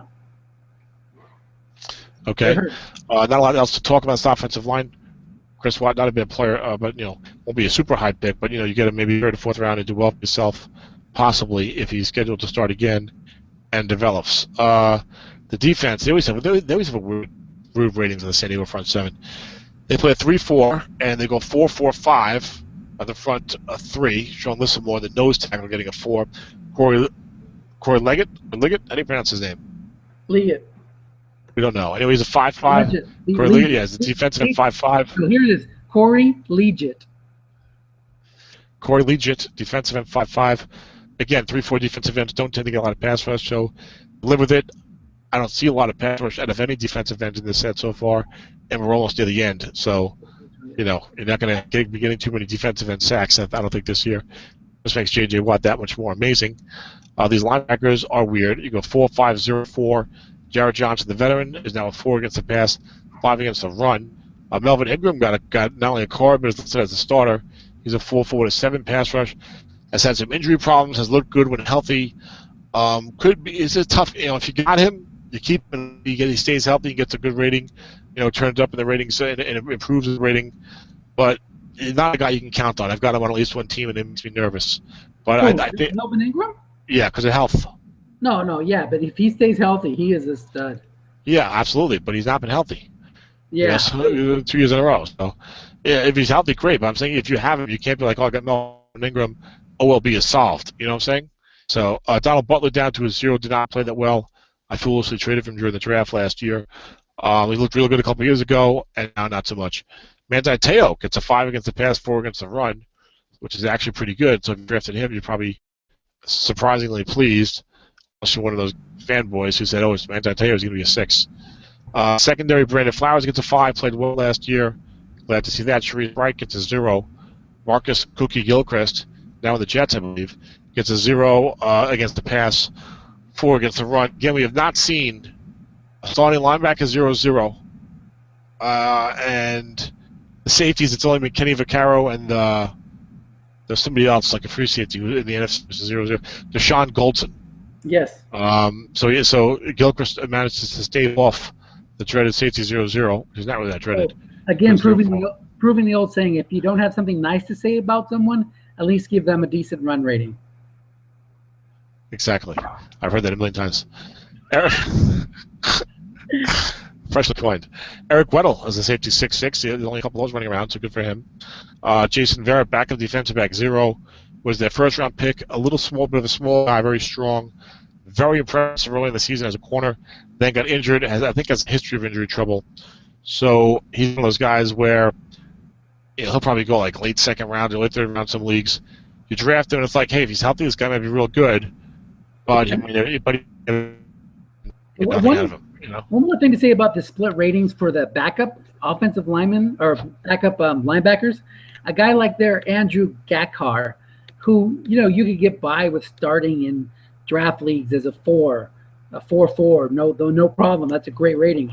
But now, if you use him as your starter, you're stuck with that 0 run rating, and that in leagues that don't give you anything for a 0, that's a tough pill to swallow. Yeah, and it hurts you on the run containment. Yeah, true. And at least if you're going to be a 0 run, at least maybe like a 5 with the pass, so I got something to hang my hat on if I'm going to be surrendering the run containment there as well. So, yeah. Jeremiah Atticho was written up about, but he's only a 0.5. I feel like the Chargers for like 3 years, it looked like they've got some good young players maybe coming up in defense, and then not so much. It doesn't happen, I don't know. Tennessee, the last thing out of the way, I got to go. All right, Tennessee Titans, who are going to be awesome next year. Marcus Mariota. Probably not. Probably win 3 games again, whatever they won. They got Lenny Walker at 6. That helps. He's usually a good receiver. I don't know how he is this year. Offensive line, 3 4s and 2 3s with the pass blocking, so not that great. 2 5 run blocking, 2 4s and a 0 run blocking. Things to look at here. They got a young line. A lot of things to look at here, actually. Michael Orr, how the money have fallen. He's only a 0.3, and there's no longer starting for them. I'm not even sure if he's on them anymore. Chance Warmack was a first-round pick, top 10 guy in the NFL in 2013. So this is his second card. Gets a 5-run, 4 pass. That's solid. Brian Schwenke, a lot of people liked last year, only gets a 4.3, but was not drafted super highly anyway. He could improve. Andy Levitri has been like a 5.7 like his entire adult life. He's down to a 4.4, so that doesn't not help you if you have him. If he has been a mainstay for you at the important left guard pass blocking position. Taylor Lewin was a first-round pick in the NFL and gets a left tackle 5-run, 4 pass, who should be one of the first OTs to go off the board. And with this rating, will probably be a top 20 pick. It's a weird draft for OTs. There's a lot of OTs, but not a lot of good ratings. A lot of OTs with some talent, but not much in the way of ratings. And Lewin was written up well PFF, so he might be a good pickup for someone who doesn't mind investing in the offensive line, but only have 4 pass blocking, so he could slip. I don't know. We'll see what happens with him. And that is all she wrote. I don't know. I'm going to skip the whole defense. The Tennessee Titans defense is a 3-4 defense, and maybe is not worthy of skipping. These are the things I want to talk about. They go 5-4-5 on the line with Rapoti Pitoatua getting a 5 defensive end, classic 3-4 defensive end 5 with very little pass rush, only 3 pass rushing. Was a surprise 5 last year. Got traded every league about a dozen times. It seemed like there's nobody wanted them, but everybody could kind of use him. And he got a strong rating. It's good for him. Jarrell Casey, a big drop-off. He was only a 5.6 at a defensive end, which is pedestrian when he was very mighty, I think, the last 2 years. I think it was a defensive tackle, like 6'12", one of those years, something like that, or a 5'12", one.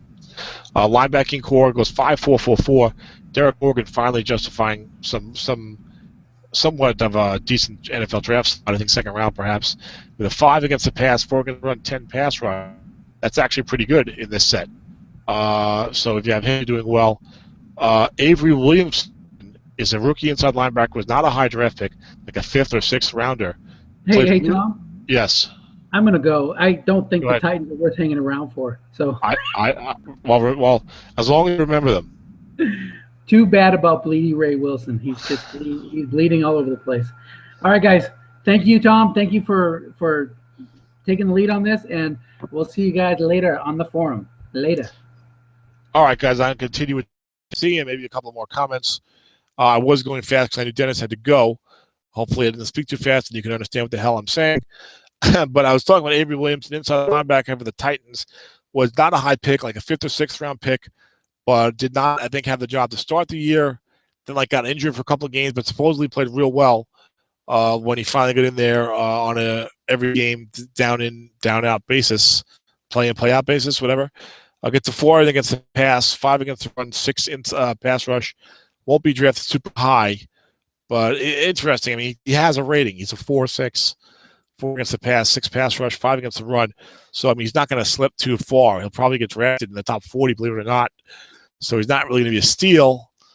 And it's tough to say. Is he going to, go on to become a real great player? Is he going to be the next a real good player? Or is he the next Donald Butler, who fell off after looking like he was going to be real good early inside linebacker? But so we'll have to really, no one knows. So to wait and see what happens with Avery. Ideally, you have a talented team and you don't take him too highly, and he turns out well. That's the best case scenario for him, I suppose. Kamarion Wimbley is still running around playing. I thought his career was pretty much over. I did remember he was backing up somewhere. The secondary is awful. 0-4-4-4. Bleedy Ray Wilson is the left corner 0. Jason McCourty is the right corner 4. Cody Sensabaugh was in and out of the lineup. I have him on one of my teams. It's a backup 0. George Wilson, not the old Dolphins coach or nor his son, who was quarterbacking in the late 60s. Strong safety 4, 0 against the run. That's not good. Michael Griffin goes the other way, which is probably even worse. It is worse. Free safety 0, and then 4 against the run. Not a lot going on here. Al Woods, nose tackle 4-2. I always forget how old Al Woods is. I know I've read some things about him that were not completely unflattering, which when you're in a large league, when you're when you're in a large league, 24, 30 team league, and you're getting into the later round of the draft, you can find a guy where you have not read anything completely unflattering about him, then maybe he's worth drafting. Your secret dream is that the guy gets a 4, it's in the right spot, gets a 5, and you look like a genius, and then you tell the entire league, most of you are, for drafting Al Woods or Mike Daniels or whomever. Let's see if he's scheduled to be the nose tackle this year. So for ESPN's depth charts, which are not really that great. I feel like Al Woods has been around. I think he was maybe on Arizona. He is 28. I bet you're getting a lot more Al Woods coverage at this point in the broadcast than you thought you were going to get when you joined us like 3.5 hours ago. Journeyman, Tampa Bay, Seattle, Pittsburgh, Tennessee. I don't know why I suppose I heard Al Woods was good or whatever. Good luck, Al. Anyway, he's a backup 4-2, which means he might start in some of the larger leagues.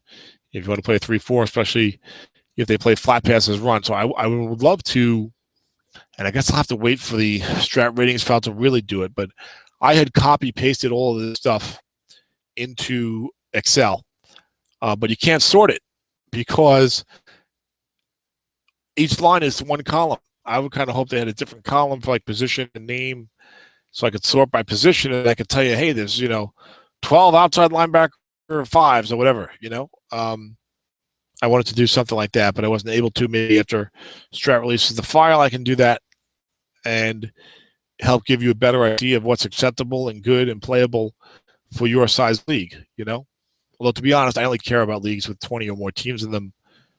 Look, if it's face-to-face, I understand. You can't get, 24 guys to do face-to-face nowadays when the computer is such a compelling option.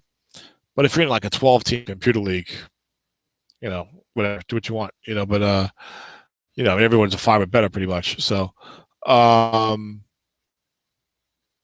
that's not my cup of tea, if I can borrow a phrase from Ed Burrow, the esteemed NFL Ed commissioner. But really looking through these ratings this year, and the first time seeing all the split ratings, and it just seemed like there are very few linebackers who are better than a 4 against the pass.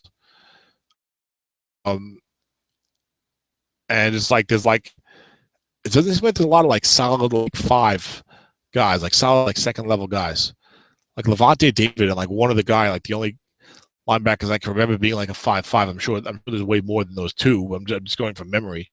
And same like at safety, like Will Hill's like a 5'5". There's not even like a lot of safety 5s. It's like you're a safety 6 or like you're a safety 4 or 0. I really don't remember seeing too many guys who have safety 5s against the pass. Ton of 0s and 4s at corner. Look, we're in an offensive era, and we're in a pass first era. So those back 7 pass ratings are not going to be that great. But a lot of interesting stuff. Jim Leonard getting the 5 against the pass as a backup on Cleveland.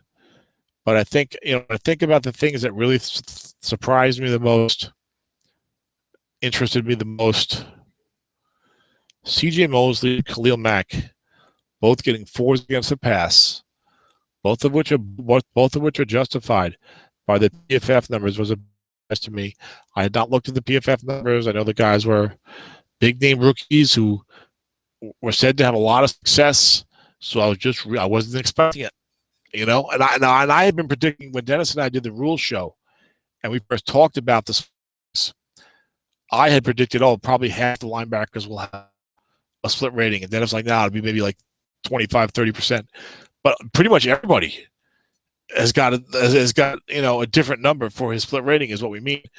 There's a couple of guys who have 4s, a couple of guys who have 5.5s, a handful of 6.6s. You can't really find a starting 0.0. I don't remember one at the line position. But pretty much everybody's got a split. I mean, it's crazy in terms that it's so different for us, but it's good. We like it. We're saying it's crazy, not like it's crazy in a bad way. It's crazy. We've just never seen it before. We've never seen it before. Didn't know what to think. And wow, it's just everywhere, 4.05, 4.64, 4.6, 6.5. It's pretty awesome, And there's not a single rating that I can remember seeing that made me want to jump up and down and go, oh my God, what the hell are they doing? Blah, blah, blah, blah, blah. I don't consider, I consider myself a guy who follows the NFL pretty closely, and I get into some of these advanced stats pretty closely. I've been playing Strat for nearly 40 years, and I really look at a lot of this stuff pretty closely. But it's not a guy. I feel like Strat's up with the ratings. The last 3, 4, 5 years since I've been following it very closely, I mean, you get a handful of ratings, like 4 or 5 ratings, where guys can really say, boy, I don't know about that, and get upset. I mean, guys in the forum will post about they'll post for all the guys on their Strat team or on their favorite NFL team. He should not be a 0, blah, blah, blah, blah, blah. But when you look at, I don't know, but I don't find that often. The Jets getting 3 6s on the defensive line is pretty cool for a team. The Jets played a great run defense last year. It was silly how great the run defense was. It was almost as silly as how bad the rest of the team was. See that type of combo too. Just an awful team with like run defense. Yeah, so I don't know what to tell you in a draft league. I mean, I don't see a lot of good rating there. Amount of corners, but boy, these linebackers, you get a linebacker 5+ against the pass, he's like gold in this set if you're in a larger league, because there's a lot of 4s running around there. The 4s, if you're on the outside, you got to cover. And I think Autumn Win might be playing flat passes run. If you're in a large league that plays flat passes run, you can see a lot of points scored. I believe. I predict. I could be wrong. You might see a lot of points scored anyway. It's an offensive era. This is definitely weird. It's definitely weird. It's definitely different. And it's good. We like it. We like the pass run differentiation. We like it because we think it represents the NFL players better, and we like the strategy impact it has on the game and the coaching options it has on the game. Maybe you're going to run a little more in run containment to try and beat that linebacker 5-0 or 4-0 who doesn't have, who's giving you a 0 for the run containment, Defense has to be aware of that. Offense has to be aware of that. It's just going to be, you got to think about what the strong safeties run rating is. If you're going to try and throw flat on 3rd and 5 or more and you play flat passes runs, which I'm not a fan of that rule, but I am in a league that's going to play it, so I'm interested to see how that's going to be. I'm kind of looking forward to playing the league anyway. I wouldn't want to play with it in all my leagues. Plus, my team in that league is not that great. So it's, if I had a really good team, I would be like, I really don't want to play the rule. The safety run rating, you want to run key a guy, good, near the goal line. I think but the free safety of the line just gets run and not key, but I don't remember about that. But that's a good change and interesting. These guys are not automatic zeros. That'll help you down by the goal line and the short yardage. Might make you key more often, which might leave you more vulnerable to the bomb, and stuff like that. But more cat and mouse, and not cat and mouse just for cat and mouse's sake. I mean, this is something that makes sense. Players are better, especially in the modern NFL, especially these linebackers. They're all better against the pass than against the run. And so it makes sense from an NFL realistic standpoint. That's one of my problems with the flat passes run rule. Even if you want to tell me that the NFL uses flat passes as runs, I would say, yes, strategically they use them as runs. But the defense is not reacting the same as when you hand the running back the ball or even pitch the running back the ball, And I think also that flat passes run rule, it really hurts a lot of the strategical appeal of head-to-head Strat football. I play only online head-to-head leagues, and I really feel like unless you have a top running back, why run the ball, especially against a 4-3? If I have a top running back, if I do not have a top running back and I'm playing a 4-3 defense, I'm not going to run the ball. Maybe if it's like 4 yards or less for a first down, but 1st and 10, I'm not running the ball. Why run the ball? I throw a flat pass. If my flat pass wrong, it's going to be better than my running play wrong, and the defense still has to do a run/pass call because they can't just concede the flat pass. And even if they're going to, try and from a 4-3 slide the linebacker out, bring a free safety up into the outside, flood the outside flats, and call pass. That looking pass is gets wrong. 4 men on the line of scrimmage. Short pass, 3 men, guess right with no one blitzing. In a dump off rule set, which is what we mostly play, is not a bad play at all. And then long pass right, and God knows who you have there for corners. So, yeah, I'm not a fan of that rule. But I am curious to see how it's going to play out, and I'm curious to play with it in Autumn Wind, which I think is still planning on using, which is interesting. And I can see that, Strat makes the rule. Let's go with it. I can see some guys saying that. I'm not one of them, but I'll definitely play with it. So that's our show. We've been on for a long time. I know we had some difficulty at certain points, but I hope you got through it. There's really nothing we can do about it. We're not a professional broadcasting outfit over here at Dennis and Tom Incorporated. But always an exciting day when the ratings come out. Lots to talk about, lots to look at your teams with. My team's made out okay. Nothing really killed any of my teams. Well, I'm sure you guys are very worried about that. But Tom, how did your teams do? I know the ratings are important and everything, but how about your teams? Of course, you guys don't. No one cares. If the guys in my league, we kept our own team, and we like talking with the other guys about each other's teams. So, but my teams did okay. Kareem Jackson 6 really helped. Give me a valuable trade chip. It's not a double counting league, so we'll see what I get for him or I keep to leave whoever I trade. But that team needs a lot of things also, so that's good. Hope you enjoy. Catch you later. Adios. Arrivederci. Whatever you want to say. Good night.